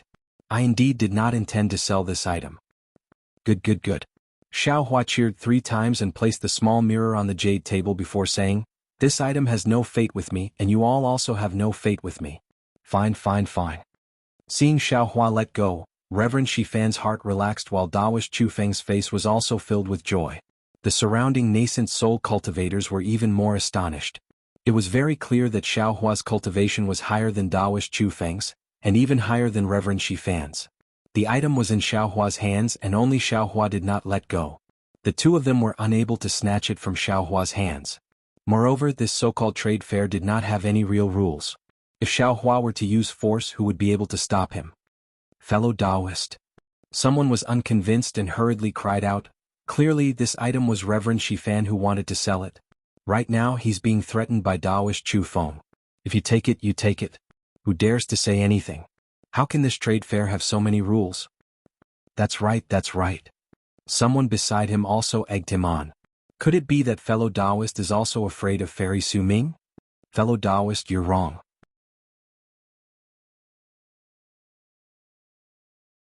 Justice is in the hearts of the people, and justice is in the heavenly Tao.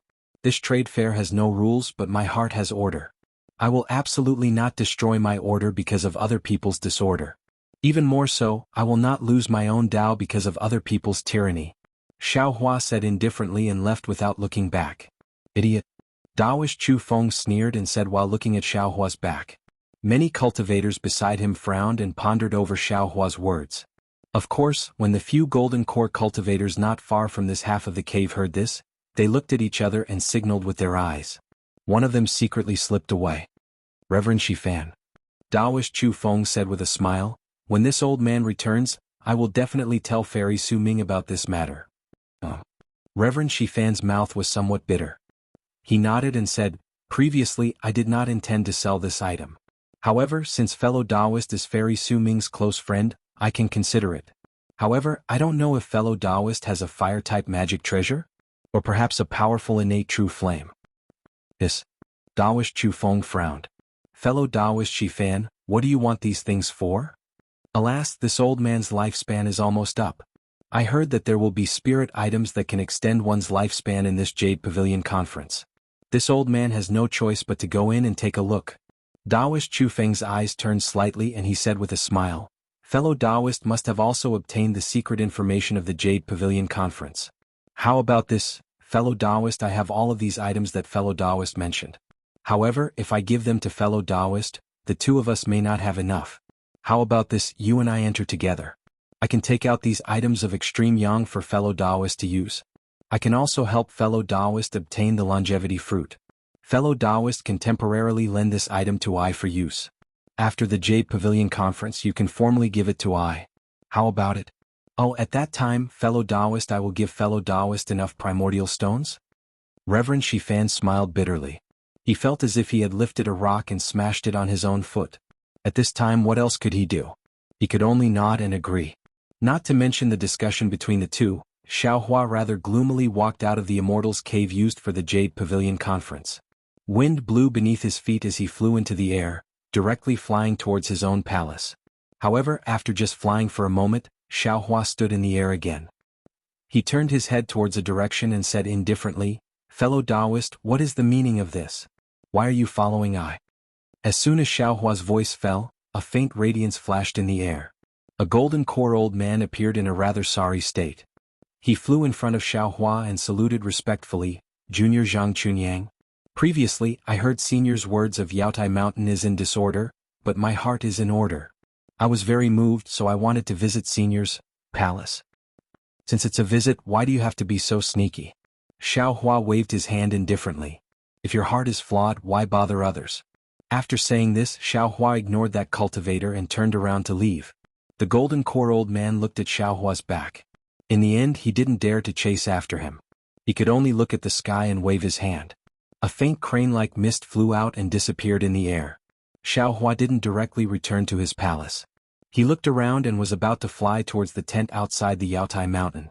Unfortunately, before he could approach the tent, Xiaohua's brows wrinkled again. He stopped in the air and calmly waited for a few breaths. Then he slowly turned his head and said, fellow Daoist, is there something wrong? This old man's mood isn't good today. Don't make this old man unhappy.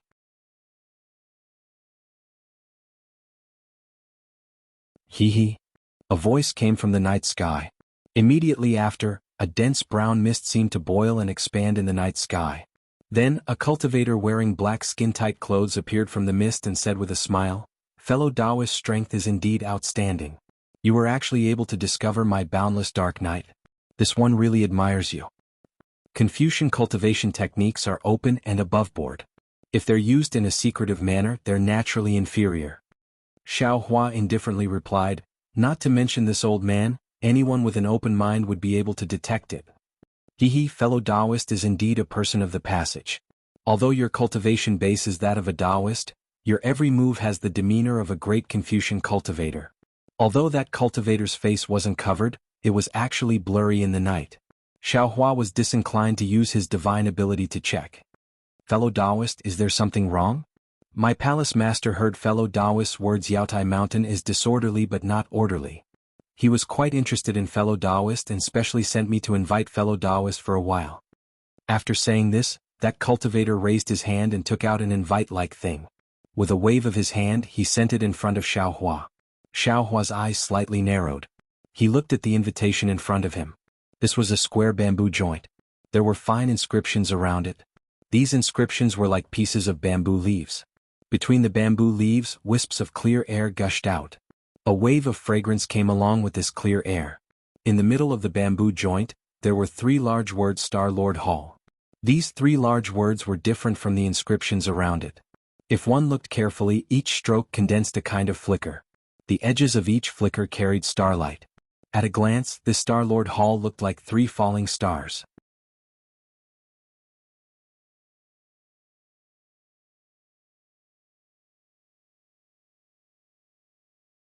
Chapter 3592. Xiaohua smiled and flung his sleeve. He didn't accept the invitation and instead sent it to the martial artist. He said solemnly, I am a Dao sect cultivator. I don't want to make friends with Confucian cultivators. Moreover, the Jade Pavilion conference will be held in 3 days. If I pay a visit to the Star-Lord Palace before that, I'm afraid it will cause a misunderstanding. That martial artist stared blankly for a moment. Looking at the invitation card in front of him, he waved his hand and the invitation card flew back to Xiaohua. He said, My palace master only appreciates fellow immortal. This trip is just for tea and conversation. It has nothing to do with the Jade Pavilion conference. Fellow immortal, you're wrong. Xiaohua waved his hand and returned the invitation. He said with a smile, The ancients said that if you don't accept a melon field, you won't accept a plum tree. Since our hearts are magnanimous, why do we have to do those things that make others suspicious? Fellow immortal, you're wrong. The martial artist waved his hand for the 3rd time and returned the invitation to Xiaohua. He said, Since our hearts are magnanimous, why do we have to be afraid of other people's suspicions? We just have to do what we think is right. How can other people know? Xiaohua stared at the invitation in front of him. He didn't hesitate. He raised his head and said, There is no scale in other people's eyes, but there is a scale in this old man's heart. There is no weight in other people's hands, but there is a weight in heaven and earth. This old man isn't afraid of other people's suspicions, but this old man's inner demons. This old man is afraid. With that, Xiaohua waved his hand. He didn't touch the invitation and flew up again. He said in a cold voice, This matter ends here. There can be a 1st and 2nd time in this world, but there is absolutely no 3rd and 4th time. Seeing the invitation fly back to him and hearing Xiaohua's warning, the martial artist's eyes flashed with a cold light. He opened his mouth and a black qi rolled and annihilated the invitation. A pitch-black flame appeared in the black qi. In a moment, the invitation turned into ashes and a few strands of clear qi fell into the martial artist's hand. The martial artist waved his hand slightly. These strands of clear qi soared into the sky and disappeared in an instant. Refusing a toast only to be forced to drink a forfeit. The martial artist sneered. Black qi once again surged out from his body. In just a few breaths, he blended into the night once again. Refusing a toast only to be forced to drink a forfeit. Almost at the same time, above the heavy red clouds above the foot of Yaotai Mountain, at the summit of Yaotai Mountain, within an elegant palace, several streaks of clear air rushed in. On the wall, a 3-colored mist surged, revealing a clear and bright night scene. Within this night scene, was precisely Xiaohua's slowly flying back figure. These words were spoken by a middle-aged man with a tall stature, an elegant appearance and a bulging forehead. This middle-aged man was wearing a scholarly robe and was sitting on a wooden chair. Above him was an old man with white hair and beard. He was holding an ancient book in his hand and reading it with narrowed eyes. Obviously, due to the mist surging on the wall and the influence of this middle-aged man's words, the old man raised his head. Although the old man's face was full of wrinkles, even on his forehead, these wrinkles didn't make people feel that he was old at all. There was only an extremely wise feeling. Not to mention that the old man's eyes were moving, a kind of divine light that could penetrate one's heart and lungs appeared from time to time. The old man glanced at Xiaohua's back on the wall and said with a smile, Linghu, what made you so angry? Reporting to Hall Master.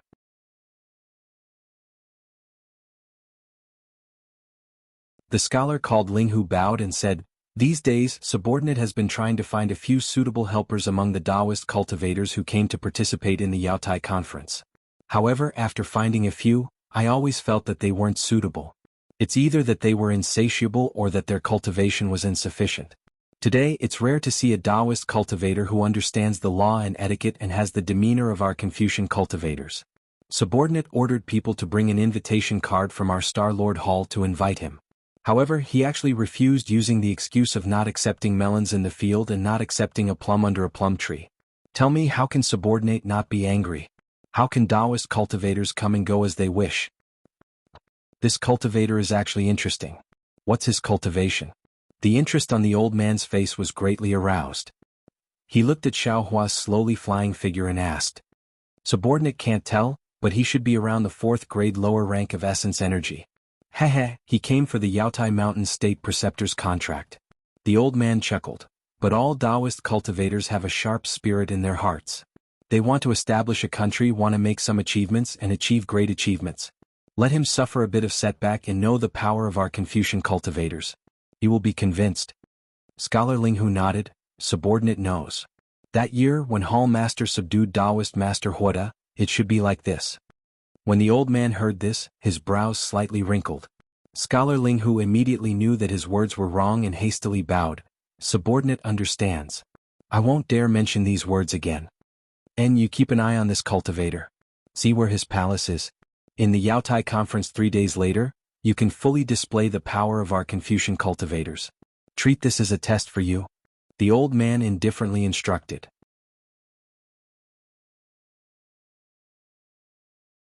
Scholar Linghu's face showed joy and he hastily bowed. Subordinate thanks Hall Master for bestowing a star general. However, just when Scholar Linghu gave his thanks, he saw that in the darkness above the wall, Xiao Hua, who had been slowly flying all along, suddenly lifted her head.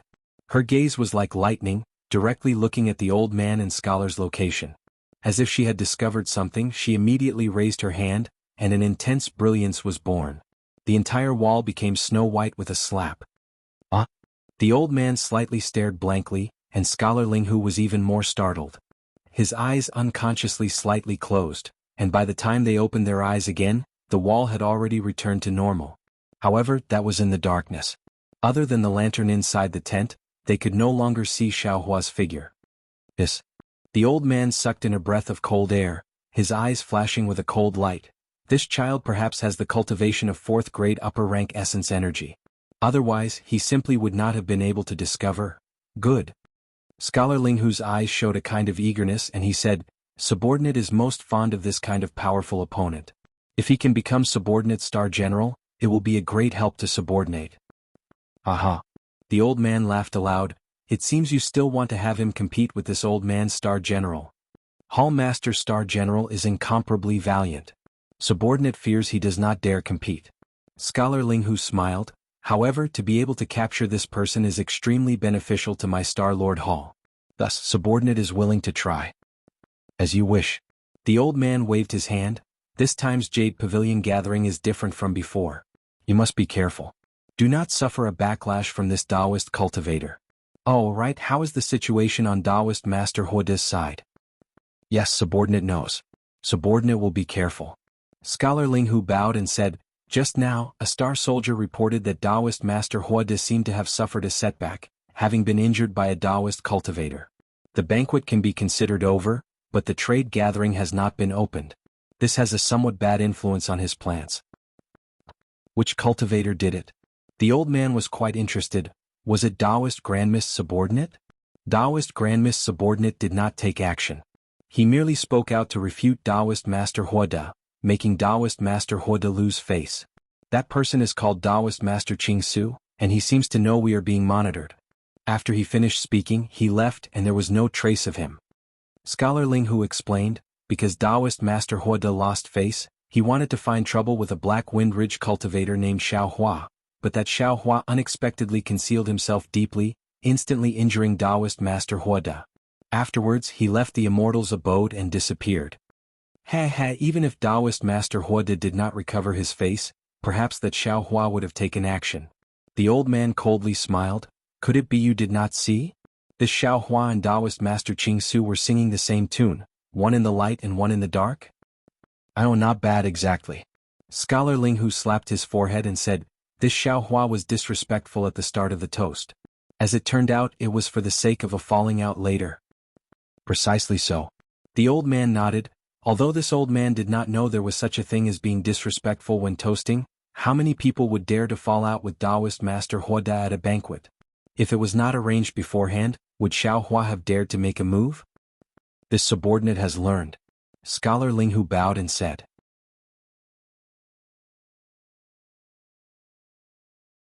Send someone to find out where Taoist Master Ching Su and Xiao Hua are staying, as well as those damned little bastards from Grand Mist on the list. The old man somewhat gnashed his teeth. Usually this old man would be too lazy to pay attention to other places, but they actually dared to behave atrociously at Yaotai Mountain? No need? At this moment, an indifferent voice came from the palace. They naturally came to the Jadestage gathering for a purpose. We will deal with all changes by sticking to the status quo, and let them slowly reveal their true colors. Immortal emissary? The old man raised his eyebrows and secretly said in his heart. He gave Scholar Linghu a meaningful glance and said, Linghu Pyron, no need to pay attention to these two people. Go and see how the arrangements for the Jadestage gathering are going. This time's Jadestage gathering must be something that Taoist cultivators will not forget for 100 years. Yes, Palace Master, this subordinate will go and check. Linghu Pyron hurriedly bowed and saluted, then quickly walked out. Kong Hongwu greets Lord Immortal Emissary.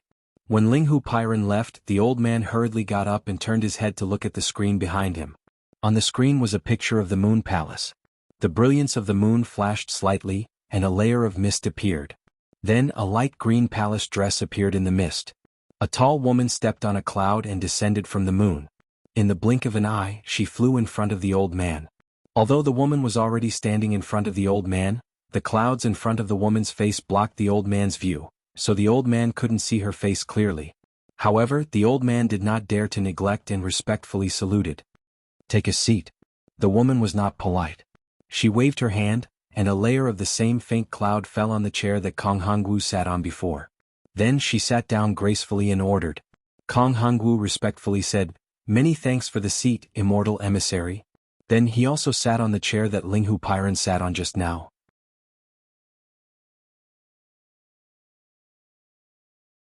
Palace Master Kong? Just as the Immortal Emissary opened her mouth, she was immediately interrupted by Kong Hongwu. Kong Hongwu hurriedly stood up and said with a smile, Immortal Emissary is joking. It's better to call me Kong Hongwu. I don't dare to be called Palace Master. Ah, Star-Lord Hall is Star-Lord Hall. Palace Master Kong is in charge of Star-Lord Hall, so you should be called Palace Master Kong. There is nothing wrong with this. The Immortal Emissary smiled faintly, and the clouds in front of her floated slightly.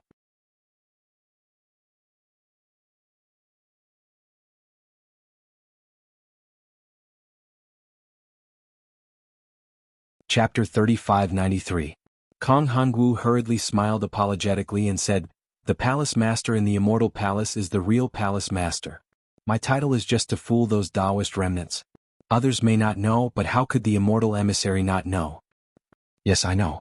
As long as you can do what she asked you to do, I don't dare to promise you the position of Palace Master, but I will give you a position in the Immortal Palace to prolong your life by 10,000 years. Thank you, Immortal Emissary. Kong Hongwu was delighted, but he did not dare to show it. He hurriedly bowed and thanked her. The Immortal Emissary flicked her sleeve and said, Take a seat. The Jadestage meeting will begin in 3 days. How many nascent soul cultivators will come? Is your Jadestage mountain ready? Immortal Emissary, there are now more than 700 nascent soul cultivators and more than 6,000 gold core cultivators gathered at the foot of the Jadestage mountain. Kong Hongwu answered without hesitation. However, most of the 700 nascent soul cultivators came for the Green Abyss Dragon Saliva. They are in a wait-and-see mode and may not participate in the Jadestage meeting. As for the other 6,000 gold core cultivators, most of them will participate in the Jadestage meeting. As for the great formation of the Jadestage meeting, please don't worry. Ever since I got your formation diagram, I personally urged the 28 Star Lords to rearrange the great formation of the Jadestage mountain. On the basis of this great formation, the heavenly generals sent by the Immortal Emissary worked together to set up the Sun, Moon and Star Immortal arrays. Not to mention nascent soul cultivators, even out-of-body and spirit-severing cultivators will not be able to leave alive. That's good. Someone has already reported this to me. Your Star-Lord Palace has done a good job. The Immortal Emissary nodded. It seems that everything is ready now except for the east wind. Indeed. Kong Hongwu smiled. As long as I open the great formation of the Jadestage mountain in 3 days, we can proceed according to your plan. However, I can't guarantee how many nascent soul cultivators will enter the formation. The Immortal Emissary chuckled and said, Kong Hongwu, do you think I'm just drawing a pie in the sky? Look at this. What is this? As he spoke, the 3 jade boxes landed in the air of the palace. The 3 jade boxes were similar in style and shape. They were all square and several inches in size. They flashed with light, and under the light, the inscriptions were like poems and essays. They were like chains flowing on the surface of the jade boxes. Wisps of clear air came from the inscriptions and fell into the light. Kong Hongwu opened his mouth. After a while, he said in a low voice, "Immortal Envoy, could it be that the words you asked me to spread are true?" "Why wouldn't it be true?" The immortal emissary smiled faintly. "This is the east wind that I was talking about. It's not the east wind that you speak of. But these things are too precious. I feel that it's truly a pity to give them to the remnants of the Taoist sect. If they don't want to, then I'll just make something up." Kong Hongwu looked at the 3 jade boxes with surprise in his eyes and said in a low voice, "Foolish. Short-sighted." The immortal emissary said coldly, "If there are no Taoist sect cultivators coming out of the Yaotai mountain with these things, who will believe in the Yaotai gathering in the future? Besides, you said that most of the 700 nascent soul cultivators who came were just spectators. If you don't take these things out, will they come to the Yaotai gathering?" But, Kong Hongwu still shook his head slightly. "These things are too precious. Even if we take them out, there's no need for them to get them."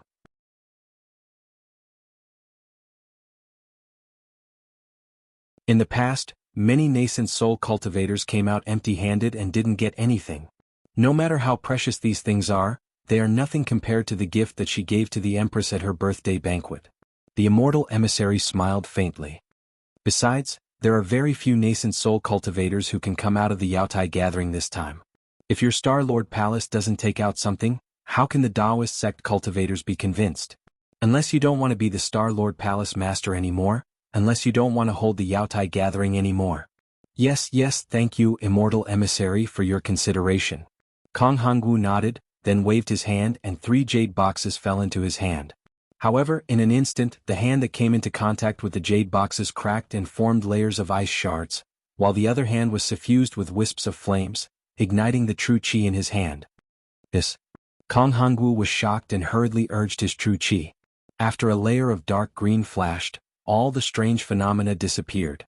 After Kong Hongwu received the 3 jade boxes, he looked at the immortal emissary and probed, "I still have 2 questions to ask, immortal emissary." "Speak." "I have just told Linghu Pyron that the Taoist sect's old man Hongmeng has revived, and now he has begun to show off in the hidden immortal continent. That Taoist master Qing Su Xiaohua and a dozen gold core cultivators should all be his subordinates. If immortal emissary doesn't let me deal with it, what should I do?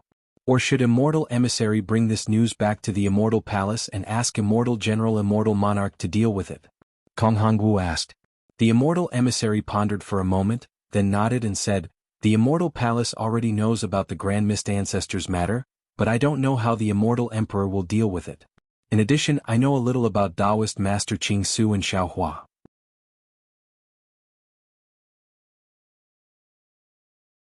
Taoist master Qing Su has contacted many Taoist sect disciples to submit to the Grand Mist Ancestor. I have already sent people to secretly follow them to see if they can find the Grand Mist Ancestor's trace. If Taoist master Qing Su is in the dark, then Xiaohua is clear. Although I haven't seen any traces of him contacting the Grand Mist Ancestor, his appearance is very strange. After the Grand Mist Ancestor escaped, he suddenly became famous, and as soon as he came out, he set up a blood steel in the Bronze Pillar country, claiming to establish a Taoist sect. Why would he, a Taoist sect cultivator, establish a Taoist sect? If he didn't have the support of the Grand Mist Ancestor, would he dare to say this? Now that he came to the Jade Pavilion meeting, he must have received the Grand Mist Ancestor's order to snatch the Imperial Preceptor's lot and prepare to help the Jianghu country establish a country in Yu province, and find a place for the Grand Mist Ancestor to stay. A crafty rabbit has 3 burrows, but this is it. Then, what should I do? Don't worry about it. Since they want to participate in the Jade Pavilion meeting, let them participate. If they can survive, give them the Imperial Preceptor's lot. As the saying goes, the monk can run, but the temple can't run. Since the Grand Mist Ancestor is establishing a country in Jianghu country, are you afraid that you won't be able to find him? Yes, I understand. Of course, ignoring doesn't mean avoiding it. This Xiaohua's aura is very fierce. If there's a chance, don't hold back. The immortal emissary smiled coldly. If you hit the small one, don't be afraid that the old one won't come out. Yes, I know. Kong Hongwu naturally didn't dare to ask more and probed again. The immortal emissary has arranged so many things and paid such a huge price, I still don't understand. The birthday gift she gave to the Emperor-Empress. What is it? It's only 3 days from the Jade Pavilion meeting. Can the immortal emissary solve my doubts? When Kong Hongwu said this, the clouds in front of the immortal emissary's face suddenly froze, and the entire palace turned cold. Kong Hongwu was regretting it at this moment, but before he could speak, the immortal emissary chuckled and said, "I thought that Hall Master Kong wouldn't be so curious, but who would have thought that he would actually open his mouth? Sigh, after all, the immortal emissary took out these 3 things that I thought were impossible to take out. How can I not think about it?" Kong Hongwu sighed. "Forget it, there's no harm in telling you." The immortal emissary laughed. "You've done so much for me, if I don't tell you, wouldn't it seem distant? Furthermore, the great formation beneath the Yaotai Mountain. I didn't hide it from Hall Master Kong, so Hall Master Kong will naturally know about it in the future. If the immortal emissary can't say it, then don't say it." Kong Hongwu laughed. "There are many difficult questions in this world, and it's impossible for me to know the answers one by one. There's nothing that can't be said. The birthday gift is these nascent soul stage cultivators." The clouds on the immortal emissary's face began to dance again. These nascent soul stage cultivators? Kong Hongwu was stunned. He thought for a long time, and naturally knew that he had to get the truth from these nascent soul stage cultivators, but he never thought that it would be from these nascent soul stage cultivators themselves.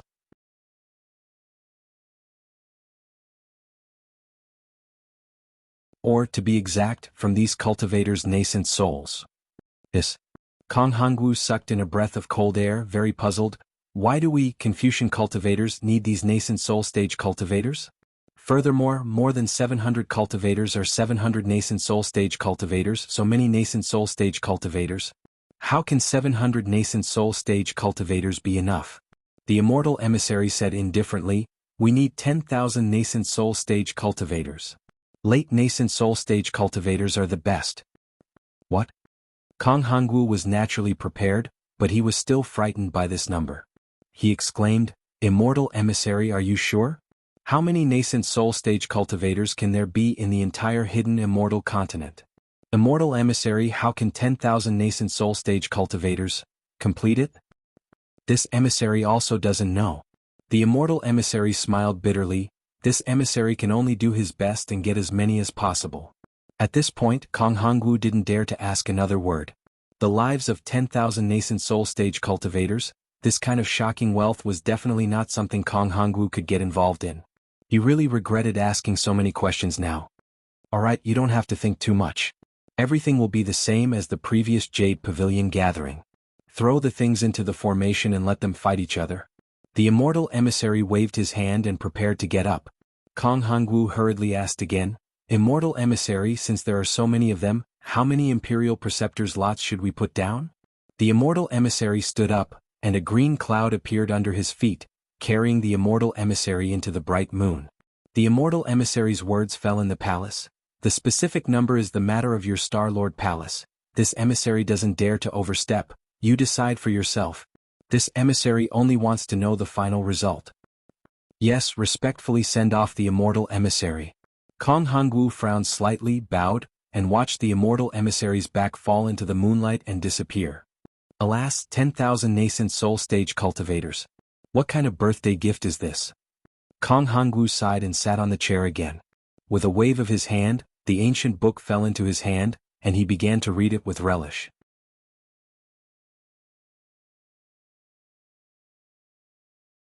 Xiao Hua naturally didn't know that he had already fallen into the eyes of the immortal emissary, but he had already begun to plan what to do after being noticed by the Confucian cultivator. Before he returned to the palace, he had already swept his soul awareness a few times, but didn't find anything unusual. Only then did he put the token on the door and open the palace.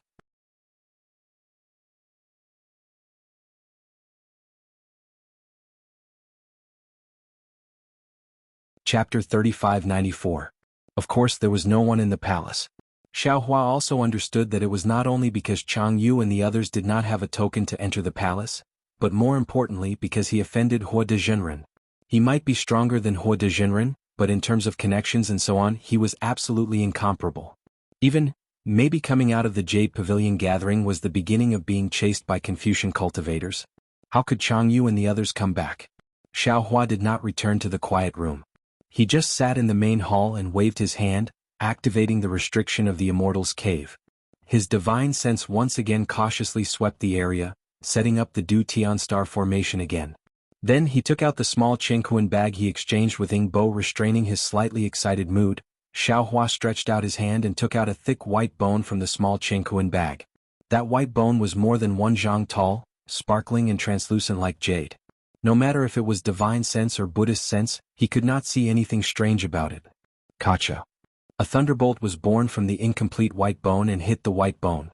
The white bone floated along with the thunderbolt and fell on the skeleton. The left leg was precisely the missing calf bone. At the same time the white bone fell, lightning water flowed down from the place where the white bone was connected. Good. Xiaohua clapped his hands and smiled.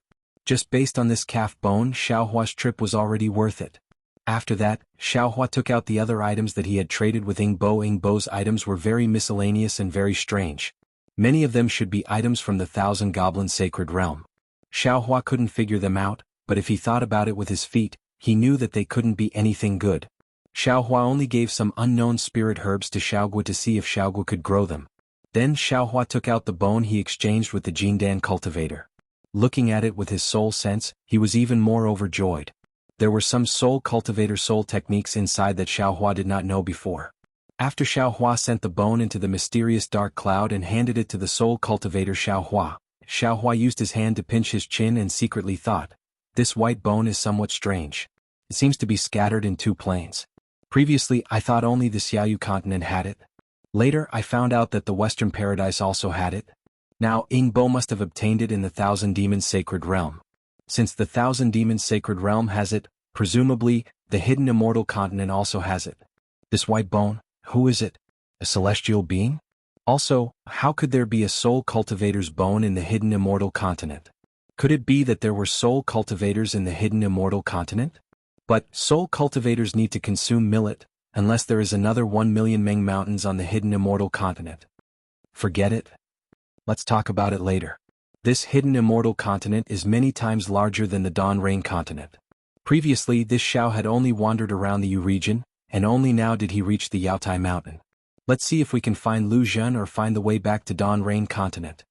When he thought up to here, Xiaohua's brows raised as he spoke in surprise. When Xiaohua scanned with his divine sense, a look of joy appeared on his face. He put away the capital star formation and then took out the token from his bosom. A ray of light shone from the token, and the door to the palace opened. Chang Yu and Wu Tianxin quickly walked in from the outside. When the two of them saw Xiaohua sitting inside the palace with a smile, they looked at each other and nodded slightly.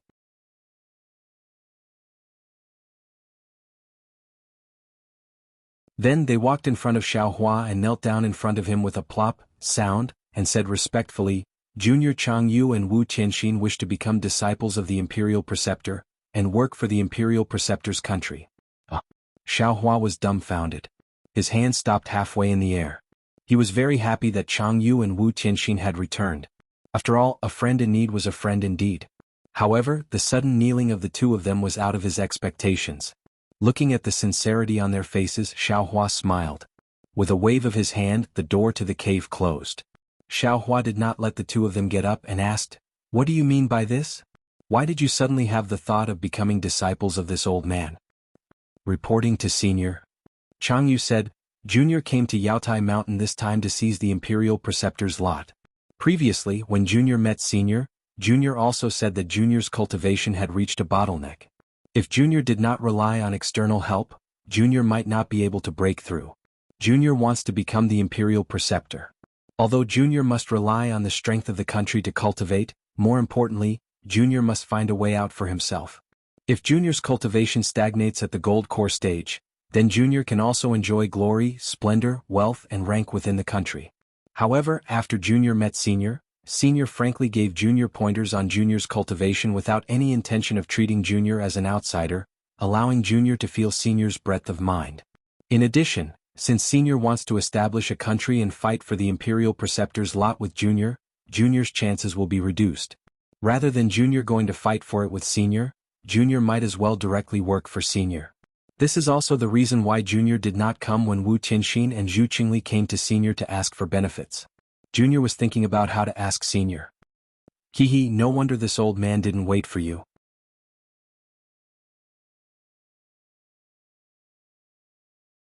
It turns out that you were casting a long line to catch a big fish. Xiaohua laughed. Chang Yu's heart relaxed and he said, Actually, Junior originally wanted to wait for Senior to seize the Imperial Preceptor's lot before bringing it up. But tonight, Senior defeated Taoist Master Huada, and Junior heard a few nascent soul seniors talk about Senior's deeds. Junior knows that this is a chance for Junior. If Junior does not take advantage of Senior's awkward situation to provide timely assistance, when will Junior wait?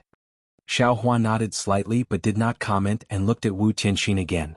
Wu Tianxin hurriedly said, presumably, Senior already knows that when Junior was talking to Senior, Junior already had the idea of working for Senior, but Junior is still somewhat hesitant. Junior has the same idea as Senior Martial Brother Chang. Junior does not dare to disturb Senior at this time.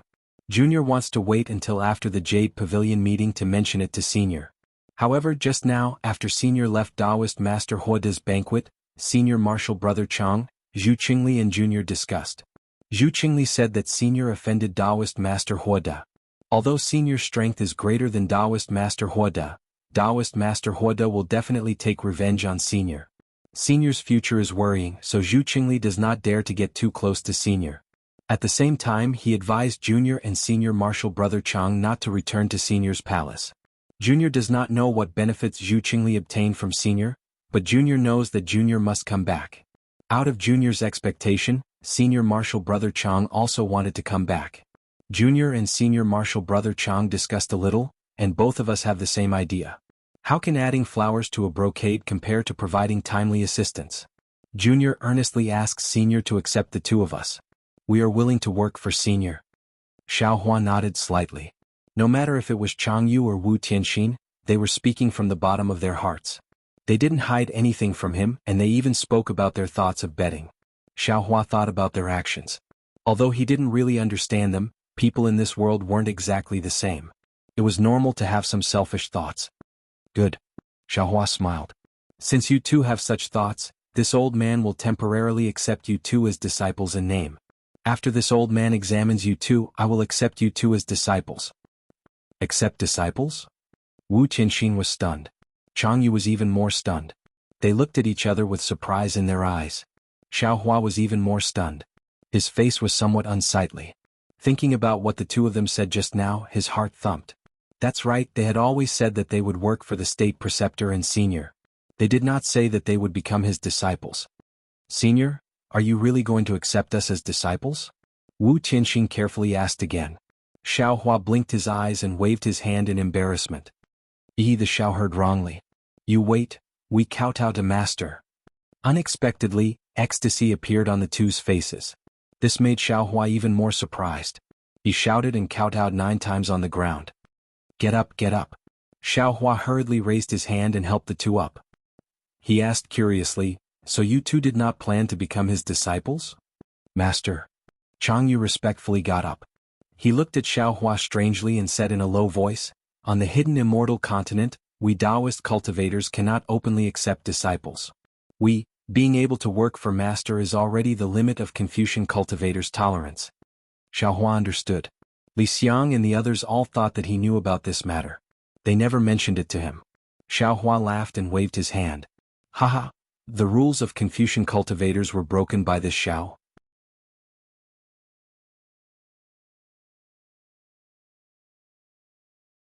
Since this Xiao wants to establish a Taoist sect, what is there to be afraid of? This Xiao even wants to establish a sect. Master. Chang Yu hurriedly said. You can't say this here. This is Yaotai Mountain. And this old man knows. Xiaohua nodded. In this old man's eyes, Yaotai Mountain is just Yaotai Mountain. Wu Tianxin opened his mouth again. Master, since this disciple has become your disciple, then please give this disciple a proper name. This disciple can no longer use his previous name. Xiaohua knew about Wu Tianxin's abnormality and understood that this matter might be related to his life. He thought for a moment and said, how about Wu Tian? Wu Tianxin was overjoyed. He knelt down again and said, thank you master for giving me a name. From now on this disciple is Wu Tian. Xiaohua helped him up and said with a smile, even if you cultivate to nascent soul, you can still be called Taoist Wu Tian? Yes, this disciple understands. This is this disciple's Dharma name. Wu Tian was really happy. This was Xiaohua's promise to him. Chang Yu looked enviously at the side and said in a low voice, Master, you can't favor one and discriminate against the other. This disciple, Xiaohua rolled his eyes at him and said, "You guys have just become my disciples. This old man still doesn't know your specific cultivation level. How can I give you any benefits? Especially you've already reached the late stage of Jindan. After the Yaotai gathering." Xiaohua originally said that he didn't know the specific temperament of these two people and that he still wanted to test them. However, when the words reached his mouth, he changed them to cultivation level. At this moment, his heart was even moved. He thought for a moment and nodded. "Alright, since you guys can bet on this old man, then this old man will also bet. Jianghu, you better not disappoint this old man."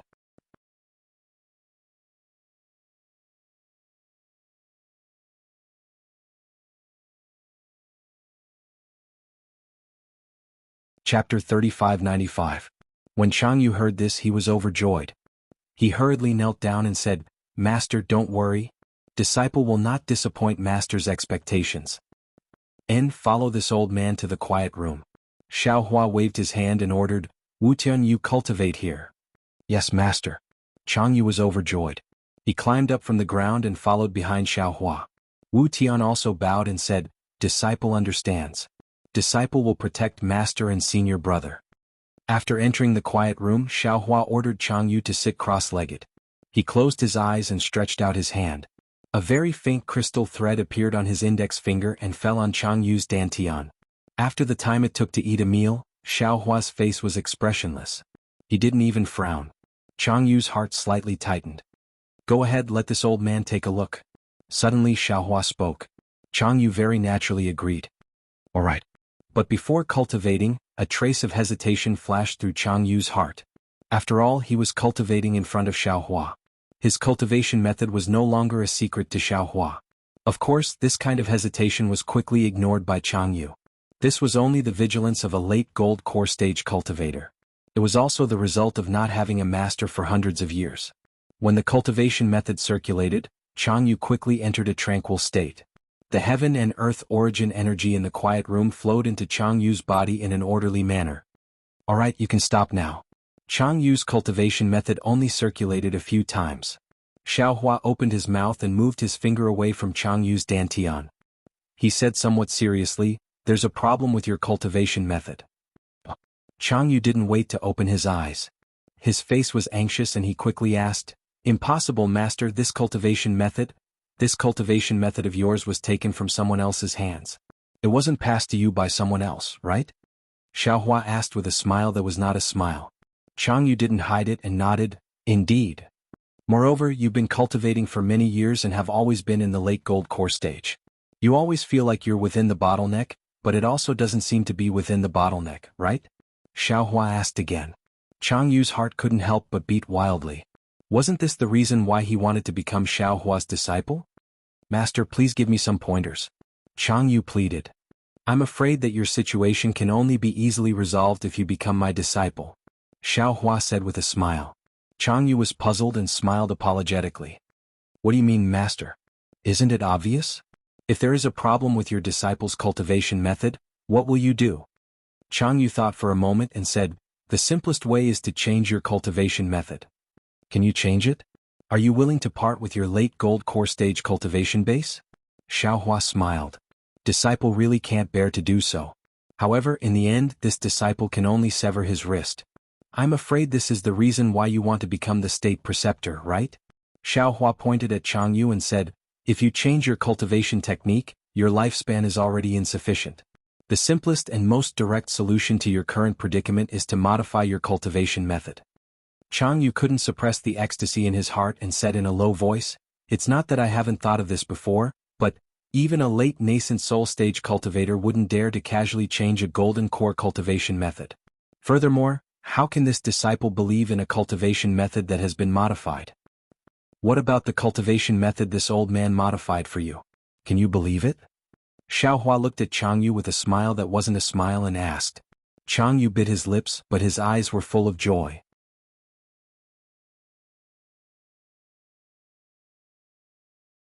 That was really an uncontrollable joy. A nascent soul stage cultivator who can modify a golden core cultivation method? What kind of cultivation base is that? Jianghu was really glad that he made the right bet.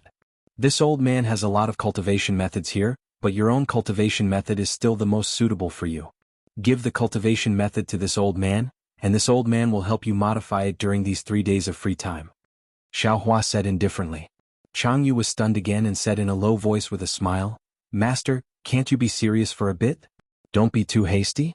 This is related to this disciple's future. Jianghu's words sounded like he was complaining about Xiaohua, but Xiaohua sounded like Lu Yi and Wang Bianfei. The two children were somewhat coquettishly pleading. It seemed that Jianghu really thought of himself as Xiaohua's disciple. Looking at Jianghu's old appearance, Xiaohua stretched out his hand and said with a smile, It's just a golden core cultivation method, is there a need to be so serious? Today this old man's temperament is good. If you want this old man to modify it, then quickly take it out. If you miss this village you won't have this shop. Yes, this disciple was just joking with Master. Jianghu didn't dare to neglect and hurriedly took out a jade eye and handed it to Xiaohua.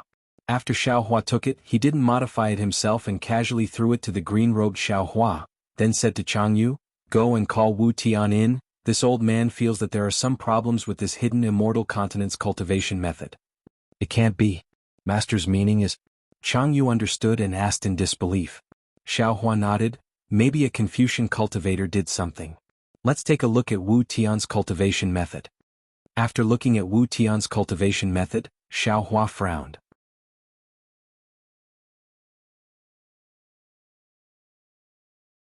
Previously he really didn't think about this problem, but now, looking at Jianghu and Wu Tian's cultivation method, there were faint flaws. These flaws were very hidden and ingenious. If those cultivators had never created their own cultivation method or hadn't seen many kinds of cultivation methods, they wouldn't be able to see it, let alone fix it. Master. Jianghu naturally knew what Xiaohua was thinking and said in a low voice, Could it be that this cultivation method was really modified by someone? Xiaohua nodded slightly. This old man doesn't know about other people's cultivation methods, but you and Wu Tian's cultivation method must have a problem. But, Wu Tian said in a low voice, Hidden Immortal Continent still has many nascent soul seniors. Speaking until here, Wu Tian first mocked himself and said, Yes, it's impossible to modify all of them, and even if there are many modifications, there must be some left to let people see hope. These Confucian cultivators. Jianghu gnashed his teeth and said, They are really ruthless. The struggle between Buddhism and Taoism is not limited to this. Xiaohua naturally knew that Taoism's methods were more ruthless than those of Confucian cultivators, and said with a smile, There are many things that you don't know. However, since you have entered this old man's tutelage, you don't have to be afraid of these things, this old man will naturally teach you. Saying this, Xiaohua still threw Wu Tian's cultivation method to the green-robed Xiaohua. That guy has seen who knows how many cultivation methods and secret techniques. Modifying these Jindan stage cultivation methods was just a matter of lifting his hand. Afterwards, Xiaohua let the two of them go back and meditate. When the sun rose, he let the two of them come to the quiet room and returned the modified cultivation method to the two of them. After the two of them looked at it, he guided the two of them in their cultivation just like before. 3 days passed very quickly. The two of them were intoxicated as they listened until Xiaohua stopped. Only then did they wake up. Today was the Yaotai assembly. Xiaohua got up and said, 3 days have passed, do you two want to continue cultivating here, or do you want to follow Master to Yaotai Mountain to participate in the Jade Pavilion gathering? Jianghu and Wu Tian looked at each other, and without hesitation said in unison, Reporting to Master, Disciple has already achieved the purpose of this trip, there is no need to participate in the Jade Pavilion gathering.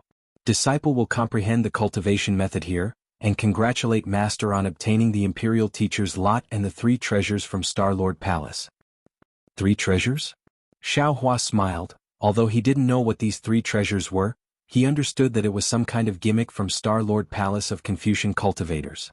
As Li Xiang said, it was to coax the Taoism cultivators like dogs fighting over bones, so Xiaohua didn't ask much. At this time, hearing the two talk, he nodded and said, Very good, this old man can provide everything you need for cultivation. This old man doesn't need to participate in this Jade Pavilion gathering. After this old man obtains the Imperial Teacher's lot, you two will follow this old man back to Black Cloud Ridge, and see this old man's magnificent scenery. Yes, Disciple understands, Disciple will listen to Master's instructions.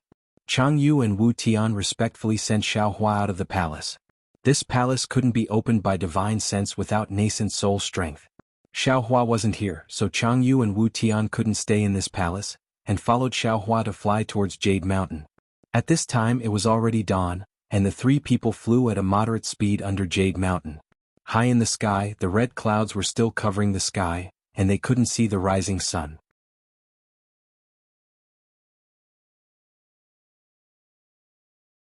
Instead, the rolling clouds made people feel a little depressed. Under the red clouds, many cultivators flew out from the palaces, pavilions and caves, and gathered towards Jade Mountain. Divine scents swept through the air, and it was quite lively. Hiss. Xiaohua also swept through with his divine scents and sucked in a breath of cold air. His brows slightly wrinkled and he couldn't help but wonder, why are there so many cultivators? Where did they all come from? Of course, in the air, cultivators were densely packed one after another. Previously when Xiaohua came he didn't feel it, and even at the trade fair he didn't feel it, but now this battle array was vast and mighty. Of course, not to mention the items of extreme cold and extreme heat, just the items that can extend one's life by 1,000 years are enough to entice those cultivators who aren't interested in the state preceptor's lot. Jianghu said with a smile, and finally spoke about the treasures of Jade Mountain's Star Lord Palace. Oh. Xiaohua understood, but he didn't care and said with a smile, looks like Star Lord Palace spent a lot this time. Other than the state preceptor's lot and the rarities of Jade Mountain, there are also the items of extreme cold, extreme heat and life extension, 3 treasures? Confucian cultivators are attracted to our Taoist cultivators. The items of extreme cold and extreme heat are the best for tool refining and cultivation, and the life extension items can even give senior martial brother Chang and other Taoist disciples who have no hope of conceiving a nascent soul, an opportunity out of thin air. Which Taoist disciple wouldn't rush to Jade Mountain after receiving the news? Wu Tian sighed, even if they know it's Confucian cultivators? The scheme of Confucian cultivators. Xiaohua sneered. At this moment he truly understood what Li Xiang said that day. For these things, it's already not bad if half of these thousands of cultivators can come out.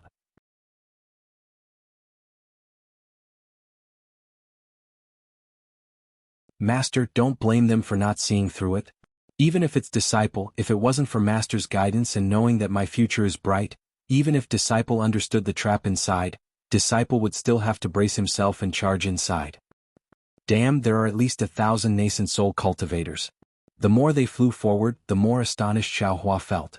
Dawn Rain Continent only has a few nascent soul cultivators, why are there so many in Hidden Immortal Continent?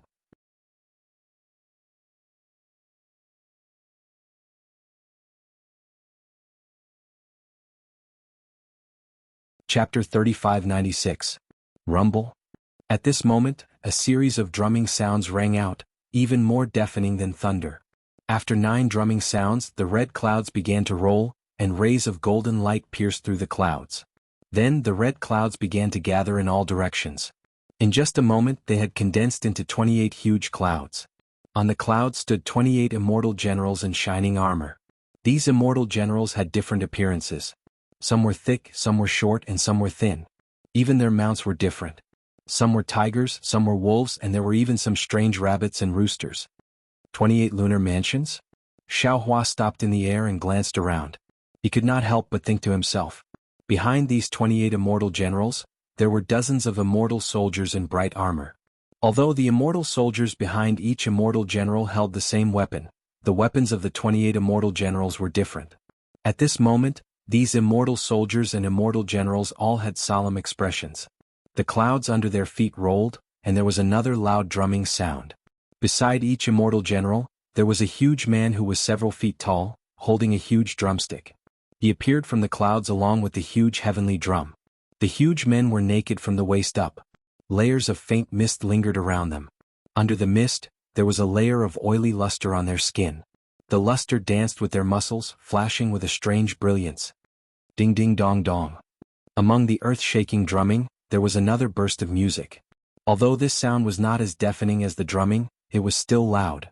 When Xiaohua and the others raised their heads, in the clouds behind the 28 immortal generals, there were women in palace dresses, either holding a flute or a pipa. There were even groups of glittering chimes in the clouds. After half a meal's worth of time, the drumming gradually subsided, and the music slowly lingered in their ears. A pillar of light more brilliant than the sun emerged from the top of Yaotai Mountain, shining directly at the center of the 28 immortal generals. An old man in Confucian attire, wearing a tall crown, and holding a jade tablet in his hand slowly descended from the pillar of light. Wasn't this the Lord of Star-Lord Palace, Kong Hongwu? This was the first time Xiaohua had seen Kong Hongwu. His gaze unconsciously fell on the pillar of light. His eyes narrowed as he carefully sized up this old man with an ancient face. When Kong Hongwu's figure landed on the 28 immortal generals and stopped about 10 feet away, Kong Hongwu looked around and looked at the Taoist cultivators on his left. He raised the jade tablet with both hands, bowed to the rising sun in the east and said, "My name is Kong Hongwu, a disciple of the Confucian cultivators. I am entrusted by the Confucian cultivators of the hidden immortal continent to take charge of the Star-Lord Palace. Today is the day when the Star-Lord Palace opens the Yaotai meeting. I, the 1,000-star generals, sincerely ask the ancestors of the Confucian cultivators to allow me to open the Yaotai mountain and hold the Yaotai meeting." Before Kong Hongwu's voice fell, streams of awe-inspiring aura fell from the Yaotai mountain. That awe-inspiring aura became extremely dazzling with 9 colors. Along with this rainbow-like pillar of light, a glittering imperial edict fell from the sky. Kong Hongwu very exaggeratedly bowed down and received that imperial edict. Then he opened that imperial edict. Rumble. The sound of a tide came from the imperial edict. Roar. A huge dragon's roar came from the tide. Soon after, a 10,000 zhang yellow light rushed into the air. That yellow light unexpectedly looked like a dragon leaping into the 9 heavens.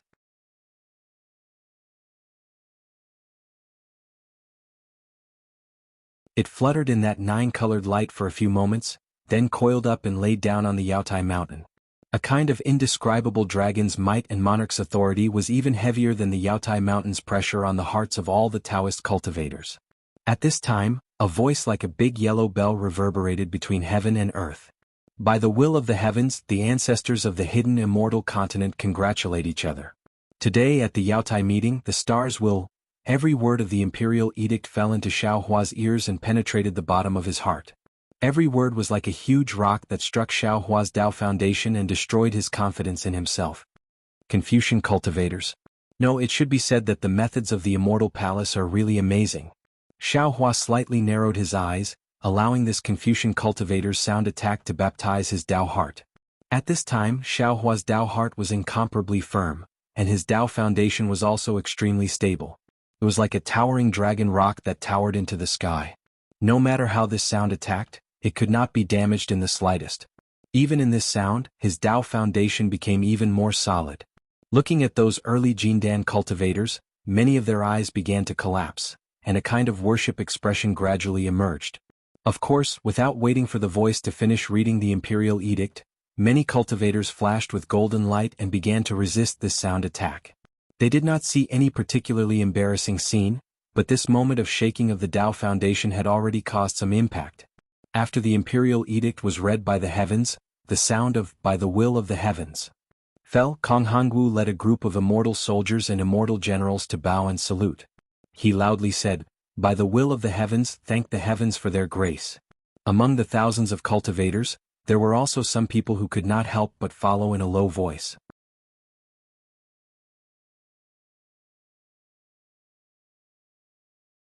The fear of the will of the heavens had already quietly been planted in their hearts.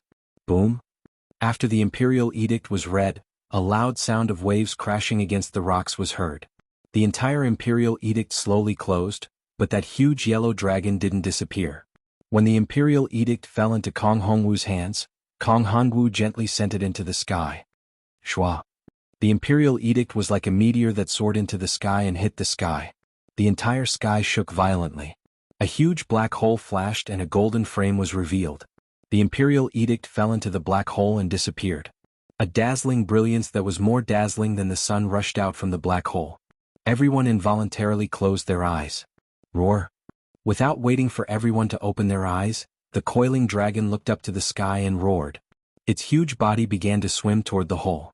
In just a moment, the dragon disappeared into the hole, and the hole transformed into a dragon gate that was dozens of feet long. Whoosh whoosh.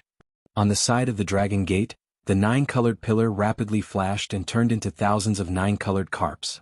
These carps seemed to be going against the current as they rushed toward the dragon gate. Waves of heavenly music resounded, and all the carps that rushed through the dragon gate turned into dragons and roared into the 9 heavens. Fellow immortals. Amidst the heavenly music, Kong Hongwu straightened his body. His body expanded under the multicolored light, and Kong Hongwu said in a dignified manner, "Today the Dragon Gate of the Jade Mountain will be opened, and it is the time for you fellow immortals to show off your skills. In order to welcome you fellow immortals, my Star Monarch Hall has specially asked the heavens to order us to prepare 3 unique treasures for you fellow immortals." As he spoke, Kong Hongwu took out a jade box from his wide sleeve. He looked around and said in a deep voice, "This is the ghost gall of the cold ghost gall. Legend has it that it is the ghost gall of the cold ghost gall of the tens of thousands of ghosts in the cold ghost gall of the cold ghost gall. Ordinary people would be injured by the ghostly chi within if they hastily looked at it. This item can be used by a great tool master to refine a cold imperial tool, and it can also be used to refine Dao sect pills. Of course, the most important use is to help fellow immortals with special secret techniques break through their bottlenecks. If used properly, it can allow fellow immortals in the late stage of nascent soul to break through to the out-of-body stage. See. Just as Kong Hongwu finished speaking, many people sucked in a breath of cold air. Their eyes were filled with admiration. Kong Hongwu's expression didn't change. He raised his hand and the jade box flew into the sky. Just at that moment, a 9-colored carp transformed into a dragon flew past. With a roar, it opened its mouth and swallowed the jade box into its stomach. Immediately after, it charged into the multicolored dragon gate and disappeared. Immediately after, Kong Hongwu leisurely took out another jade box from his other sleeve. He raised his hand and said, "This is the ancestor of pure yang. Legend has it that all of the flames in the world were born from this item. It was harvested from the true sun star by our ancient Confucian divine ancestor. It has always been used to condense the most holy and most yang weapons. Ordinary cultivators would not be able to keep it, only cultivators with special secret techniques would be able to use it. It is different from the cold ghost gall.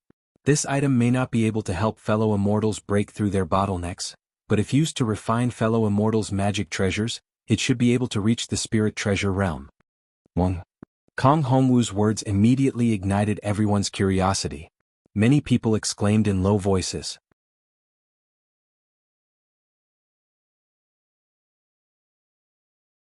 There was an ancient saying in the hidden immortal continent, "Magic treasures are easy to obtain, spirit tools are hard to find, immortal tools are impossible to find." On the hidden immortal continent, where the Dao sects flourished, magic weapons were commonly used by the Dao sects, and spiritual weapons with spirituality were extremely rare. As for immortal weapons that cultivators couldn't control, it was even more impossible to find traces of them. The reason why spirit tools were so rare was not only because there were very few cultivators who could refine spirit tools, but also because the materials that could refine spirit tools were even rarer. Now, this so-called ancestor of pure yang was actually able to refine spirit treasures that were a level higher than spirit tools. Which cultivator could remain calm? Even if they couldn't refine spirit tools, their innate greed had already grown out of their eyes. A pair of hands grabbed onto the jade box in Kong Hongwu's hand. Among the crowd of cultivators, Xiaohua's eyes flashed with astonishment. He didn't know what the cold ghost gall was, and he didn't have this name in his memory. Moreover, this extremely cold item didn't have any special effect on Xiaohua's cultivation, so he wasn't very tempted. But when he heard this ancestor of pure yang, Xiaohua immediately thought of the innate true fire, and even the innate fire essence. However, when Kong Hongwu later said that this ancestor of pure yang was taken from the sun true star, Xiaohua slightly shook his head. How could the innate fire essence be taken from the sun true star? Even Xiaohua didn't think that this jade box could contain the innate fire essence. Looking at the greed in the eyes of the crowd of cultivators, Kong Hongwu faintly smiled. With a shake of his hand, the jade box soared into the sky and was swallowed by a flying dragon. A layer of strange flames suddenly appeared on the flying dragon's body, and it directly rushed into the dragon gate and disappeared.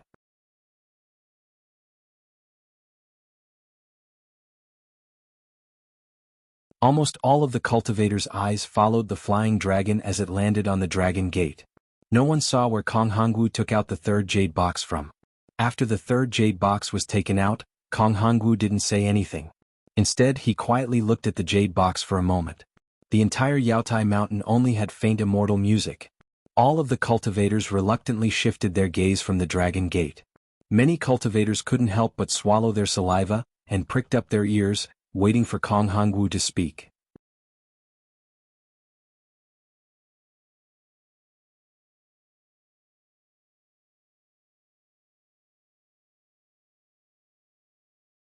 Chapter 3597. This item seizes the fortune of the heavens, condenses the essence of heaven and earth, and gathers the blood of true dragons. It's called Green Abyss Dragon Saliva. Kong Hongwu said word by word, his tone full of admiration and regret.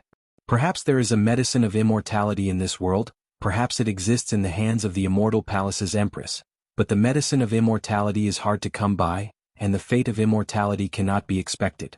This Green Abyss Dragon Saliva can increase one's lifespan by 2,000 years.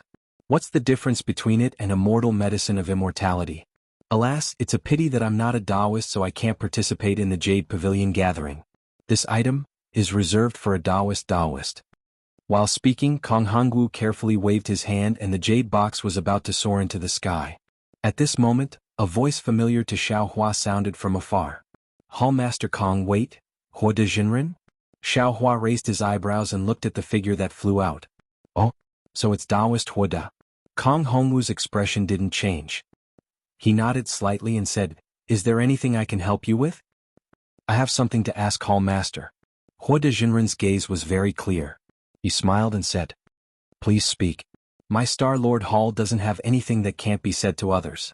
Taoist can ask. Kong Hongwu seemed to understand something and said with a smile. I was invited by Hallmaster to come and watch the ceremony. Star Lord Hall's ceremony is spectacular and extremely respectful to our Taoist cultivators.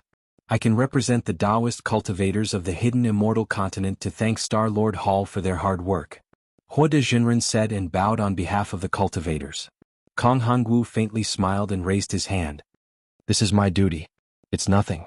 Xiao Hua sneered. He knew that Kong Hongwu had arranged this long ago. Hua de Jinren bowed to Kong Hongwu on behalf of the Taoist sections. Kong Hongwu actually just raised his hand and bowed back. The prestige of Confucian cultivators could be seen. Then Hua de Jinren said, but I feel that Hallmaster Kong sealed the 3 treasures in the jade box and didn't let us see it. I feel that it's inappropriate. As the saying goes, seeing is believing. Who can guarantee that there's nothing in the jade box? The palace master is magnanimous, but he can't stop others from having other thoughts.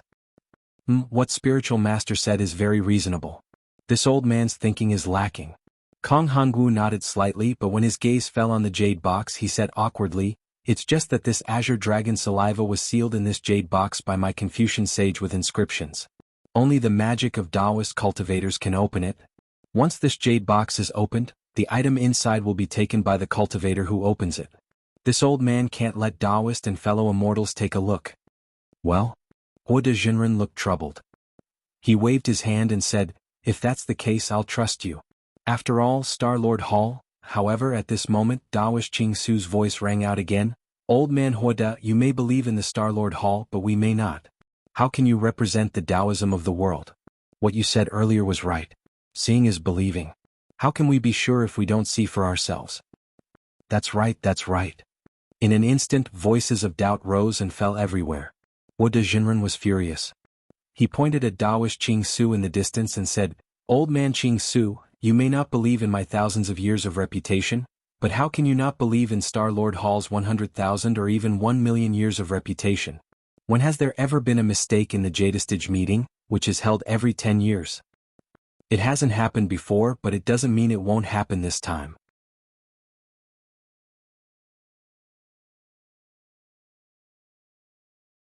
It doesn't mean it won't happen in the future.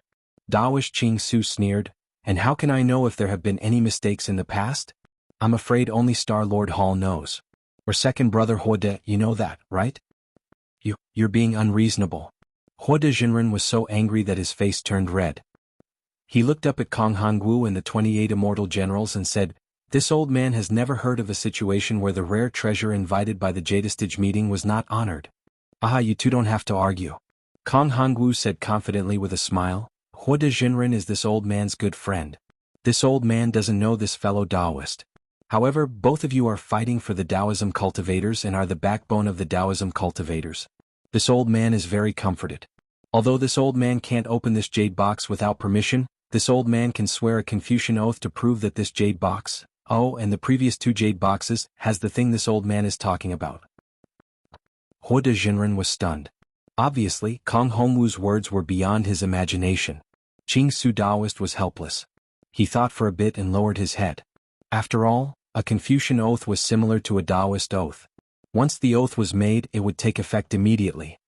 I, Kong Hongwu, as the Lord of Star Lord Hall, as a Confucian Grandmaster, swear to the Star Saint of our Confucian ancestors.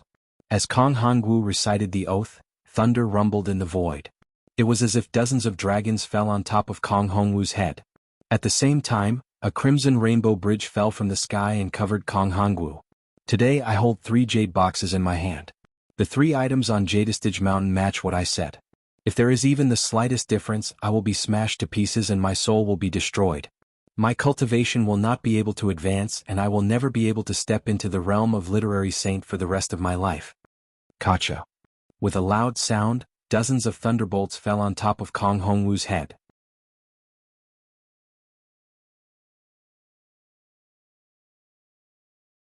The top of the crimson rainbow bridge condensed an extremely tiny crystal. This crystal was crimson in color and carried traces of bloody light. Once this crystal was formed, the crimson rainbow bridge immediately rolled back and disappeared into the horizon with this crystal. This is the oath of a Confucian cultivator? Xiaohua was dumbstruck as he watched from the side. Damn it, isn't this kind of momentum too great? Compared to this, our Taoist oath is almost like whispers.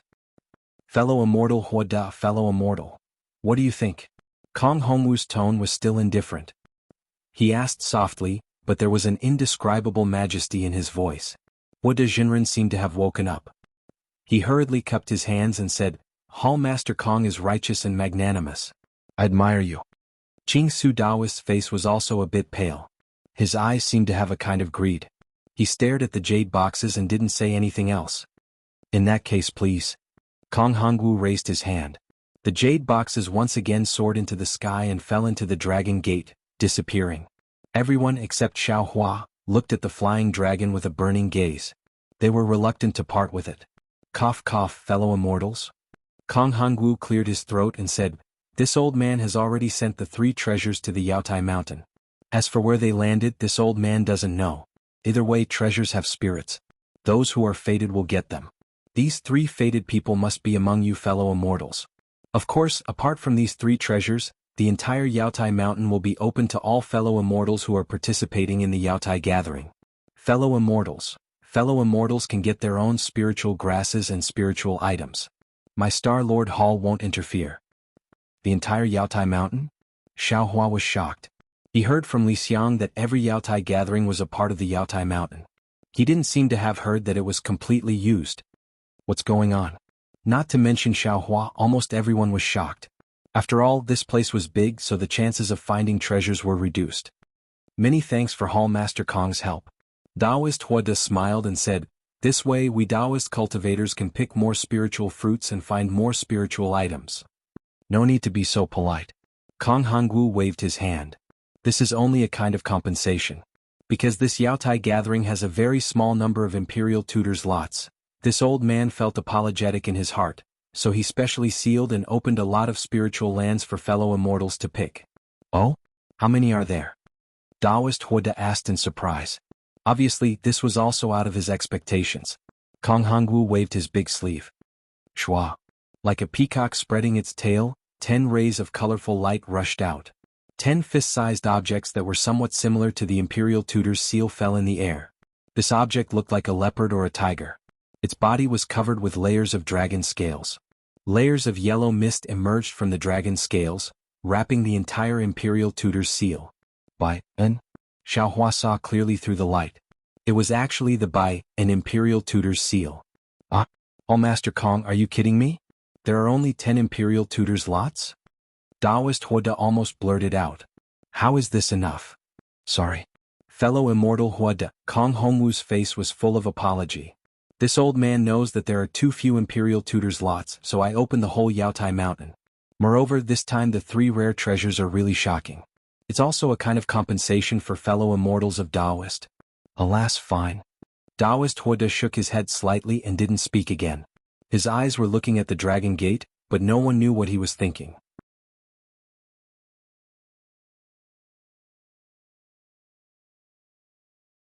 Hall Master Kong, this year's Imperial Tutor's lots are too few. Taoist Qing Su said loudly, Why don't you add more? Otherwise this old man and others won't participate. Kong Hongwu shook his head slightly. If you can add more, why do you need to ask? This is also the reason why I invited Daoist Huoda to come here. If you don't want to participate, this old man won't force you. While speaking, Kong Hongwu waved his hand. Roar. Unexpectedly, 10 dragon roars came out from the Bai, an Imperial Tutor's seal. The Bai, and outside the Imperial Tutor's seal seemed to come alive. It roared and rushed into the dragon gate with yellow clouds and disappeared. Thank you, heavens, for your kindness. The ceremony is complete. Kong Hongwu murmured, and the sound of bamboo and string instruments rose again. The 28 immortal drums sounded like thunder again, and all the clouds began to roll violently again. They gradually shrank into the sky and connected with each other. Behind the 28 clouds, the immortal generals and immortal soldiers were also hidden in the clouds. Even the dragon gate, which was shrouded in 9 colors, had disappeared.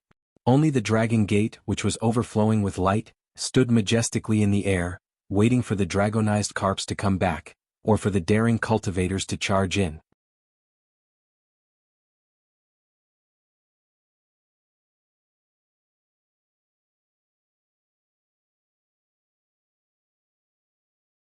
Chapter 3598. Fellow Immortals, the Dragon Gate to enter the Yaotai meeting is here. You can only enter but not leave. After 6 hours, the whole Yaotai mountain will still be sealed. The Dragon Gate can only be opened if you find 3 rare treasures and 10 Imperial Preceptors lots. Of course, if you don't have such good luck and can't find all of them, the Dragon Gate will still be opened after a year. Kong Hongwu's figure didn't change. He said loudly, Fellow Immortals who want to get the rare treasures and the Imperial Preceptors lots can enter the Dragon Gate now. Only 10 Imperial Preceptors lots. I don't want to die. Immortal Qing Su looked at the Dragon Gate. Although his eyes were full of desire and eagerness, he finally gritted his teeth and shouted. He turned around and flew out of the Yaotai mountain. Yes, although we are envious, we don't have such good luck. It's better to go back as soon as possible. Immediately after, another dozen or so golden core cultivators flew out from various places, mumbling as they followed spiritual master Qing Su and flew away. Kong Hongwu's expression didn't change. He just glanced at immortal Qing Su and the others and withdrew his gaze. Although such troublemakers didn't appear every time, he had seen many of them. In front of so many Taoist practitioners, he wouldn't show any difference. The Imperial Preceptors lots are useless to me. I won't compete with the younger generation. At this time, Immortal Huoda, who had been silent, said, But I'm very interested in the Green Abyss Dragon Saliva. I want to enter the Dragon Gate to try my luck. I wonder if Hall Master Kong will agree? Kong Hongwu was stunned, but he didn't show any reaction on his face. He just replied indifferently, Fellow Immortal Huoda, although I invited you to attend the meeting, any Taoist practitioner can participate in the Yaotai meeting. There's no limit to the number of times. Since you think the Green Abyss Dragon Saliva is useful to you, you can enter. You don't have to ask for my permission. Immortal Huoda was now at the late nascent soul stage. Although he hadn't reached the peak, his cultivation had already reached the bottleneck. He couldn't break through it either by himself or by using some secret skills of Confucian practitioners. Seeing that his life was not far away, these 2,000 years was an irresistible temptation for him. In fact, if Immortal Qing Su didn't know that he might face Kong Hongwu's attack as soon as he entered the Dragon Gate, he would certainly rush into the Dragon Gate to participate in the Yaotai meeting without hesitation. Immortal Huoda slightly clenched his teeth, then he turned into a rainbow and disappeared into the Dragon Gate in an instant. Immortal Huoda was Immortal Huoda? Immortal Huoda to Qing Su's Immortal Huoda. As soon as Daoist Huoda made his move, the other late nascent soul stage cultivators who coveted the azure nether dragon saliva were also unable to hold themselves back. Calm, Immortal Qing. Immortal Qing and Immortal cultivators. Immortal Mountain. Kong Hongwu looked at them with an imperceptible smile on his face. His body slowly produced clouds and disappeared into the depths of the clouds in a moment. Master. Chang Yu and Wu Tian, who were standing beside Xiao Hua, swallowed a mouthful of saliva and said in a low voice, Damn it, a lifespan of 2,000 years. If it weren't for Master, we would have entered the Jade Pavilion gathering to try our luck. If you want to go, go. This is a kind of blessing. Maybe you can get it? Xiao Hua smiled faintly. Chang Yu's heart moved. He couldn't help but look at the Dragon Gate. He was a cultivator at the late gold core stage. Among thousands of cultivators, he was considered to be in the upper class. Senior Xiao. At this time, a respectful voice sounded.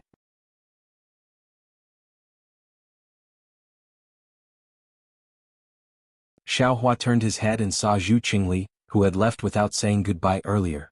Zhu Qingli respectfully bowed and said, Junior met an old friend the day before yesterday and exchanged cultivation experiences with him. Junior has just come out of seclusion. Is Senior going to attend the Yaotai meeting today? If possible, Senior, please take care of me. Xiaohua smiled. He just glanced at Zhu Qingli and didn't say anything. His heart was benevolent, but he wasn't an idiot. How could he take Zhu Qingli's words seriously? Moreover, there was also Chang Yu and Wu Tian's description. As a nascent soul cultivator, he naturally wouldn't attack Zhu Qingli. But how could he take care of Zhu Qingli? Zhu Qingli seemed to have anticipated the current awkwardness, so he remained calm. He smiled at Xiaohua and said to Wu Tian, Fellow Taoist Wu, since you're already here, why don't you come with me and Senior Chang to the Jade Pavilion conference? Wu Tian's face was calm. He said faintly, I'm already serving Master Xiao. With his guidance, I don't need any treasures. Zhu Qingli was stunned. He obviously didn't expect Xiaohua to accept Wu Tian as his disciple. In addition to being surprised, his eyes couldn't help but have a kind of strong jealousy. Wu Tian's words were like a heavy hammer, waking Chang Yu up. Chang Yu also smiled and said, That's right. I'm also serving Master Xiao now. I don't need the state teacher's fortune anymore. As for the 2,000 years of life, I'm confident I can get it with Master Zhao's guidance. I also don't need to participate in this so-called Yaotai meeting. Zhu Qingli hid the regret in his heart. He took a deep breath and cupped his hands. Congratulations, fellow Taoists. I don't have much fortune, so I have to think of a way myself.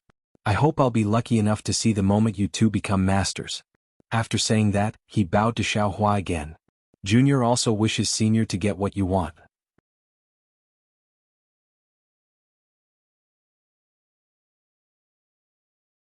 Then, without waiting for Xiaohua to say anything, he flew into the Dragon Gate and disappeared.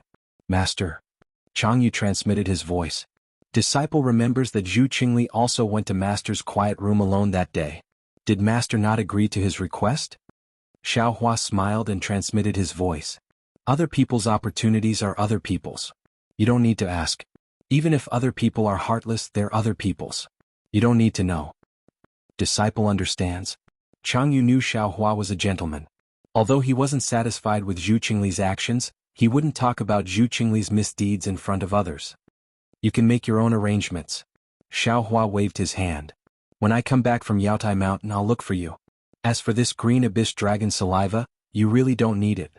Yes, disciple understands. Chang Yu and Wu Tian bowed and said, Congratulations. Taoist Xiao to successfully obtain the lot for the state teacher. After saying that, the two turned around and flew away. Xiaohua wasn't in a hurry to enter Yaotai Mountain. Instead, he pinched his chin and looked around carefully. Now, in the sky above Yaotai Mountain, other than that dragon gate, everything else was covered by red clouds. It was exactly the same as before. He couldn't see the true situation of Yaotai Mountain. At this moment, figures rushed in one after another at the dragon gate and disappeared one by one. Originally, there were several thousand cultivators, but now more than 30% had entered. Apart from Xiaohua and the other cultivators who were still watching, about 20% of the cultivators were very decisive. They flew away one after another, not daring to delay here. 10 lots for the state teacher. Xiaohua thought to himself. Pitifully few. However, if this Xiao acts, it won't be a problem to get one of them. In reality, even if I can't get the lot for the state teacher, it won't be a problem. If Xiao Jian and Changling want to revive Jiang country, they won't succeed in 10 or 20 years. This Xiao just needs to get it before they establish their country. Also, even if this Xiao doesn't have the lot for the state teacher, can Jiang country sell dog meat and let old man Bagua of the Copper Pillar country take the position of state teacher? As to the green abyss dragon saliva, there are too many people fighting for it. This Xiao covets the 2,000-year lifespan, but if I really want to take it, I will have to be ruthless. This Xiao just entered Yuanying and has 2,000 years of lifespan. This Xiao has the 5-element righteous thunder to cultivate Yuanying. I fear that I won't need 1,000 years to enter late Yuanying. There should be enough time. Just as Xiaohua was thinking, another familiar voice sounded from the distance. Fellow Taoist Xiao, can we travel together? Xiaohua looked up. It was Hong Songzi flying over with a smile. Haha, of course. Xiaohua smiled and moved his body to fly over. He raised his hands and answered. Unexpectedly, Hai Hongzi behind Hong Songzi frowned slightly and said with displeasure, "Fellow Taoist Hong Songzi, we have been discussing how the three of us can work together these days. Also, the talisman I forged can only be used by the three of us. Adding on Taoist Xiao, how can we use it? Also, Taoist Zhao's strength is outstanding. If he joins us, we fear that the distribution we made before is not appropriate." Taoist Yuan Qing, who was flying beside Hai Hongzi, also glanced at Hai Hongzi with displeasure. He didn't expect that Hai Hongzi didn't send a sound transmission but directly said these words in front of Xiao Hua. Even if Xiao Hua had self-restraint, he probably wouldn't be able to cooperate with them.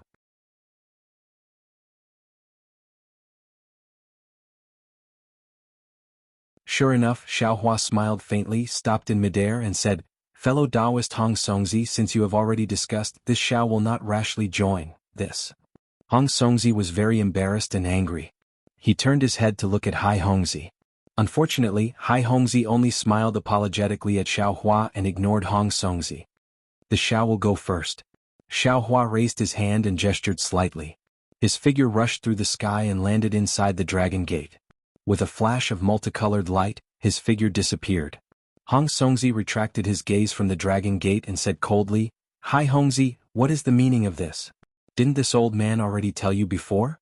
Although I haven't discussed with Taoist Xiao these days, inviting him to join us is not too much, right?"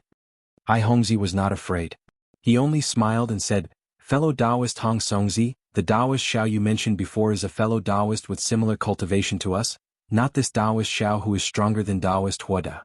With such a strong fellow Taoist beside us, do you think we can get the Azure Nether Dragon saliva? Even if we get it, how much can we get? Also, fellow Taoist, don't forget that Taoist Huada is also participating in the Jade Pavilion meeting. His purpose is obviously the Azure Nether Dragon saliva. He and Xiao Hua can be said to be irreconcilable. Do you and I need to get involved?"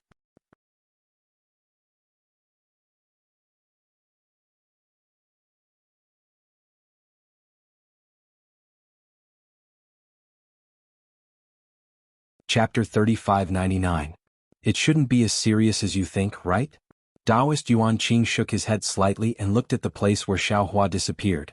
"Maybe it's not that serious, but we have to think so." Hai Hongzi didn't give up his position and explained, "If we don't get involved, even if we can't get the Green Abyss Dragon saliva, we can still come back alive from the Jade Pavilion conference. But if we get involved, it'll be a dead end." Hong Songzi looked at Taoist Yuan Qing. Both of their eyes flashed with helplessness. Hai Hongzi was right. Xiao Hua was certainly a great help, but at the same time he was also a great enemy. The disadvantages of cooperating with Xiao Hua outweighed the advantages. "Let's go." Taoist Yuan Qing waved his hand and said, "According to our previous discussion, after entering the Jade Mountain, we'll immediately activate the magic treasure refined by Taoist Hai Hongzi. We'll find each other and then join hands to search for the treasure." Hong Songzi and Hai Hongzi nodded and the three of them flew into the dragon gate. What they didn't know was that behind the layers of red clouds, Kong Hongwu was also looking at the disappearing Xiao Hua with confusion and thought, "This Xiao Hua, how can he be so daring? Even Taoist Qing Su didn't dare to enter, but he dared to come? Could it be that there are secrets among these thousands of cultivators that I don't know? Humph, since you're here, I'll let you know how powerful I am. If I can get the trace of the Grand Mist Ancestor from you, it'll be a great contribution." Kong Hongwu's figure also disappeared. At the foot of the Jade Mountain, the number of cultivators gathered became fewer and fewer. The 20% of cultivators who could resist the temptation had already left. The remaining cultivators were just hesitating and waiting. Eventually, more and more cultivators couldn't resist the temptation and rushed into the Dragon Gate.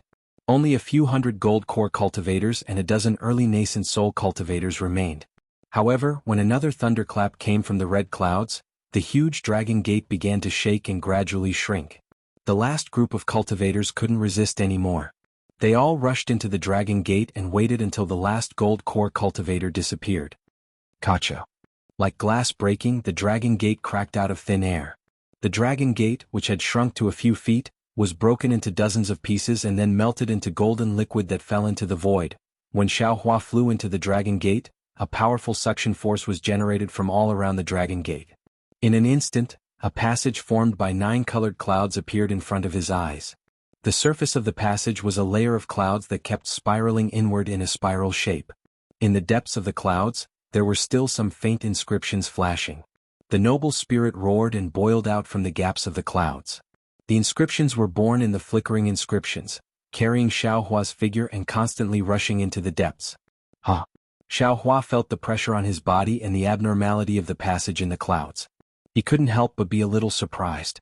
The pressure on my body seems to be the heavy pressure of the transmission formation. Moreover, the rotation of the passage in the clouds is somewhat similar to the Soul Cultivator's transmission formation. Could it be that this Dragon Gate is a transmission formation for Confucian cultivators? Or could it be that the Confucian cultivators of the hidden immortal continent don't have transmission formations, but these transmission formations are not known to ordinary Confucian cultivators? While thinking to himself, Xiaohua tried to release his soul sense. Sure enough, the clouds flashed with an intense tearing force. Xiaohua's soul sense was torn to shreds within a few breaths of time.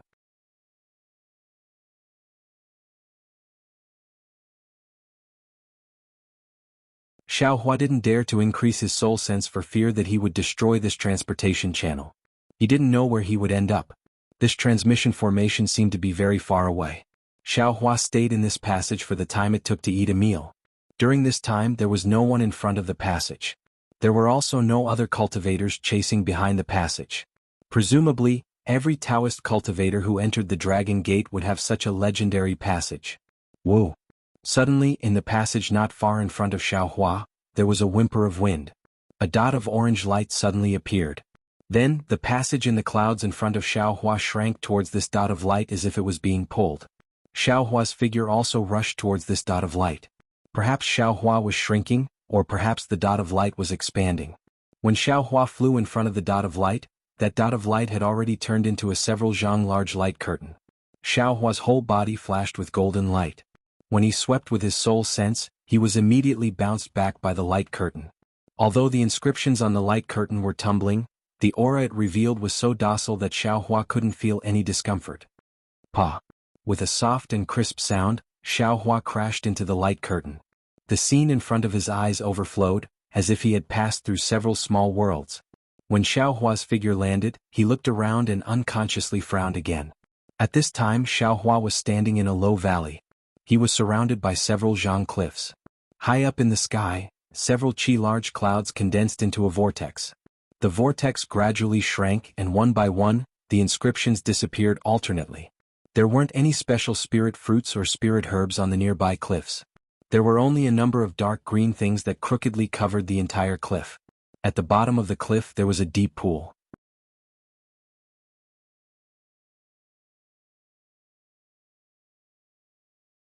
There were many small waterfalls around the deep pool.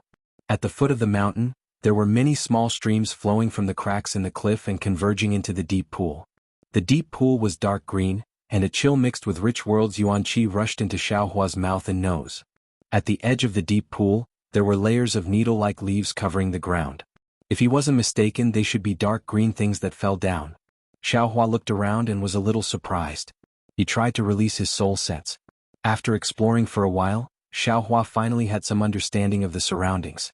The entire valley was sealed by a layer of restriction.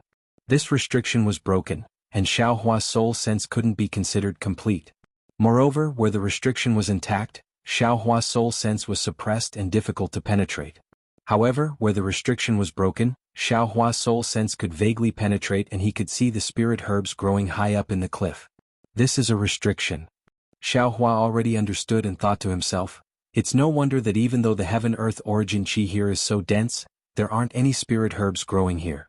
Only I, Xiaohua, will be able to break through this restriction and escape to pick spirit fruits and search for treasures. But how can I break this restriction? Xiaohua slowly flew towards the stone cliff, slowly searching. This is the Jasper Pavilion Gathering, a formation personally set up by the Star-Lord Hall. It should be able to trap a late nascent soul stage cultivator. I cannot be cautious. Near the cliff, Xiaohua's soul sense swept over and he didn't find anything strange. He touched the hard and cold stone wall with his hand, but he still didn't find anything. After Xiaohua finished looking at the 4 stone cliffs, his gaze once again landed on the jade-green deep pool. This pool couldn't be considered big. It was even smaller than the cold pool in Yellowflower Ridge. However, the cold air was twice as strong as the cold pool in Yellowflower Ridge. This deep pool can absorb divine sense. Xiao Hua's divine sense swept over the pool and he was immediately surprised. His eyes flashed with a trace of greed. After thinking for a moment, he plucked a few withered leaves from his space and casually threw them into the pool. The moment these withered leaves landed on the water surface, they only created ripples and the entire leaf instantly sank into the pool. Weak water? Xiao Hua heard of this water that even leaves couldn't bear. He couldn't help but shout, "I'm rich!" Of course, the incomparably fierce innate primordial water in the eyes of others was absorbed into Xiao Hua's clear water bottle. What could this insignificant weak water count for? Perhaps in Xiao Hua's eyes, it could only be a treasure that could make him open his eyes. However, without waiting for Xiao Hua to land in midair, a chilly wind suddenly appeared and very strangely scraped the ground. A few needle-like leaves were lifted up by the chilly wind. Whoa!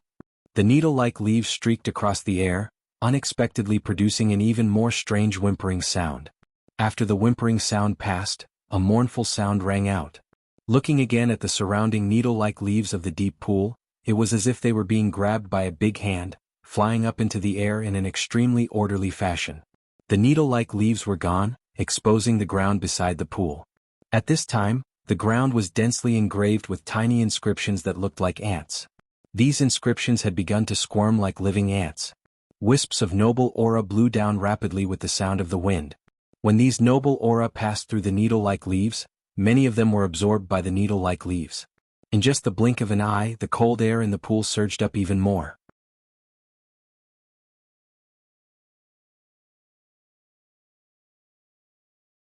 The needle-like leaves also swelled up to more than 10 inches. Now the leaves revealed their original malevolence. They were actually sawtooth-shaped imperial tools. On these imperial tools, there were thin holes that couldn't be seen. In between the holes, there were layers of inscriptions.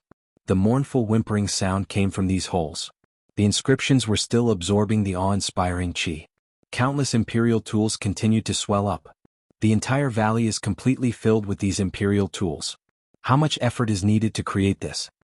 Xiao Hua's gaze swept over and he was slightly surprised. After all, this imperial array was not only particularly fine, but also covered a large area. He didn't know how much effort it took to create it.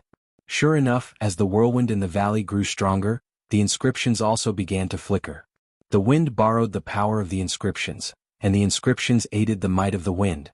The countless imperial tools quickly trembled in the whirlwind. Especially as the whirlwind rose up layer by layer, the inscriptions on the originally ordinary cliff also revealed inscriptions. These inscriptions were different from the inscriptions on the side of the pool. As the whirlwind blew, the inscriptions actually began to chant. Thick awe-inspiring qi quickly descended from the sky and rushed into the whirlwind in the valley. Not only that, but what surprised Xiao Hua the most was that when the cold air in the pool rushed into the whirlwind, countless imperial tools began to condense white frost. A kind of austere killing intent gradually emerged from the whirlwind and quickly diffused throughout the entire valley. The cold wind cut the face, and the frost pierced the heart. Xiao Hua nodded inwardly. The imperial array in the valley had already become like this in just a few breaths. If it was activated, how terrible would it be? Moreover, this imperial array had sealed off the entire valley.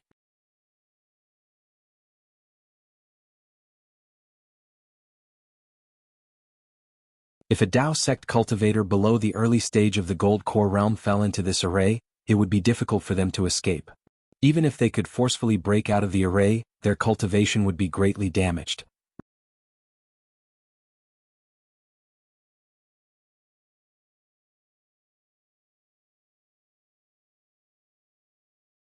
Chapter 3600.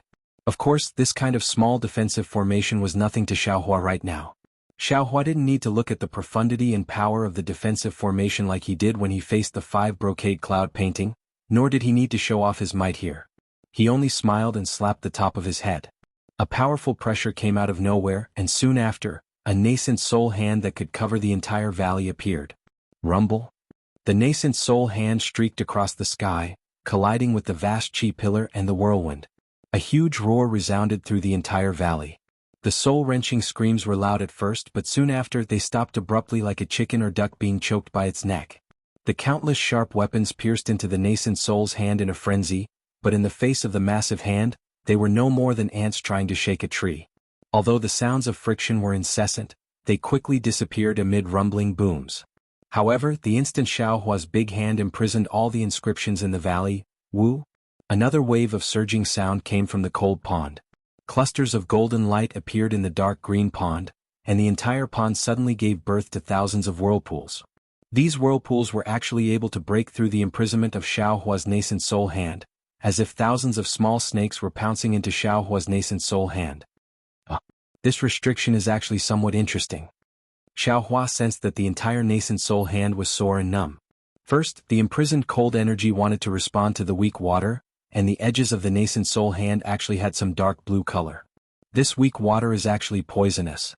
What was even more unexpected to Xiaohua was that the poison of this weak water was actually very powerful. Just as the dark blue color appeared on the nascent soul hand, the imprisonment at the edges of the nascent soul hand showed signs of loosening. The imprisonment slightly loosened, and the whirlwind rose up again, and the vast chi pillar also loudly fell down again. Good, it's not simple. Previously, this Xiao felt that the early gold core stage might not be able to resist it. If the defensive formation of this pond and the defensive formation of the cliff complement each other, I'm afraid that even the middle gold core stage won't be able to pass through. Xiaohua was inwardly speechless.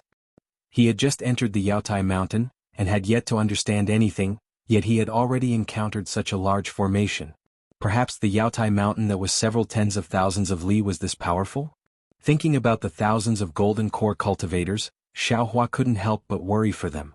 Pondering in his heart, Xiaohua did not dare to be negligent. He hurriedly waved his hand, and the clear water bottle appeared in his hand. His hand formed a Buddhist seal and hit it. Whoosh! A suction force was generated from the clear water bottle, and it covered the tens of thousands of weak water snakes. Indeed, everything has its nemesis. Under the suction force of the Buddhist artifact, these weak water snakes all surrendered. How could they still care about corroding the hand of a Yuanying? Streams of water flowed into the clear water bottle, and the water in the pool gradually fell. The weak water's corrosion was no longer present, and the entire defensive formation surrounding the mountain valley was unable to withstand Xiaohua's Yuanying's hand. With a light kacha sound, the Yuanying's hand grasped all of the tiny imperial equipment in its hand. Xiaohua's current spiritual sense and mind could not be considered particularly harmonious, but dealing with these tiny imperial equipment was still a piece of cake. Xiaohua's mind followed the spiritual sense in the Yuanying's hand and swept all of the imperial equipment into the space.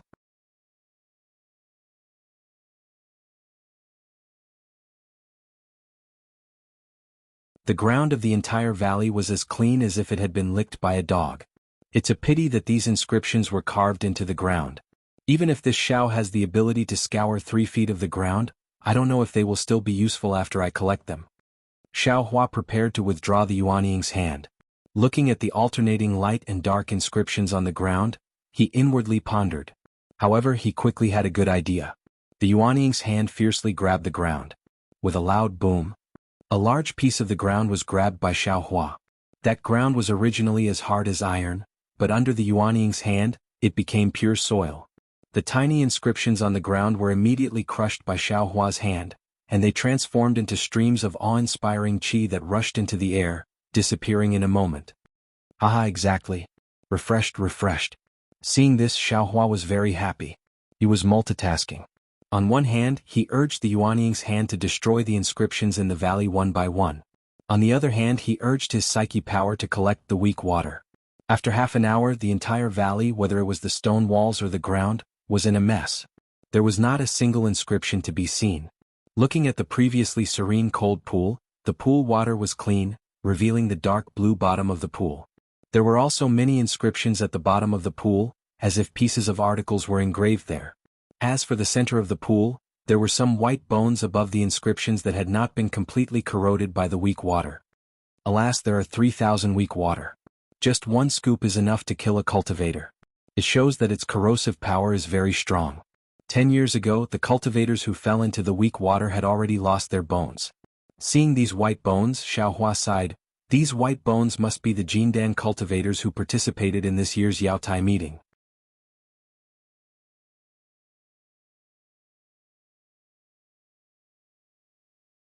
How long has it been, and there are already cultivators who died in this weak water pool? Destroy it. Xiaohua urged his Yuanying's hand again. In just a moment, the inscriptions at the bottom of the pool were destroyed again. The moment the inscriptions completely disappeared, Xiaohua immediately felt relaxed. Xiaohua was overjoyed and hurriedly released his divine sense. Sure enough, the previous seal on the valley had completely disappeared. His divine sense could spread out for more than 10 miles. The entire Yaotai mountain is still within a huge defensive formation. Pull one hair and the whole body will be affected. Xiaohua understood that this must be the suppression of the Taoist cultivator's divine sense by Star Lord Hall. Withdrawing his Yuanying's hand and looking at the messy valley, Xiaohua urged his figure to fly into the air, ready to leave. However, his figure had just flown a few feet when his heart was moved again. He waved his hand and Little Silver and Little Gua landed in the air. You two, go and see if there are any good things in this valley. The two little things were very obedient, not rebellious like Little Yellow at all. They each landed in a place. In just a moment, Little Gua came back with his head drooping and somewhat dejected. His little mouth was pursed and his hands were empty. Haha. Xiaohua smiled, patted his head and put it into his space. Little Silver, on the other hand, poked his head out of the messy mud and stones and chirped at Xiaohua. Xiaohua understood. He lowered his figure and waved his big sleeve. A lot of huge stones and mud were lifted up. A fist-sized bead, emitting a bewitching light, was revealed in the bottom of the deep pool. Weak water bead? Xiaohua was delighted. He grabbed at the air with one hand and that bead fell into his hand. Sure enough, waves of water surged inside the bead. His divine sense was immediately swallowed when he immersed it. It was the weak water bead, a Taoist magic treasure. Looking at the weak water bead in his hand and thinking about the many Taoist cultivators who died in this valley, Xiaohua's heart was filled with mixed feelings. If a cultivator was strong, the Taoist sect would be strong. If a cultivator was weak, the Taoist sect would be weak. Confucian cultivators used Taoist magic treasures to kill Taoist cultivators, and Taoist cultivators came to throw away their lives one by one every 10 years. Now, they were going to fight to the death for only 10 imperial preceptor slots. Their miserable fates were nothing more than this. Alas, my strength is limited and my path is boundless. It seems that what Taoist master Qing Su said is somewhat reasonable. Xiaohua sighed and flew out of the valley. For the first time he had the idea of joining hands with someone. At this moment, the Yaotai mountain was no different from an ordinary blessed land. The blazing sun had already risen to 3 poles high up in the sky. The sunlight wasn't scorching hot. Instead it was very warm. Gusts of cool breeze blew over, carrying with it the fragrance of the forest. Xiaohua stood in the air above a hill and looked into the distance. Mountain ranges were stacked on top of each other, and layers of green trees and green grass were pleasing to the eye. Looking behind him, there was a mountain peak that looked like an ink brush that pierced the sky. There were some palaces and spiritual trees on it.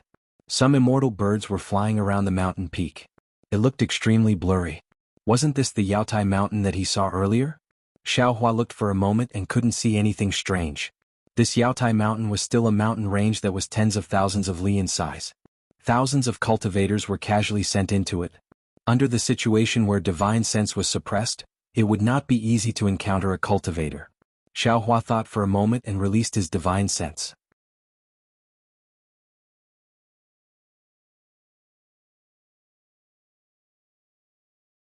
Contrary to Xiaohua's expectations, his divine sense was also suppressed in this Yaotai mountain. However, his divine sense was slightly better and could be released tens of li away. But even so, it was the lot of 10 state teachers. Only ghosts knew where it would land. It was impossible to find it by relying on ordinary divine sense. He could only rely on luck. Li Xiang's jade eyes had some description of the Yaotai mountain. However, that description was also very clear. It was only what he saw when he entered the Yaotai mountain. Just as he said, there was no reference at all. Because the valley they entered was completely different from the deep forest that Li Xiang entered. After rushing out of the deep forest, the mountain range was also different from what Xiaohua saw now. What Xiaohua could do now was to try his luck and see if he could use his divine sense to find a lot of state teachers one step ahead. Since he was trying his luck, Xiaohua closed his eyes and didn't release his divine sense. He flew towards a place. Xiaohua didn't believe it. This Yaotai mountain had thousands of Taoist cultivators. N plus Star Lord Hall's Confucian cultivators, who would dare to compete with him in luck. Moreover, didn't Xiaohua release his divine sense for tens of li? Xiaohua with his eyes closed clearly flew straighter than Xiaohua with his eyes open. After flying for no less than half a meal's time, Xiaohua opened his eyes and released his divine sense. He saw that he had stopped above a lush green mountain forest. That mountain forest was sandwiched between 2 mountain peaks. At a glance, it was over 100 li in size. The ancient trees in the mountain forest towered. From time to time, the sound of gurgling water could be heard. Occasionally, the howls of ferocious beasts could be heard from the mountain forest. Xiaohua's gaze swept through the mountain forest. After looking for a moment, he raised his head again and looked at the sky.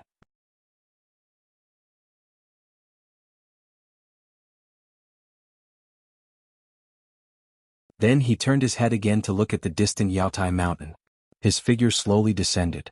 He carefully released his divine sense, preparing to investigate bit by bit.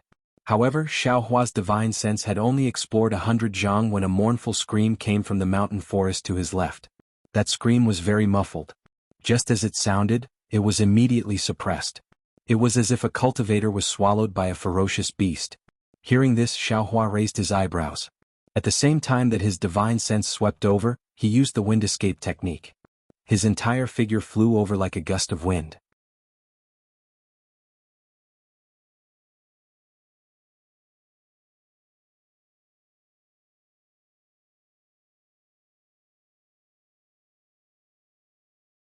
Chapter 36:01. Boom Boom. Waves of awe-inspiring chi fell from the sky, and layers of strange clouds soared into the sky from a corner of the mountain forest. Another Confucian cultivator's defensive formation entered. Xiaohua flew closer, and looked at the picturesque ancient trees within a range of several li. Whether it was the stems, leaves, or trunks, they were all emitting mist, and inscriptions flashing with azure brilliance flowed between the leaves of these ancient trees.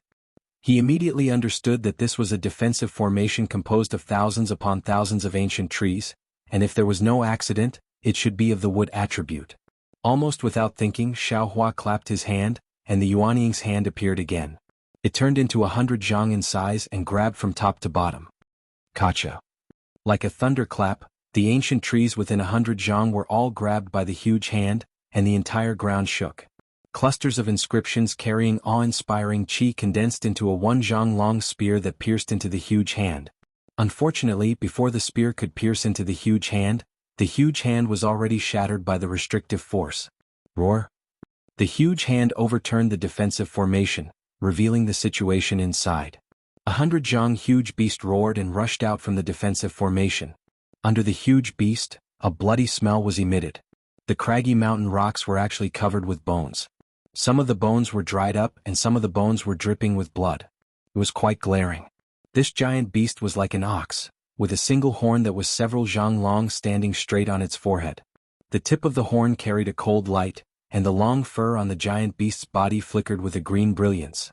A single large hoof stepped on the green clouds, and with an indescribable berserk aura, it pounced towards Xiaohua. Oh! Xiaohua slightly wrinkled his brows. He knew that this was a kind of ancient beast. Its entire body was coarse and thick, and it was difficult for ordinary magic weapons to break through it. This hoe's mouth and nose could spit out a strange stream of air. This stream of air was the most corrosive magic weapons and magic weapons. Even the protective golden light of a Jindan cultivator would find it difficult to resist. He had only seen this thing in Huang Yi's many ancient memories, and he didn't expect to encounter it in the hidden immortal continent. Just as Xiaohua had expected, the Hui rushed into the air and violently charged towards Xiaohua. Even when Xiaohua's nascent soul hand descended, the restrictive power was unable to stop the strange airflow from the Hui's horn. Rise, Xiaohua sneered. The invisible nascent soul inside his body rubbed its hands together. In an instant, the nascent soul's hand suddenly expanded to the size of several mu. Moreover, this several mu-sized hand became much more solid. Puff puff. The nascent soul's chi waves were shattered one by one, and it forcefully grabbed the chi. The giant palm swayed and was about to grab the Hui from the air. Roar! The Tai Chi was enraged. Its eyes were bloodshot as it let out a long roar. Green waves of air rushed out of its nose and mouth, slamming into the nascent soul's hand. The nascent soul's hand rapidly collapsed. At the same time, a dazzling brilliance appeared on the wild beast Hui's body. This brilliance was like an arrow that directly pierced into the nascent soul's hand. Moreover, within the brilliance was a wisp of green chi.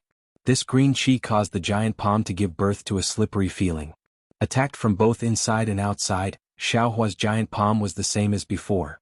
It actually had a feeling of being unable to hold on. Xiaohua was slightly startled. He knew that this was a Confucian cultivator from Star-Lord Hall who had a very good understanding of the Tao sect's nascent soul's hand.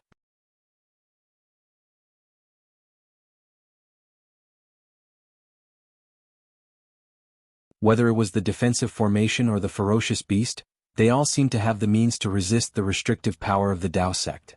However, after Xiaohua was surprised, he sneered again. It was also a nascent soul's hand. Xiaohua didn't believe that this insignificant giant Tai Chi could escape from his nascent soul's hand. Withdraw, Xiaohua snorted coldly. The magic power in his body surged. The giant palm flashed with a golden brilliance and once again exerted more force, crushing the green chi and the brilliance into pieces. Immediately after, Xiaohua's mind stretched out and tried to absorb the struggling Hui into his space. The giant Tai Chi was at least 100 zhang in size. Now, one of its hooves was vigorously kicking, and the tip of its horn was also sharp. Xiaohua's mind followed the nascent soul's hand and wrapped around the Hui. A tearing force that the giant Tai Chi couldn't resist was gradually born. Whoa! The giant Tai Chi struggled with all its might for a moment. It seemed to be somewhat exhausted, and the hissing sound in its mouth also began to become hoarse. Just when Xiaohua's mind was set and he was preparing to think of a way to subdue the giant Tai Chi, suddenly, the surface of the giant Tai Chi's body flashed with thousands of dense inscriptions. What was even more strange was that the inscriptions near the mouth and nose of the giant Tai Chi were like ants pouring into the body of the giant Tai Chi. A fierce, destructive aura with a sense of despair was born out of thin air and frantically poured into the giant Tai Chi's mouth and nose. Not good. Xiaohua seemed to have realized something. He hurriedly pulled his mind out of the nascent soul's hand. At the same time he withdrew his magic power and his divine sense. The nascent soul's hand instantly collapsed. Although Xiaohua saw the opportunity quickly, in the end he was still a bit slower.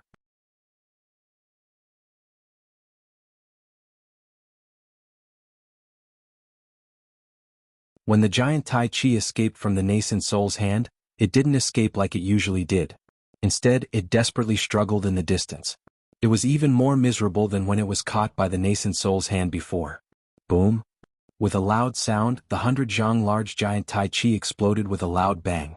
Its flesh and blood mixed with a berserk aura rushed towards Xiaohua. Seeing that this unimaginable explosion didn't scatter in all directions, but instead directly rushed towards him, how could Xiaohua not know that this giant Tai Chi was another method that Confucian cultivators used to kill Tao cultivators? Although the explosion hadn't hit Xiaohua's body yet, Xiaohua's divine sense had already been affected by this strange explosion. His entire Naiwan palace shook, and an indescribable dizziness appeared in Xiaohua's mind. Xiaohua didn't care about hiding anything. He used the Devil Realm's concealing technique, and his figure quickly disappeared. However, he saw that the pitch-black brilliance in the air was slightly distorted. The impact of the explosion had already dispersed this distortion. When Xiaohua's figure appeared again, there was a slight anger on his face. He was originally very careful, but he really didn't expect that Confucian cultivators' methods were everywhere. This giant Tai Chi was not only a vicious beast that could kill gold core cultivators, but also a weapon that could kill nascent soul cultivators. Xiaohua, who was greedy for small gains, almost fell for a big trick. Moreover, as soon as Xiaohua's figure appeared, dozens of pillars of Aoran Qi appeared out of thin air and attacked Xiaohua for no reason. This Aoran Qi actually carried a kind of tyranny, as if Xiaohua was the enemy of the world. Damn it! Xiaohua suddenly woke up. This was Yaotai Mountain. If he used the Devil Realm's cultivation technique, wouldn't he be courting death? He hurriedly used the wind escape technique. His figure flashed and he escaped far away. Only then did the vast Qi pillars scatter with a loud bang. In the air, that desolate aura gradually disappeared. The violent force destroyed the several hundred zhang mountain forest in the direction Xiaohua had been at. The original defensive formation had been completely destroyed. The white bones that Xiaohua saw just now were only a part of the cultivators who had died in the formation. Looking at the forest of white bones, Xiaohua's heart was touched again. After releasing Little Silver and Xiaogua, Xiaohua spat out the true Samadhi fire, which turned into a fire net and burned all the white bones in the range of several li.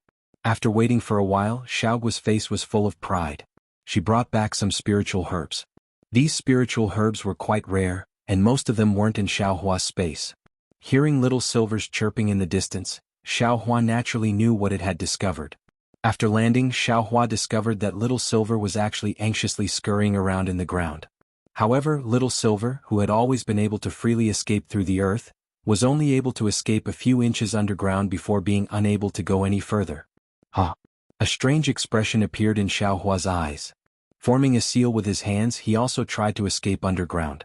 However, he was only able to escape a few zhang underground before being unable to go any further.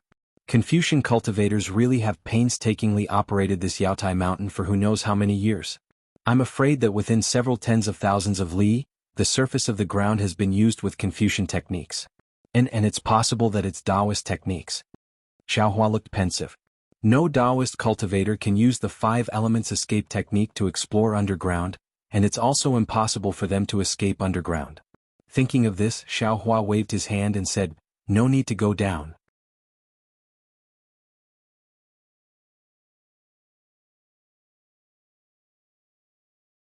Let's see what's around us." Chirp, chirp. Little Silver replied a few times before running off in another direction. Not long after, it actually brought back some materials for refining tools as well as a bloody horn. Wasn't that the horn of the giant hoe from before? Looking at the bloody horn, although Xiaohua didn't know what use this thing had, thinking about how this horn was able to pierce through his nascent soul's hand, he knew that it was definitely a good thing. Xiaohua put the horn into his space, then waved his nascent soul's hand to destroy all the trees within a few miles. Only then did he feel refreshed. Seeing that the sun didn't seem to move at all, Xiaohua's heart stirred. He beckoned with his hand and wind blew under Little Silver's feet. Little Silver swung its grass-like tail and landed on Xiaohua's hand. Little Silver's tail naturally wrapped around Xiaohua's pinky finger. Chirp, chirp, chirp, chirp. Little Silver stood up, clasped its 2 little paws in front of its face, and bowed to Xiaohua as if asking what Xiaohua wanted to do. Xiaohua looked at Little Silver's appearance and was a little bewildered. When Little Yellow was here, he could faintly hear Little Silver's voice. Moreover, when Little Yellow and Little Black took the rejuvenation pill, Xiaohua didn't forget to give one to Little Silver. However, Little Yellow and Little Black could already speak, while Little Silver still couldn't speak. He didn't know if it was because Little Silver had eaten too many spirit herbs since childhood, or if Little Silver wasn't smart enough. Xiaohua regretted not letting Little Silver out to see what the Imperial Tutor's lot looked like before the Dragon Gate. When he described it to Little Silver at that moment, Little Silver tilted its head a little, and there was some confusion in its sparkling little eyes. Xiaohua could only stretch out a finger and point at the space between the little guy's eyebrows.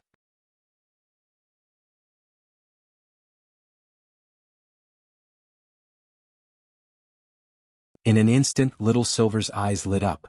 It blinked its eyelids and sniffed its little nose. Its body flew out of Xiaohua's hand and it ran around in the air. To Xiaohua's surprise, after a while, the treasure-seeking mouse, which had always been known for its keen sense of smell, actually landed in his hand again. It raised its 2 little paws and spread its paws in a lifelike manner. If it wasn't for the fact that its shoulders were connected and it was extremely hard to distinguish, it would have shrugged its shoulders. Xiaohua rubbed his nose and understood that there were only 2 reasons why Little Silver couldn't find the Imperial Tutor's lot. One was that the closest Imperial Tutor's lot was beyond Little Silver's search range. The other was that the Imperial Tutor's lot had fallen inside the Imperial Array, which had completely concealed its aura.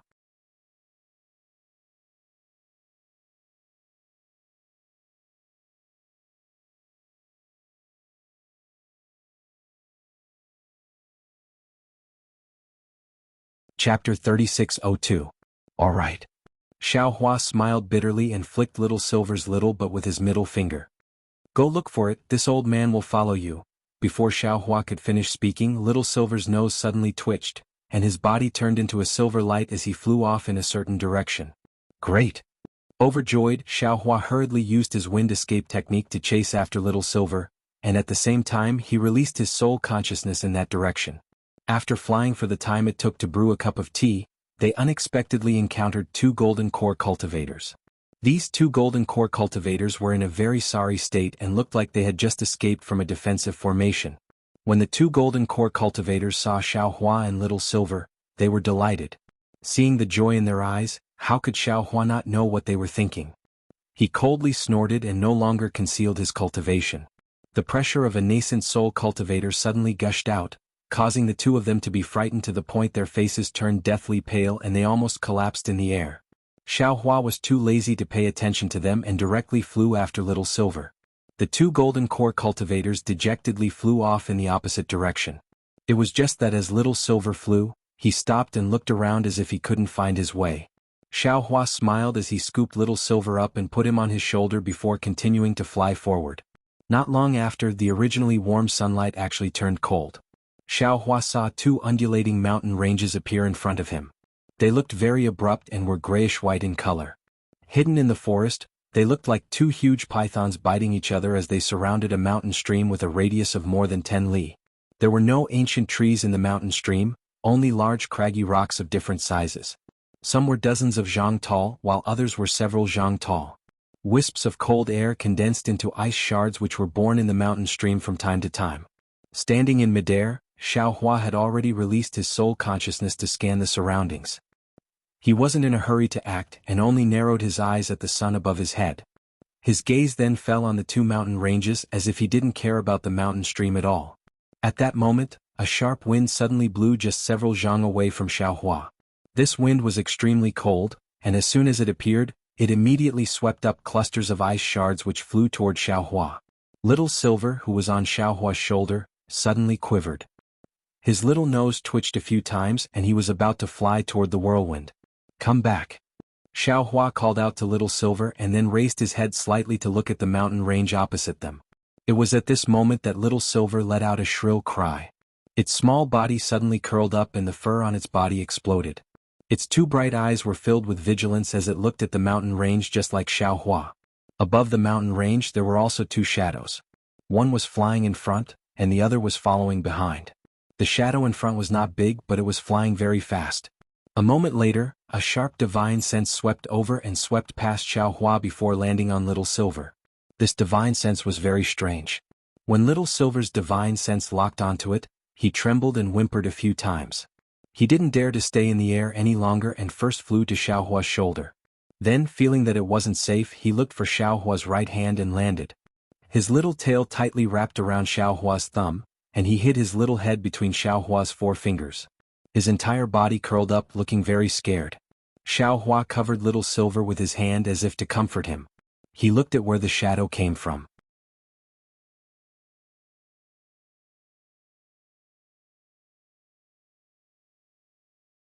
When he saw it clearly, he saw that it was an ocelot several feet long. At this moment, the ocelot's eyes were narrowed into slits, and the yellow mark on its forehead that was very similar to the king character was particularly obvious. Behind the ocelot was another tall young cultivator. This cultivator looked very boorish with a full beard, a pair of thick black eyebrows, leopard-like eyes, and a large mouth under his big nose. However, the cultivator's expression was rather arrogant, as if he was looking at the top of his head. Before he could fly closer, the middle nascent soul stage divine sense retracted from Little Silver's body and swept towards Xiaohua. At this moment, Xiaohua didn't hide his cultivation. The cultivator looked at Xiaohua with a trace of disdain and casually cupped his hands. "Fellow Taoist, please?" Xiaohua was a bit puzzled and cupped his hands. "I am Xiaohua. Greetings, fellow Taoist." I am Soaring Lake Country's fairy Xiang Feng, junior brother. My Taoist name is Xiang Tian." Seeing that Xiaohua didn't recognize him, the cultivator's face became even more disdainful. He nodded slightly and said, "Fellow Taoist, Zhao's face is a bit unfamiliar and I've never heard of your name. May I know which senior you work for?" Xiaohua smiled and said, "All right, Taoist Yang Tian, I'm not working for any senior. I'm here to compete for the Imperial Tutor's lot at the Jade Pavilion meeting." "Oh, so you want to establish your own country?" Taoist Yang Tian looked Xiaohua up and down and said thoughtfully, "Fellow Taoist, Xiao has lofty ambitions. This old man admires you." I wouldn't dare." Seeing that Taoist Xiang Tian's behavior was a bit strange, Xiaohua was puzzled and said with a smile. Xiang Tian waved his hand and said, "Since you're here to compete for the Imperial Tutor's lot, there's no conflict with this old man. Forget it, this old man will give you some face."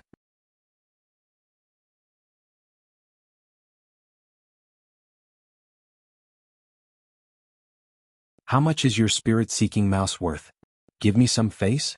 How much is a spirit-seeking mouse worth?"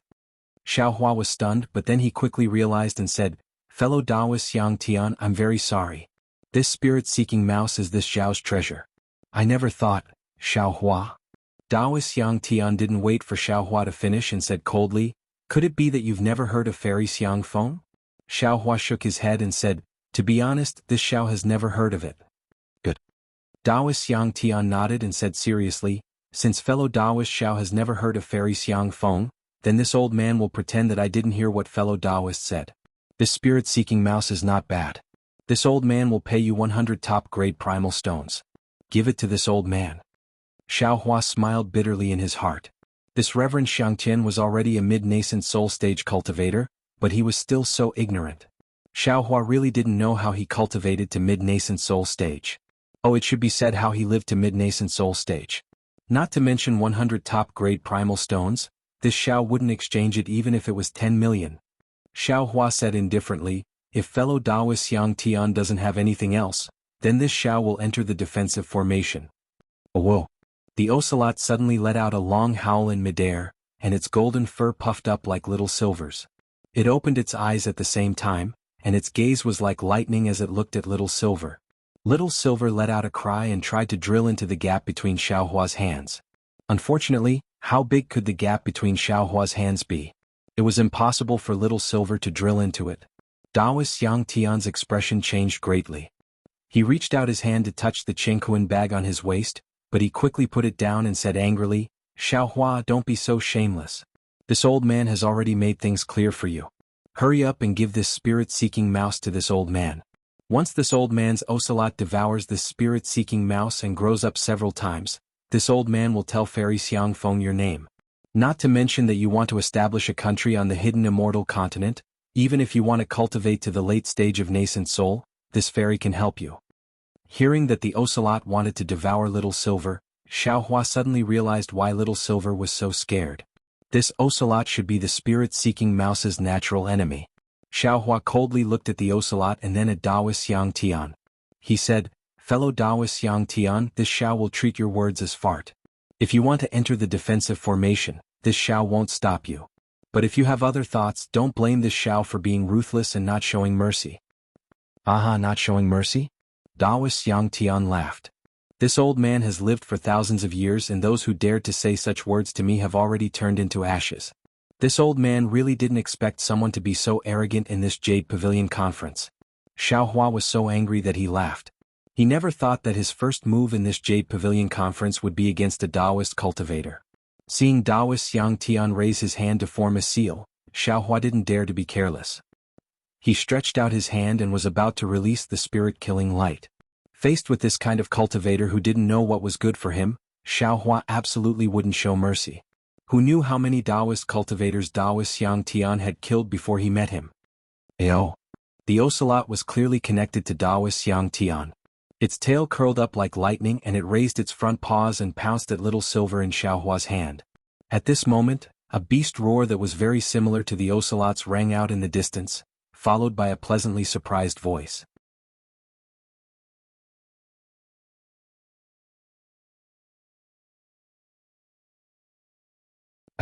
Fellow Daoist Xiao? Daoist Xiang Tian frowned slightly and stopped his hand seal. The surging vital qi of heaven and earth around him also stagnated. Xiao Hua was also stunned. His hand stopped in midair. When the two of them looked up, they saw a white-browed nascent soul cultivator with a joyful expression on his face riding a two-headed monster flying towards them. Daoist Yuan Qing? Xiao Hua immediately called out the name when he saw this nascent soul cultivator. However, when he looked around Daoist Yuan Qing, he didn't see Hai Hongzi or Hong Songzi. Ayo. While Xiao Hua was thinking, the monster under Daoist Yuan Qing's feet opened its mouth and roared again. This monster looked like a python, but when it opened its mouth, it roared like an ocelot. Furthermore, when it roared, it spewed out a thick blue cloud. Daoist Xiang Tian's expression was a little strange, but the ocelot was very excited. It no longer looked at Little Silver and instead roared at the two-headed monster. Let's go. Although Daoist Xiang Tian was domineering, he was still a nascent soul cultivator. When he clearly saw Daoist Yuan Qing's cultivation and the monster under him, he immediately made a decision.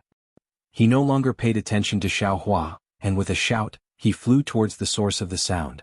The ocelot, on the other hand, growled a few times unwillingly and followed Daoist Xiang Tian into the wind tunnel. Before it left, it even stuck out its scarlet tongue and licked its lips. But at this moment Little Silver was showing off again. It actually raised its fat butt and shook it left and right in the air, and its small tail also swayed.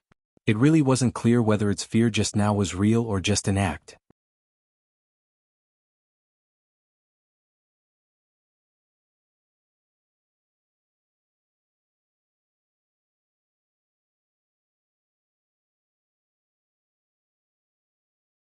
Chapter 3603. Xiao Hua watched Reverend Xiangtian disappear with a cold smile on his face. Looking at the ocelot, he knew that Reverend Xiangtian might not give up on killing him. Now that Reverend Xiangtian saw that Xiao Hua had come to help him, he didn't know the situation, and was avoiding him for the time being. Fellow Taoist Xiao, what's going on?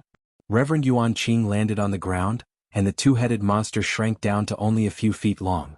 It coiled around Reverend Yuan Qing's arm, and its 4 eyes flashed with a dark green light as it stared fixedly at Little Silver in Xiao Hua's hand. But at that moment, Little Silver wasn't afraid at all. He wrapped his paws around his mouth and licked his little tongue before rubbing his face protectively a few times, as if he was washing his face. The most ridiculous thing was that after washing his face, Little Silver actually stood up and cupped his hands elegantly at Immortal Yuan Qing, as if he were a little person. Ha ha ha. Reverend Yuan Qing naturally knew what his pet was thinking. Seeing Little Silver like this, he laughed heartily and hit the two-headed monster on the forehead with his palm, shouting, "Evil creature, if you dare do that again, I'll pull out your tendons and skin you alive." Oh whoa. The two-headed monster gave a low howl, looking very aggrieved. It shrank down again and hid its head behind Reverend Yuan Qing, not daring to look at Little Silver again. Xiao Hua smiled slightly and rubbed Little Silver's head with his finger. He looked at Reverend Yuan Qing and said, "What else could it be? This so-called Reverend Xiangtian just wants to attack me." "He's Reverend Xiangtian?" Reverend Yuan Qing was blank for a moment before a strange expression appeared on his face. He looked meaningfully in the direction where Reverend Xiangtian had disappeared, as if he had already heard of this Reverend Xiangtian. Xiao Hua was blank for a moment before he rubbed his chin and smiled. "Oh, fellow Taoist Yuan Qing, do you know this guy?" "This guy?" Reverend Yuan Qing didn't know whether to laugh or cry. This is a nascent soul cultivator, but fellow Taoist Xiao actually calls him, "this guy." You really don't take a Taoist nascent soul cultivator seriously. Whether it's a golden core cultivator or a nascent soul cultivator, I respect all righteous people. For a thief who covets this Xiao's wealth, this Xiao called him a bastard is already enough. Xiao Hua said with a deadpan expression. What if we tie up a late nascent soul stage cultivator? This late nascent soul stage cultivator regards this middle nascent soul stage cultivator as the apple of his eye? Reverend Yuanqing's words carried a hint of ridicule. Xiao Hua blinked his eyes, thinking about Taoist Master Xiangtian's big and burly appearance. In any case, she had nothing to do with Taoist Master Yuanqing's beloved daughter. Taoist Yuanqing looks at Xiao Hua's somewhat dazed expression and seems to understand something. He says with a low laugh, "It seems that Taoist Xiao really hasn't heard the story of Taoist Xiang Tian and Fairy Xiang Feng." Xiao Hua shook his head. This Xiao has indeed never heard of it. However, if a pair of golden boy and jade girl cultivated to the nascent soul stage at the same time, then in my hidden immortal continent, it can be considered a beautiful story. Immortal Yuanqing almost burst out laughing. He lowered his voice and said, "They can't be called a golden couple, but a golden couple. Golden boy and jade boy?" Xiao Hua was rather astonished.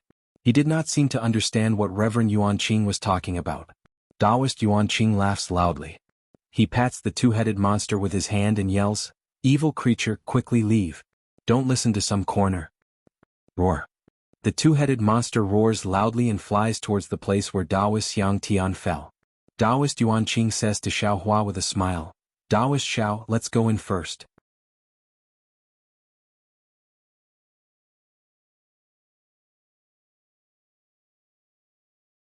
"We'll talk as we walk." Xiao Hua asks curiously, "Didn't fellow Taoist Yuanqing make an appointment with Hong Songzi and Hai Hongzi? Why did you come here yourself? Aren't you going to look for those two first?" "We did have an agreement. Moreover, the three of us also have a magic tool to communicate with each other. However, this magic tool can only respond within 100 miles. I have already searched several places but did not find any trace of those two.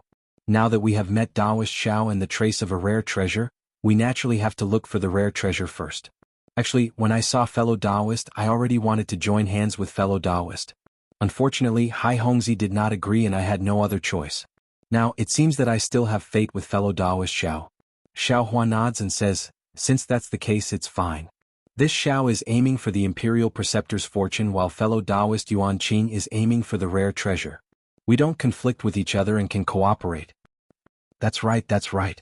Taoist Yuan Qing glances at the place where the two-headed monster disappeared and says, "This defensive formation seems to be closing. Let's go in first. I also want to tell fellow Taoist the story of Fairy Xiang Feng and Taoist Xiang Tian."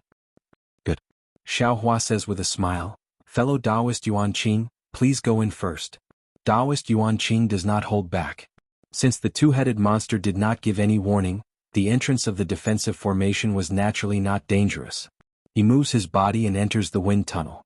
At the same time, he tells Xiao Hua the story of Fairy Xiang Feng and Taoist Xiang Tian in a low voice. Taoist Yuan Qing does not want to talk about it, but when he does, Xiao Hua feels disgusted. After all, Fairy Xiang Feng is not a real fairy but a male cultivator.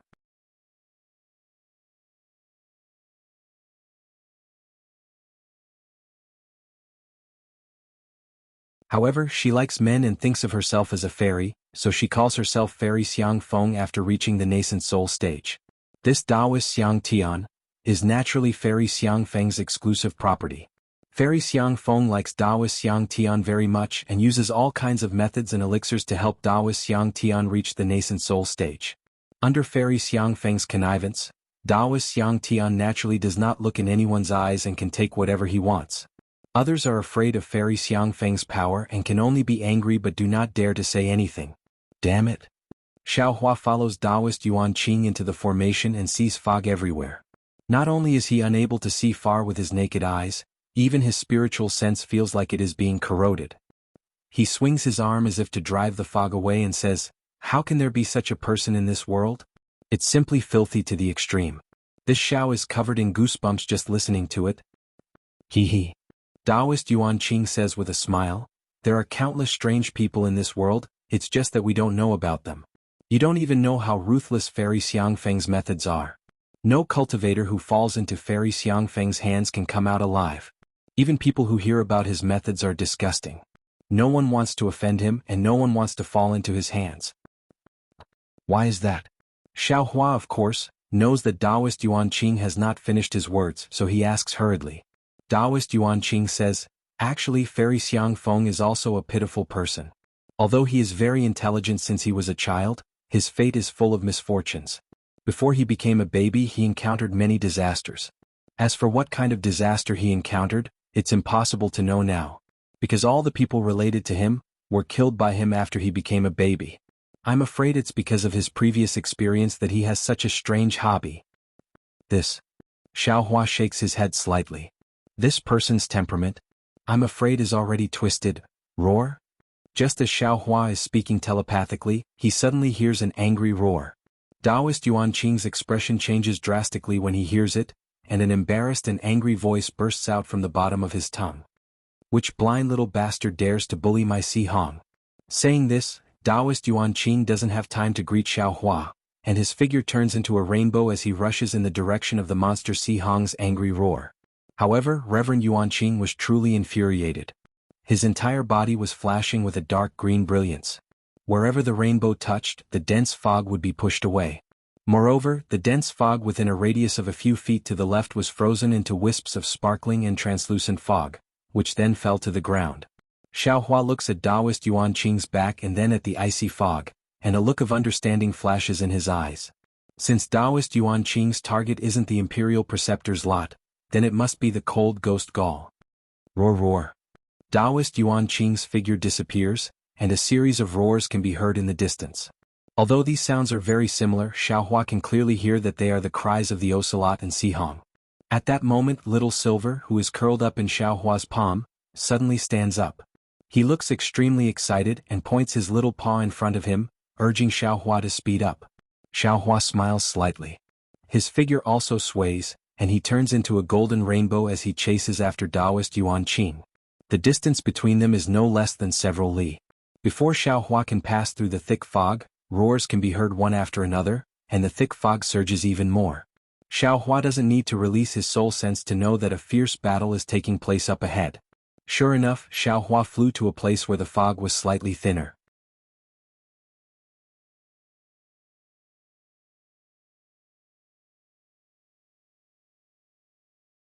Reverend Yuan Qing was holding a small halberd that was about a foot long. His body flashed with an intense light, and his eyes were slightly red. He was vigilantly looking in front of him. On the other side of Reverend Yuan Qing was Reverend Xiangtian. Reverend Xiangtian had a look of contempt on his face. He didn't bring out any magic treasures and he didn't even look at Reverend Yuan Qing.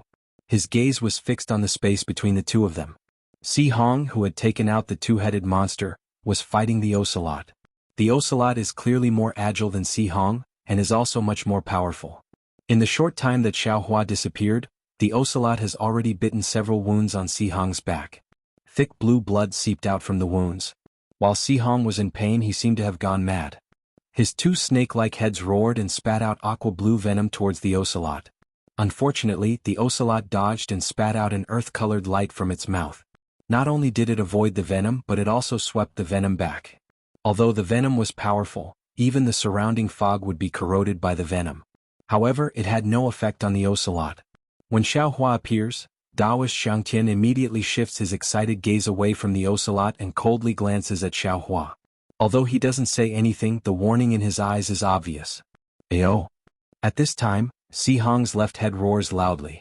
Suddenly, it grows 3 times larger and opens its mouth to bite down on the ocelot. The ocelot also roars loudly, and then actually pounces towards Si Hong's mouth. Si Hong was stunned for a moment, but soon after he opened his other mouth and let out a roar. He twisted his neck in a strange manner and attacked the ocelot's tail from the bottom.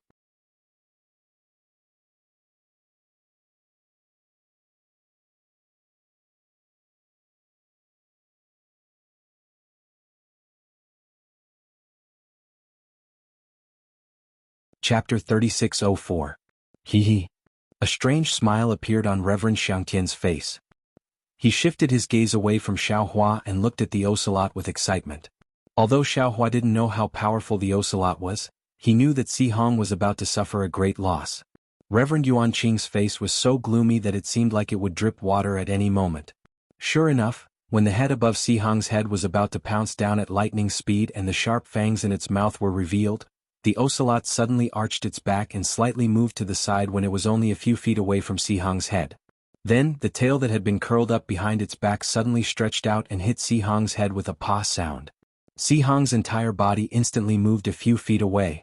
Si Hong's head only moved a few feet away from the ocelot in the time it took for a spark to fly off a piece of flint. Only the dark green poisonous fog brushed past half of the ocelot's body. Ayo! Si Hong's lower head was hit by the ocelot's tail and seemed to be a little dizzy. Si Hong's upper head couldn't be stopped in its tracks, and with a loud bang sound, the upper head couldn't close in time and bit down on the lower head. Not only that, the ocelot, which had just dodged the attack, once again streaked across the air. As it shook its head, its body suddenly expanded, and it bit down on the neck of Si Hong's head. In an instant, dark green blood flowed out from the wound. Si Hong was in great pain. His entire body twisted in midair and his long tail smashed down on the ocelot with the force of a mountain. Ayo! The ocelot's throat roared and its tail flashed with brilliance as it rapidly expanded. It used all its strength to bite Si Hong's neck and used its tail to attack Si Hong. How dare you, evil creature! Reverend Yuan Qing activated the small halberd in his hand. The small halberd immediately emitted a brilliant light and a python-like shadow emerged from the runes on the halberd. It seemed like it would turn into a dragon and attack as soon as it left his hand. In the distance, Reverend Xiangtian's face turned dark red and his eyes flashed with passion. He looked up at Reverend Yuan Qing and said coldly, "Animals fight among themselves.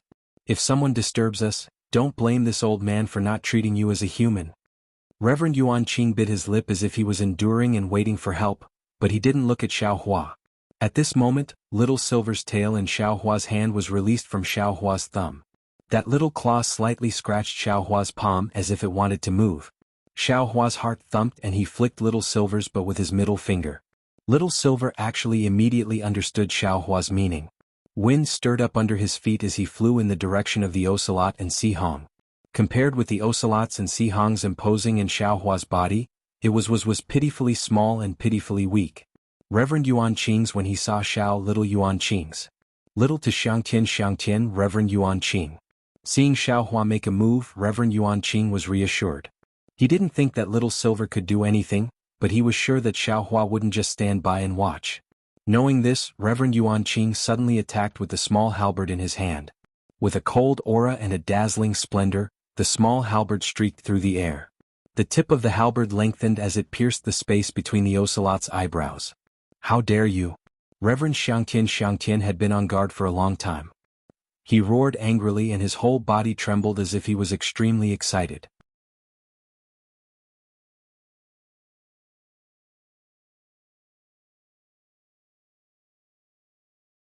He opened his mouth and a flying sword turned into 10,000 winter plum blossoms and shot into the air.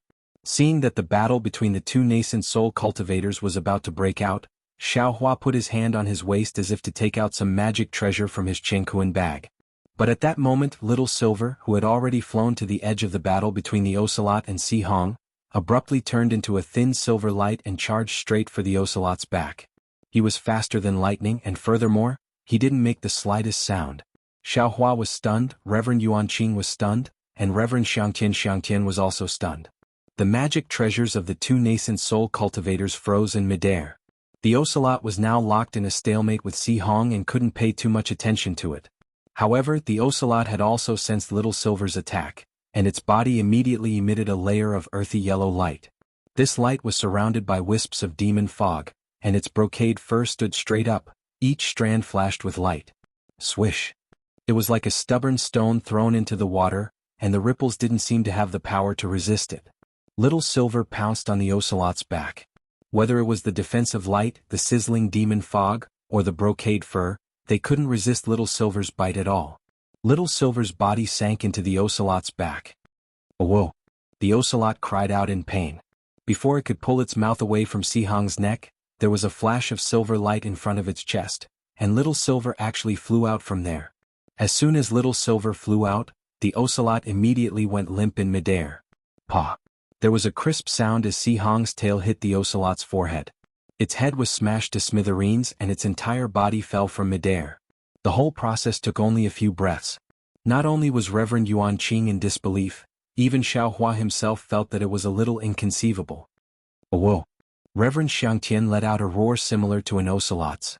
The cold plum blossom flying sword shone brightly, and the pressure of a middle nascent soul cultivator soared into the sky from the top of Reverend Xiangtian's head.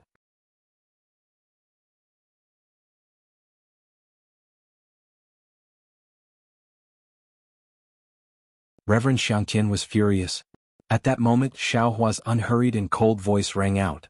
"Animals fight among themselves. If someone disturbs us, don't blame this old man for not treating them as human beings." Seeing Reverend Xiangtian's anger, Reverend Yuan Qing's heart turned cold. The small halberd magic treasure was about to rush into the air, but when he heard Xiaohua say the exact same thing as Reverend Xiangtian, he couldn't help but laugh. "You brat." Reverend Xiangtian was even more furious and he pounced on Xiaohua in fury. Reverend Xiangtian had actually abandoned Reverend Yuan Qing and wanted to kill Xiaohua.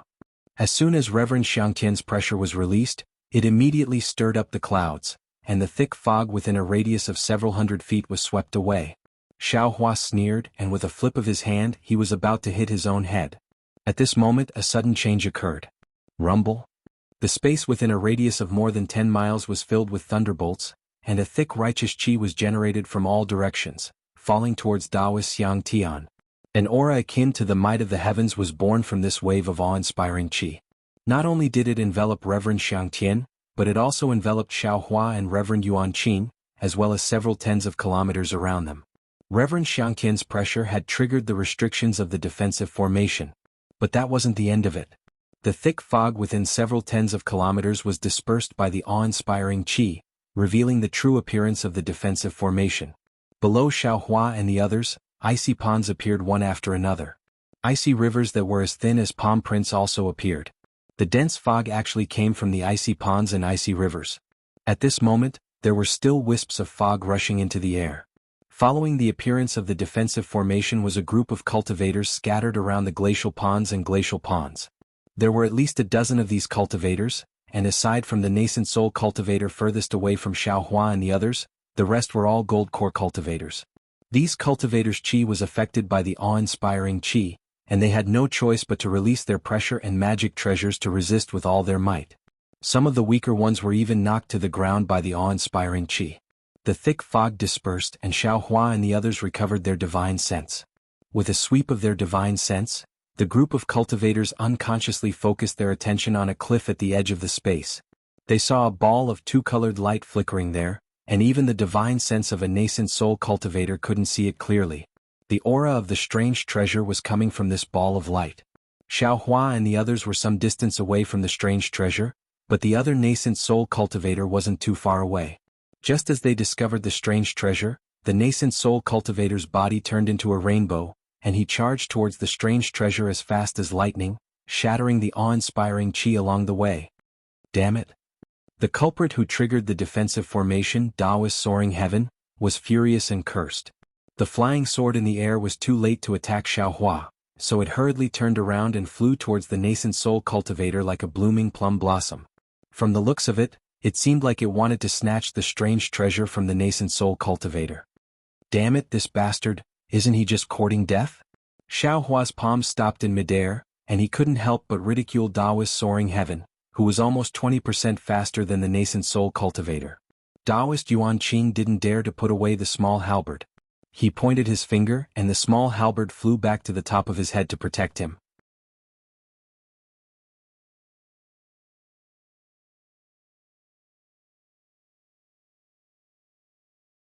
Then he waved his sleeve and put away the heavily injured two-headed monster Si Hong.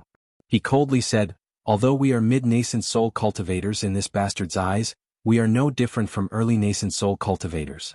Not to mention the three of us, even if two more came he would still be the same. Today if we don't join forces to kill him, we won't be able to leave Yaotai Mountain. Even if we can avoid Taoist soaring heaven, we won't be able to escape fairy soaring foam." Xiao Hua faintly smiled and opened his hand. The happy little silver flew back into his palm. Its claws were still digging into its mouth, as if it had eaten its fill and was cleaning its mouth. Looking at little silver's body, there wasn't the slightest bit of blood or filth. "What do you think, fellow Taoist Xiao?" Seeing the mysterious smile on Xiao Hua's face, Taoist Yuan Qing couldn't figure out what Xiao Hua was thinking. He had no choice but to get straight to the point.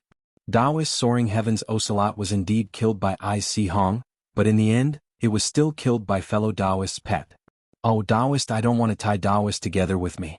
I am very happy that Taoist was able to take action at the critical moment. Since that's the case, let's kill him." Xiao Hua's expression didn't change and he didn't explain anything. Taoist Yuan Qing didn't know whether to laugh or cry. He cupped his hands and said, "Oh Taoist Xiao, if it were that easy, would I have needed to say so much in front of you? If Taoist I really want it, then let's hurry over. The strange treasure. I don't want it anymore. I'll give it to that fellow Taoist in front of me. Of course, if Taoist wants it, then the three of us can join forces to kill him."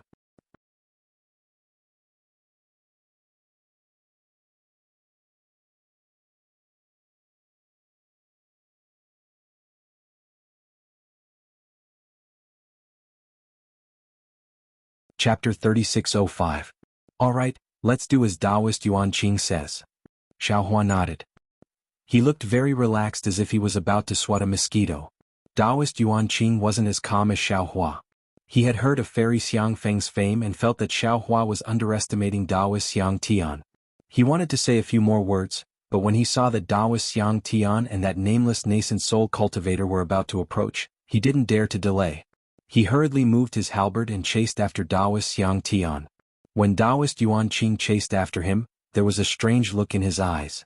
However, Taoist Yuan Qing's figure had only moved a few hundred meters when suddenly, the sound of a pipa appeared in the air. This pipa sound was very strange.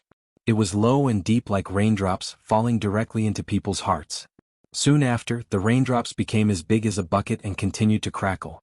After a few breaths of time, the pipa sound suddenly became louder. It was like an eagle striking the sky, producing the sound of a golden spear. Not good. The defensive formation has been activated. Not only Xiao Hua, but all the cultivators within a few dozen kilometers were awakened by the sound of the battle. Xiao Hua was especially shocked. The true qi in his chest was stirred up by the unspeakable pipa sound. In a trance, he seemed to see iron horses roaring from the ice river. The iron horse's hooves instantly crushed the space. Golden spear iron horse. Xiao Hua calmed down and immediately stabilized his true qi. He couldn't help but think of Lung Chinga's golden spear iron horse formation. Sure enough, as the sound of the peeper reverberated through the entire space, a vast amount of awe-inspiring chi rushed into the cold pond and the ice river. Countless battle-intense and cold air rushed out from the ice river. Waves of inscriptions stirred in the ice river and the cold pond. Then pairs of war horses rushed out from the ice river and the cold pond. See. Xiao Hua, who had seen the 5 brocade cloud painting before, couldn't help but suck in a breath of cold air when his divine sense swept across these war horses. These war horses that were formed from ice were all soldiers and generals wearing ice armor. These soldiers and generals were surrounded by an incomparably noble and cold aura. Furthermore, the weapons in their hands seemed to be both tangible and intangible at the same time. The aura of these war horses was several times stronger than Leng Qingge's golden spear iron horse formation. Moreover, there was an endless stream of cavalry emerging from the ice river. There seemed to be no end to it. Oh no! Xiao Hua's heart skipped a beat. He couldn't help but worry for those golden core cultivators. 1 or 2 battle riders might not be able to catch the eye of a gold core cultivator, but 100 or 1,000 of them could definitely take the life of a gold core cultivator, not to mention that many of these gold core cultivators were still resisting the heavenly might of the defensive formation. Xiao Hua's worries were not superfluous. Not far from where Xiao Hua's divine sense swept past, a Jindan cultivator who was doing his utmost to resist the heavenly might of the imperial formation saw several armored horses galloping on the ice river approaching. Immediately, his entire body flashed with a splendor, and a magic weapon that looked like a silver moon spat out from his mouth. The silver moon was like a blade, and when the splendor flew past, those armored horses were instantly shattered into pieces. The charging horses turned into ice and fell to the ground. However, without waiting for this gold core cultivator to catch his breath, another dozen or so ice spears emerged from the cold pond. Before he could even see the armored horses behind the ice spears, those ice spears shot towards the gold core cultivator like meteors.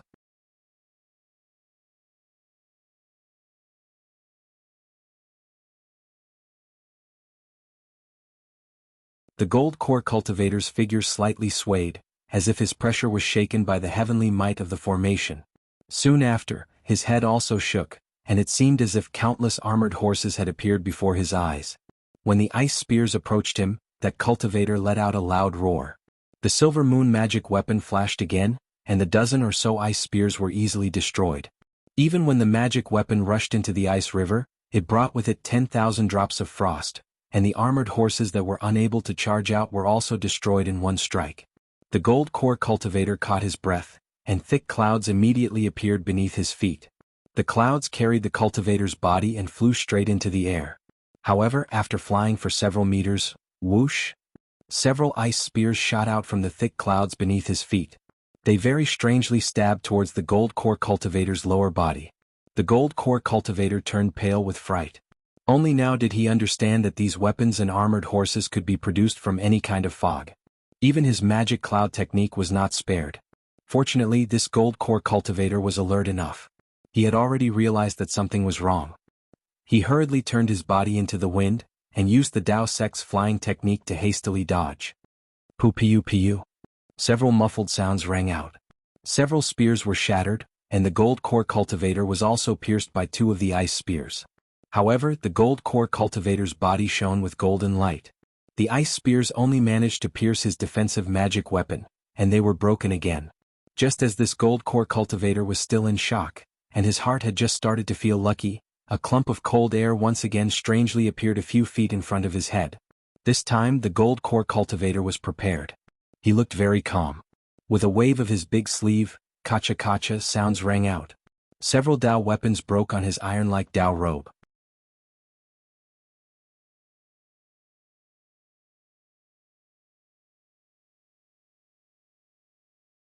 Of course, there were still several ice spears that managed to slip through the net and hide outside of these relatively powerful divine abilities.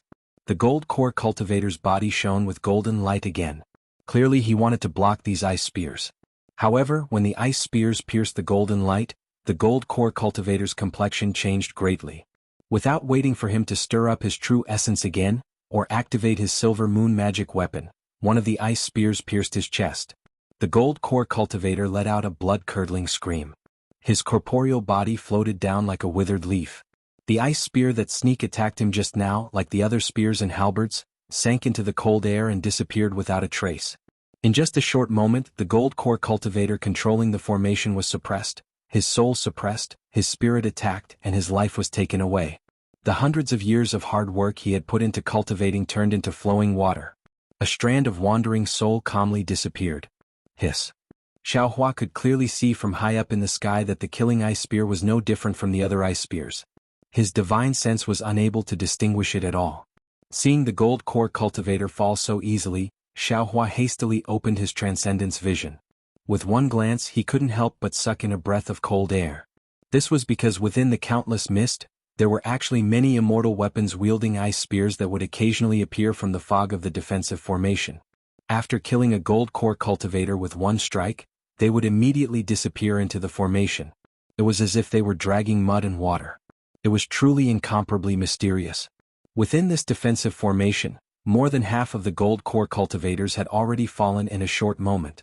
The other gold core cultivators saw that the situation was far from good and hurriedly protected themselves with all their might. At the same time, they also used Dao sect flying techniques to get closer to Taoist Master Xiangtian and the other nascent soul cultivators, hoping to use this opportunity to escape. As for Taoist Master Xiangtian, how could he care about these gold core cultivators? Taoist Master Xiangtian's magic power surged all over his body and sword light shot out, sweeping everything in its path. All the ice spears and iron horses were cut down and unparalleled momentum rushed towards the treasure. At this moment, the nascent soul cultivators in the distance also felt Taoist Master Xiangtian's killing intent. They sped up, wanting to snatch the jade box before Taoist Master Xiangtian could. Of course, they didn't care about the sneak attacks of the immortal weapons around them. Damn it! Xiaohua was inwardly annoyed by the ruthless methods of this Confucian cultivator. He cursed and urged his body to catch up to Taoist Master Yuanqing. Xiaohua's speed was naturally far superior to Taoist Master Yuanqing's. Although he didn't use the lightning escape technique, he had already surpassed Taoist Master Yuanqing in the blink of an eye. Taoist Master Yuanqing was stunned, but a smile appeared on his face. The stronger Xiaohua was, the better it would be for him. The two of them would have more chances to kill Taoist Master Xiangtian if they joined hands. However, Taoist Master Yuanqing was puzzled because after Xiaohua passed him, he didn't directly attack Taoist Master Xiangtian. He also didn't try to snatch the treasure. Instead, he flew down between him and Taoist Master Xiangtian. Xiaohua waved his hands and shot out a series of incantations. The space within 1,000 feet of Taoist Master Yuanqing began to tremble rapidly. Strands of cold air were shattered and the pillars of Taoist Master Yuanqing's qi were also destroyed. A golden light flashed and half of the golden scissors rushed into the air.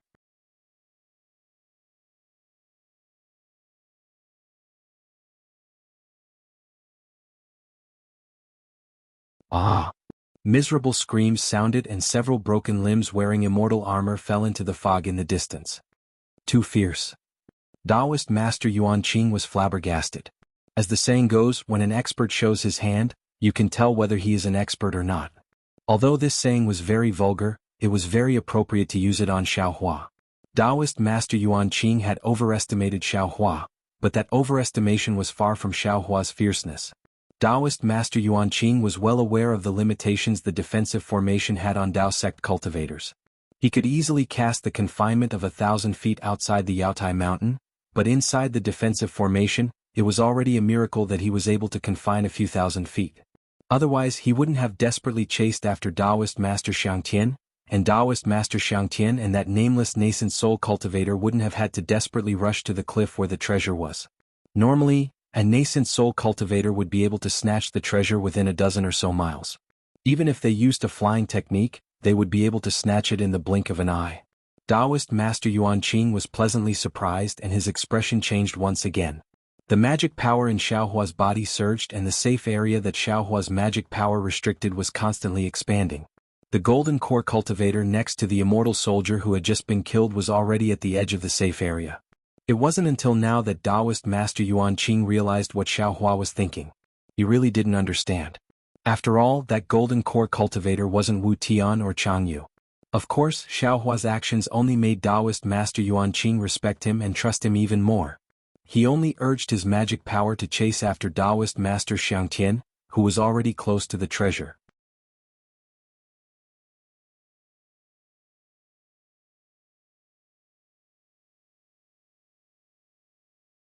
He didn't believe that Xiao Hua, who could save an ordinary golden core cultivator, wouldn't forget about him, a nascent soul cultivator that he had befriended. Rumble? At that moment, Reverend Xiangtian and the nameless nascent soul cultivator's magic treasure collided. Countless waves of qi surged out, and the fog that had been dispersed by the pillars of qi began to wreak havoc once again. Although the defensive formation borrowed the power of the heavens and was extremely powerful, the collision between two mid-nascent soul stage cultivators still caused the formation to shake a few times. The dozens of pillars of qi were once again shattered. Not good. Perhaps the bystanders were surprised by the fierceness of the battle between the two nascent soul cultivators, but Xiao Hua inwardly cursed, because as the defensive formation trembled, even more cold air and armored horses were born from the void. The few Jindan cultivators who were lucky enough to survive had just seen the dawn of life, but in a short moment, they were submerged by these armored horses. The battle between two nascent soul cultivators had indirectly taken the lives of several golden core cultivators.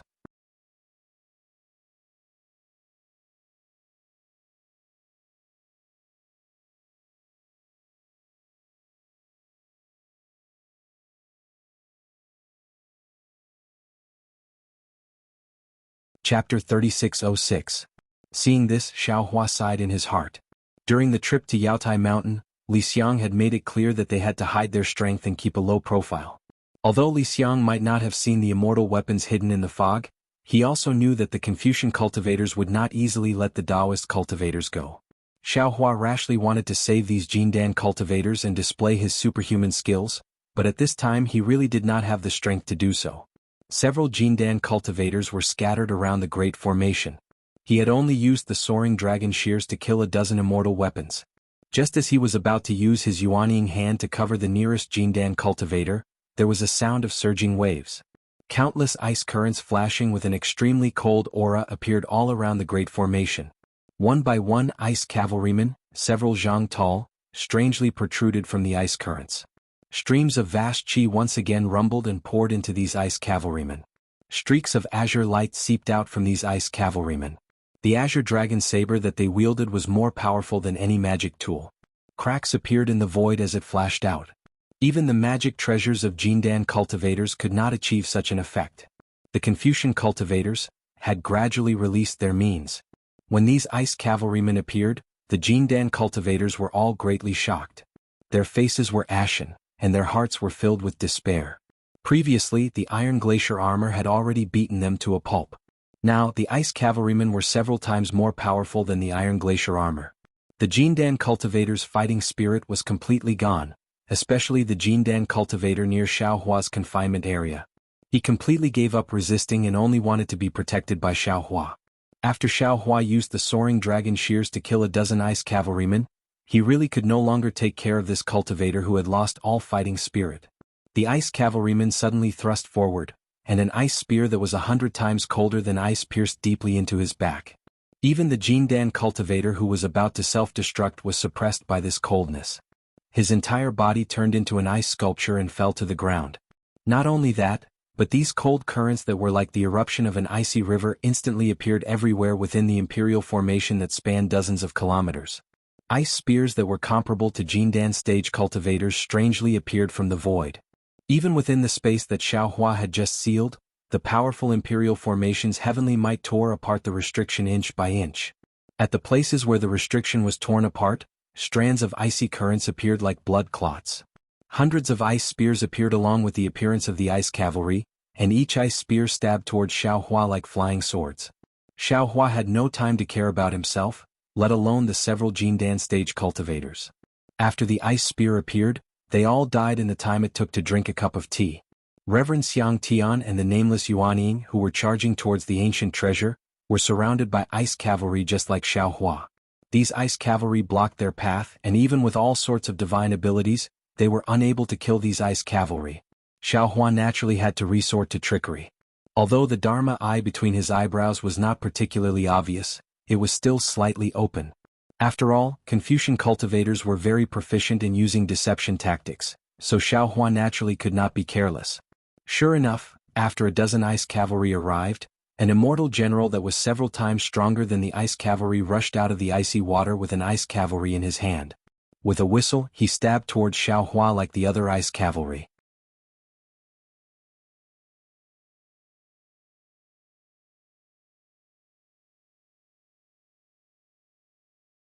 Unfortunately, although this immortal general did not show his face, his filthy thoughts could not be exposed to the light of day. Xiaohua also did not seem to notice.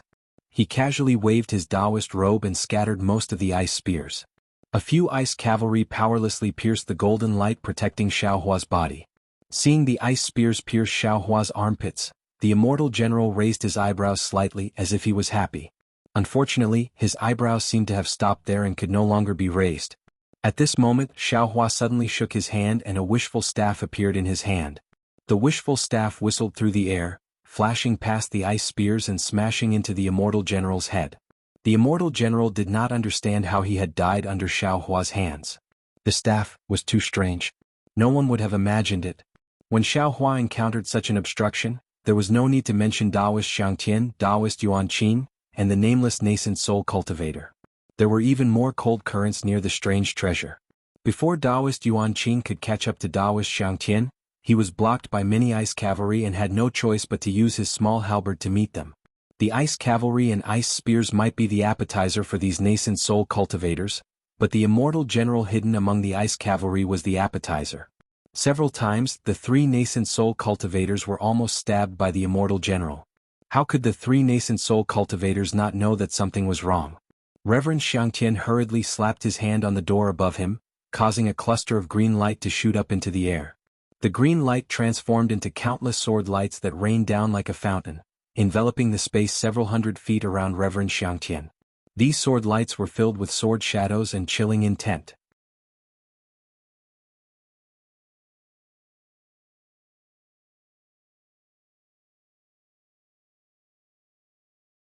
They strangled the ice river and frost inch by inch, not allowing the ice cavalry to appear again. Reverend Xiangtian did the same.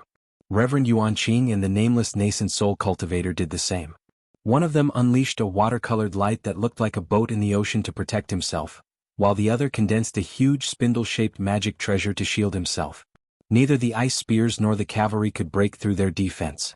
Seeing the few gold core cultivators inside the defensive formation fall into the ice river one after another, Xiaohua sighed and withdrew his magic power. He used his divine sense to urge the soaring dragon shears to sweep away the ice spears and ice cavalry that came out of the ice river. The wishful staff in his hand also danced and flew toward Taoist Xiangtian and the others. For a moment, the entire defensive formation was in a stalemate with the four nascent soul cultivators. Although there were still dozens of ice rivers within the defensive formation, the ice rivers seemed to be helpless against the defenses of the four nascent soul cultivators. Seeing that the previous defense was effective, Taoist Xiangtian immediately urged his flying sword to rush toward the treasure while the nameless nascent soul cultivator used his nascent soul hand to grab the treasure. Seeing this, Taoist Master Yuanqing knew that this was an excellent opportunity. Almost without hesitation he activated the small halberd. Streaks of crystalline thunderbolts flashed in the air, shattering countless ice spears. Like the nameless nascent soul attacking Taoist Master Xiangtian from both sides, the halberd fell towards Taoist Master Xiangtian's back. "You dare." Taoist Xiangtian coldly smiled and pointed his finger at the flying sword. The flying sword let out a whistling sound and instantly grew in size. It was originally flying toward the treasure, but it strangely changed direction and directly chopped toward the nameless nascent soul's nascent soul hand. Moreover, the momentum of this change was as heavy as a mountain, as if Taoist Xiangtian had already planned for this. The nameless nascent soul's expression changed slightly. He knew that this was a diversion tactic, but at this point the nameless nascent soul had no choice but to face it head-on. Looking at the smug expression on Reverend Xiangtian's face, he opened his mouth slightly. Web. He spat out a mouthful of clear air, and a cauldron the size of a thumb flew into the air. Following his chanting, a dozen huge pillars of origin energy rose from the mouth of the cauldron and landed on the cauldron with a sound no less powerful than that of the pillars of origin energy. After the cauldron received the origin energy pillars, it shined brightly like a meteor and blocked the small halberd that was about to transform into a dragon. Rumble. In an instant, Taoist Xiangtian used his flying sword to split open the nameless nascent soul hand and the cauldron to block Taoist Yuanqing's small halberd magic treasure. With a loud sound, the entire defensive formation violently trembled. Whether it was the ice river or the mist, they were all violently tumbling, causing Taoist Yuan Qing to feel extremely bitter. Although he had overestimated Taoist Xiangtian, this overestimation was not enough. They were both mid-stage nascent soul cultivators, but Taoist Xiangtian was able to fight against two of them with ease. Taoist Yuan Qing didn't know what the nameless nascent soul cultivator was feeling. He only knew that his qi and blood were surging and the magic power in his body was tumbling like the ice river. A sharp sound seemed to be coming from his ears. Along with this sound, the sound of the pipa in the defensive formation reached its peak and soared into the sky. I can't let Taoist Xiangtian and that nameless nascent soul cultivator join forces.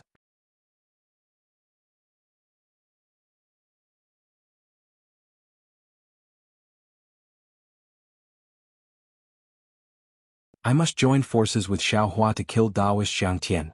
This was the only thought in Taoist Yuan Qing's mind. At the same time he didn't care too much. While urging his magic power, his halberd flashed with an unusually strong brilliance. He desperately rushed towards Taoist Xiangtian's cauldron. At the same time he transmitted his voice to Xiaohua, preparing to join forces with them to attack. However, the mist and ice river in the defensive formation were tumbling madly. The sound was loud and chaotic, and the noble qi was like a giant python that was slithering chaotically. Taoist Yuan Qing was unable to transmit his voice. Oh no!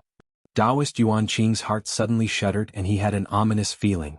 As soon as this feeling appeared, the entire defensive formation suddenly fell silent. All the sounds of the pipa, the river of ice, and the roaring of the vast pillar of qi strangely disappeared, like the waning of the night.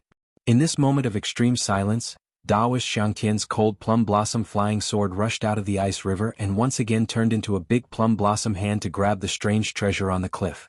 Damn it! The big hand only rose a few feet, but Xiaohua's angry voice was heard. The entire defensive formation was filled with the sound of thunder. Xiaohua turned into a bolt of lightning and streaked across the sky, pouncing towards Taoist Xiangtian's big plum blossom hand to stop him. Whoa! In the midst of the thunder, a wisp of flute sound came from an unknown place. Although it was clear, it was extremely penetrating, and Xiaohua's thunder was unable to cover it. Along with this flute sound, the entire defensive formation was suddenly filled with a burst of weak wind from all over. When Taoist Xiangtian saw Xiaohua using the thunder escape technique, he was shocked. He pointed his finger at the cauldron and dodged Taoist Yuan Qing's halberd, which suddenly grew several times larger and fell towards Xiaohua's head.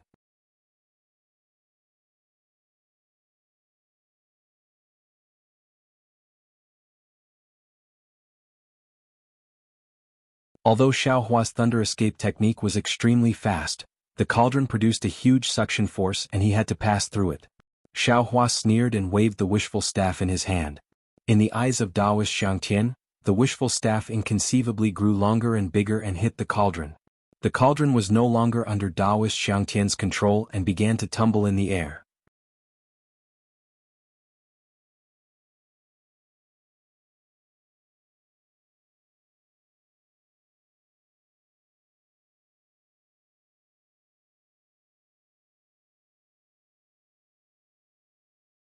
Chapter 3608. Taoist Xiangtian. Xiaohua waved the wishful staff and shouted angrily, "Can't you see? Every time you fight someone you cause a change in the defensive formation, and each change is stronger than the last. You've already caused more than 10 golden core cultivators to die in the defensive formation. Do you want to drag us down with you?" Xiaohua's voice was extremely loud. It sounded like a thunderclap inside the defensive formation. When Reverend Yuan Qing heard it, he couldn't help but feel shaken. He was immediately stunned. How could this Xiaohua possibly speak inside the defensive formation? Taoist Xiao. Taoist Yuan Qing hastily said, but as he thought, even though his voice contained magic power, it still couldn't reach far. It was at this moment that the flute sound in the defense formation suddenly became sharp. The weak wind that was generated earlier suddenly intensified. The weak wind was more powerful than any magic weapon. When it blew on immortal Yuan Qing's body, the golden light that protected his body was extinguished in a visible manner. Not only that, but the light on Ming Hao's halberd was also flickering rapidly. A feeling of friction between the halberd and the sand was transmitted from Ming Hao's halberd. Even the magic treasure couldn't withstand the weak wind of the defensive array. Not good. Taoist Yuan Qing's expression changed and he opened his mouth. A blue bead rushed into the air, and a watery brilliance fell, completely covering Taoist Yuan Qing. In the weak wind, a string of small bubbles appeared on the surface of the light. The bubbles popped and popped like boiling water. Even though the water bead couldn't completely resist the weak wind, Taoist Yuan Qing let out a long sigh of relief. He reached out to grab Ming Hao's halberd, but when he tried to use his magic power, the weak wind blocked his magic power. Ming Hao's halberd flashed a few times, and like a wanderer unwilling to turn back, it only struggled to return several feet. Taoist Yuan Qing had no choice but to use his flying light to fly in the direction of Ming Hao's halberd. At this moment, the expressions of Reverend Xiangtian and the nameless cultivator changed slightly. Reverend Xiangtian was shocked by Xiaohua's divine ability and opened his mouth as if he wanted to say something, but no sound came out. In the end, Reverend Xiangtian didn't dare to act rashly and recalled the cold plum blossom flying sword and the cauldron. In just a moment, half of the cold plum blossom flying sword had been blown away by the wind, causing Reverend Xiangtian to be shocked. The nameless cultivator seemed to have been prepared for this. Seeing his magic weapon being corroded by the weak wind, he didn't seem surprised, but when he heard Xiaohua's voice, he was greatly alarmed. He opened his mouth and a pale white bead flew into the air. The bead's brilliance didn't cover a large area, only a few dozen feet in size, but within this area, not a single weak wind could be produced. A frozen bead? Reverend Xiangtian's eyes lit up. The flying sword seemed to be greedy, and it shrank a few times in the air before returning to his hand. This was because at this moment Xiaohua, who Reverend Xiangtian was most unsure of, had arrived.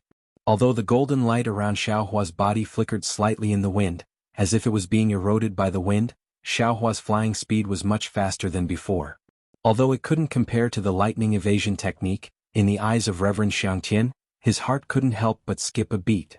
After all, Xiaohua was his enemy and not his friend. All of you stop. After several changes in the defensive formation, Xiaohua was finally able to say these words in front of the two mid-nascent soul stage cultivators.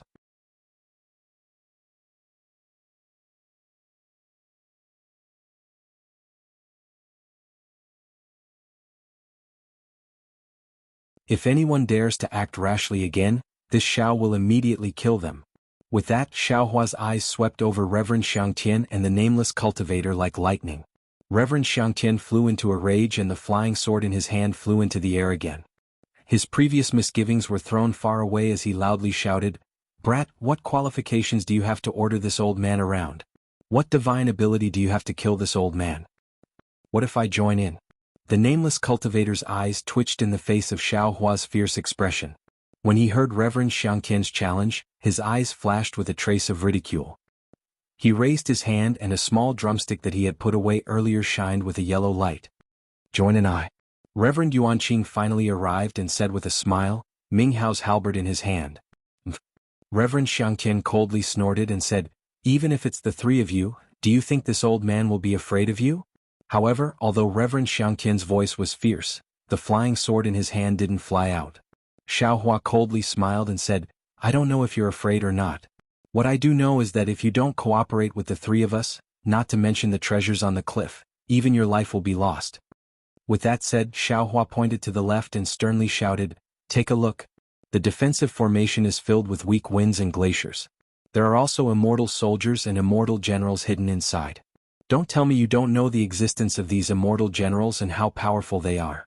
A few golden core cultivators won't be able to fight back in front of them. Even nascent soul cultivators like us won't be able to escape if they surround us." Reverend Xiangtian's words were still unyielding. "That's what you think. This old man naturally has his own divine ability. Don't think I don't know what you're planning. You're just using the excuse of cooperation to prevent this old man from obtaining the treasures." Xiaohua ignored Reverend Xiangtian and turned to the nameless cultivator.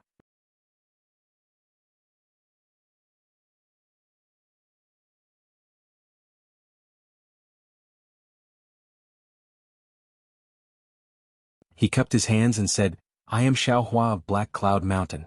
How should I address you, fellow Taoist?" The nameless cultivator smiled and said, "I am Su Tingzi of the Jingxi Mountain Villa." "Good." Xiaohua nodded and asked, "Fellow Taoist Su Tingzi, do you wish to sign with the Imperial Teacher?" "The Imperial Teacher's sign?" Su Tingzi smiled. "I don't need it." "Yes." Xiaohua nodded and smiled. "I need the Imperial Teacher's sign. Since fellow Taoist needs different things, we should be able to work together." As you wish. Su Tingzi was even more delighted. Your wish is my wish. Reverend Xiangtian? Xiaohua glanced at Reverend Xiangtian. Do you want to oppose the three of us? So what if I oppose you? So what if I don't oppose you? Reverend Xiangtian looked around and saw that the weak wind had already started to condense. These strands of weak wind gradually turned into hurricanes. When these weak winds converged into hurricanes, even a mid-stage nascent soul cultivator like him wouldn't be able to deal with them. He had no choice but to find a way out of this situation. I won't talk about the consequences of opposing you, Xiaohua said indifferently. If you want to work together, then let's put aside our grudges for the time being. As for the strange treasure on the cliff, let's put it aside for the time being. We'll first work together to protect ourselves and use our divine abilities to break this defensive formation. Ha! Xiaohua, are you joking? Reverend Xiangtian didn't wait for Xiaohua to finish speaking and laughed loudly. Break this defensive formation? Do you know what this defensive formation is? How dare you talk about breaking it so arrogantly? Xiaohua slightly frowned and said indifferently, since it's a formation, it can be broken regardless of whether it's a Taoist formation or a Confucian formation. I don't think there's anything wrong with what I said. Reverend Xiangtian coldly snorted. The ignorant are truly fearless. Let this old man tell you, although this old man doesn't know what this imperial formation is, seeing that it can injure both you and me, this imperial formation must be one of the famous 28-star sovereign imperial formations of the Jade Pavilion Conference. In the past, the cultivators who participated in the Jade Pavilion Conference were able to walk out of this defensive formation and obtain the imperial teacher's sign. There was no need to go through any selection. I've never heard of the 28-star monarch defensive formations being broken. Let's hear Reverend Xiao out. Reverend Yuanqing said coldly. You and I might not be able to break this defensive formation, but it's still possible for us to protect ourselves and obtain the strange treasure inside the defensive formation. That's right. Xiaohua took advantage of the situation and said, we'll first work together to protect ourselves and then obtain the strange treasure together. If it's the imperial teacher's sign, then I'll thank you three fellow Taoists. If it's not the imperial teacher's sign, then after we escape from the defensive formation, you three will discuss how to divide it. Who's going to take the strange treasure? Reverend Xiangtian asked straightforwardly. Xiaohua said proudly, naturally it's me. Why is it you and not me? Reverend Xiangtian was immediately dissatisfied. Because I'm Xiaohua. Xiaohua looked at Reverend Xiangtian and said word by word. Reverend Yuanqing clapped his hands. I agree. What about you? Fellow Taoist Su Tingzi? Xiaohua looked at Su Tingzi. Su Tingzi pondered for a moment. He looked at Reverend Yuanqing and then at his air-frozen bead, which had already begun to waver. He couldn't help but say tentatively, I'm afraid this air-frozen bead won't be able to last for long.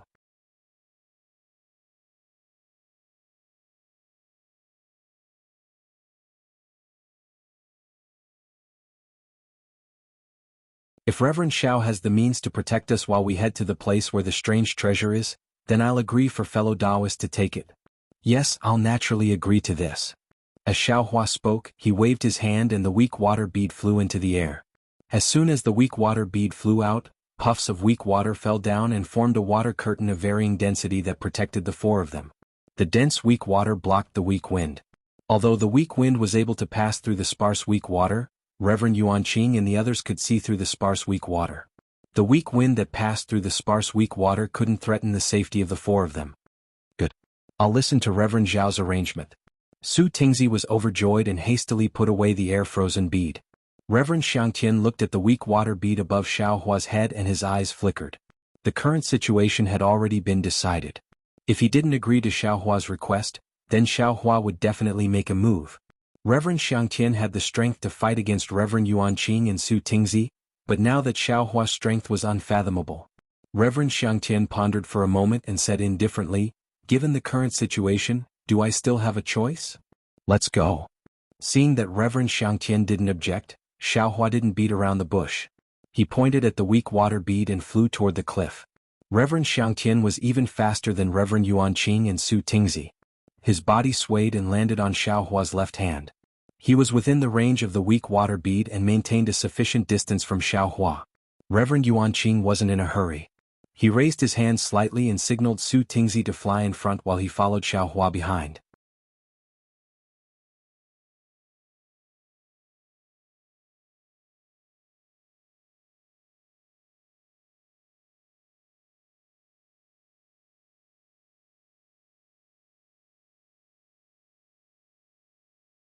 Chapter 3609. Rumble?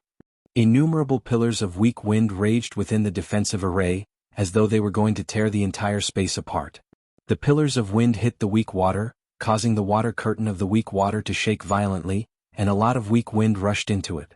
Without waiting for Xiaohua to speak, Su Tingzi didn't dare to be negligent and hurriedly took out the air-frozen pearl. Under the pale white brilliance, the weak wind weakened by 60%.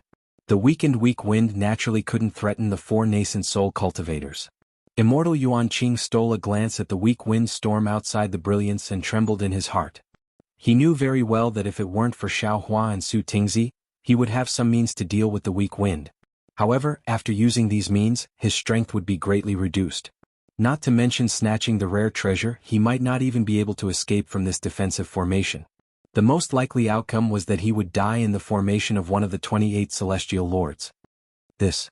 Immortal Yuan Qing was greatly astonished and muttered to himself, "It seems that the previous Jadestage gathering wasn't like this? Why is this year's Jadestage gathering so strange?" Unfortunately, there were only unexpected things in this world, but there was nothing that others could not achieve. Just as Reverend Yuan Qing thought he was lucky, a series of crackling noises that sounded like thunderclaps were heard from the sky above the defensive formation. Streams of icy rivers that were several times stronger than before poured down in torrents. Weak gusts of wind crashed into the icy rivers, and soldiers that were tens of feet tall and even hundreds of feet tall gushed out. These soldiers were either roaring barefooted or riding on horseback while brandishing their spears as they charged toward the 4 men along with the icy rivers. "Watch this old man's technique." Immortal Xiangtian roared and waved his arms. The flying sword in his left hand turned into a cold plum and rushed out of the air-frozen pearl's brilliance to protect the weak water pearl. The cold plum slightly rotated and the sword rays emitted a glaring brilliance.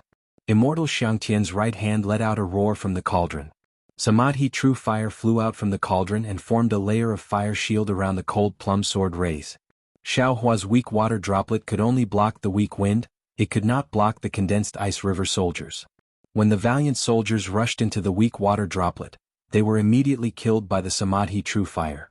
They either turned into the weak wind, or turned into the ice river and fell down. Even if there were some that were not killed by the Samadhi true fire, the cold plum blossom sword light behind it could also kill them. Immortal Xiangtian really lives up to his reputation. Xiaohua understood and nodded his head inwardly. He also understood that there must be something else in Reverend Xiangtian's Samadhi true fire. Although Xiaohua didn't mention how the treasures would be distributed after obtaining the Imperial Tutor's lot, it was clear that if one didn't contribute, they wouldn't have the qualifications to obtain the treasures. Once Taoist Xiangtian revealed his 2 treasures, Su Tingzi and Taoist Yuan Qing immediately paled in comparison. Taoist Xiangtian couldn't help but reveal a proud expression. Of course, Immortal Yuan Qing wouldn't agree. He waved his hand and was about to use the halberd when Xiaohua sneered and said, "Immortal Yuan Qing, about 10 feet away from your left hand, attack with all your strength." Immortal Yuan Qing was stunned. However, he didn't dare to be careless. He circulated all the magic energy in his body and the immortal halberd in his hand roared. It turned into a blue dragon and pounced towards the area 10 feet away from him.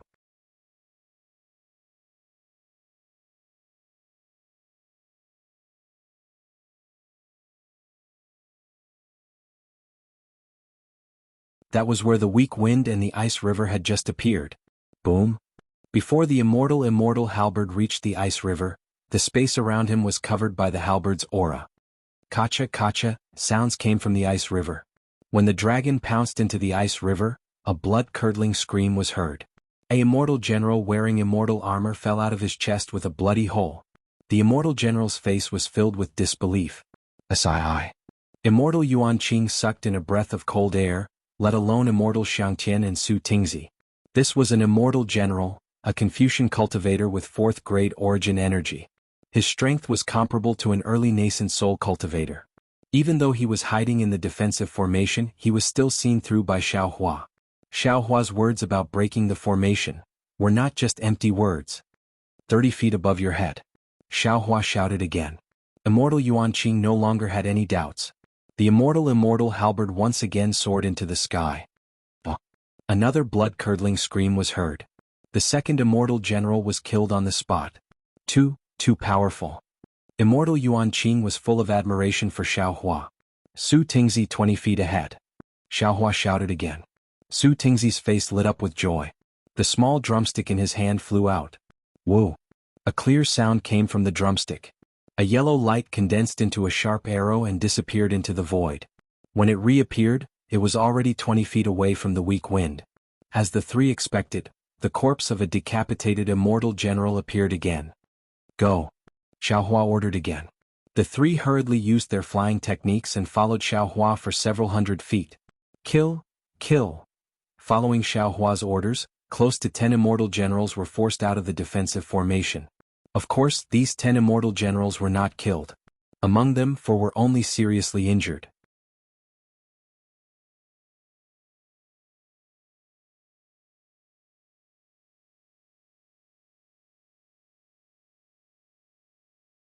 Then they borrowed the power of the defensive formation to escape. After these 4 immortal generals escaped, the entire defensive formation became a little quieter. No other immortal generals flew out to kill them. Without the immortal generals blocking them, the 4 arrived at the bottom of the cliff in a short while. The light of the strange treasure above their heads could be seen clearly. It was a square jade box. Let's fly over. Immortal Yuanqing, take it. Xiaohua did not wait for the 3 to say anything. He immediately ordered, then I will take care of it. Okay. Immortal Yuanqing did not hesitate. He urged his body to fly up with Xiaohua. However, as the 4 approached the cliff, Immortal Yuanqing was about to reach out his hand. Rumble? The entire defensive formation let out a loud rumble. It was as if the sky was falling and the earth was splitting. All the sounds of the flute, the river of ice, and the army were drowned out. In front of Xiaohua and the others, the entire cliff was shaking. With this shaking, the cliff rapidly retreated. Even the weak wind, the river of ice, and the sound of the flute disappeared in the shaking. What is going on? Immortal Yuanqing was shocked. His hand unconsciously froze. Looking at the jade box within reach, Immortal Yuanqing involuntarily used his divine ability. A large hand came out of his sleeve and streaked across the sky, chasing after the fleeing cliff.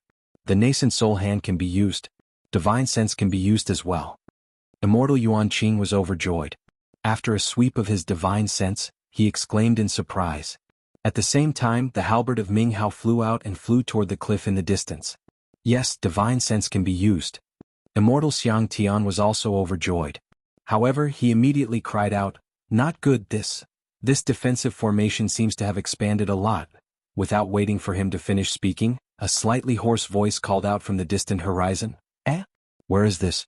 Oh, is this a rare treasure? Let's see who dares to snatch it from this old man. Before the voice fell, a large hand that was several times larger than Immortal Yuanqing's nascent soul hand streaked across the sky. Following the large hand was a magic treasure that was not inferior to Ming Hao's halberd. It released a powerful aura and fell toward the cliff. A rare treasure? Who dares to snatch it from me? Immediately after, an extremely arrogant voice came from the other side. Another large hand appeared in the sky. Xiaohua's soul had already swept through the entire defensive formation. Just as Immortal Xiang Tian had said, the defensive formation had expanded by several times. Within this expanded range, there were more than 20 nascent soul cultivators and hundreds of gold core cultivators. There were far more cultivators than the ones who had fallen into the defensive formation before. There was no need to think too much about it. Xiaohua already understood that the Star Monarch defense array that these cultivators had fallen into earlier was definitely not the Star Monarch defense array. This Star Monarch defense array must have connected several or even dozens of other defense arrays together. Either it wanted to catch them all in one fell swoop, or it wanted to take advantage of the situation. However, regardless of what the people of Celestial Lord Hall were planning, Xiaohua's plan had failed. Reverend Xiangtian had already taken out 2 more magic treasures and used his nascent soul hand to snatch the jade box from Reverend Yuanqing and the others. Reverend Yuanqing, who was not far away, saw that his divine ability was inferior to the others and called out, Reverend Xiao, quickly give this poor Taoist a hand. Xiaohua frowned. He felt that Immortal Yuanqing's call was a bit abrupt, but he didn't think too much about it. After all, he was the one who had come up with the plan.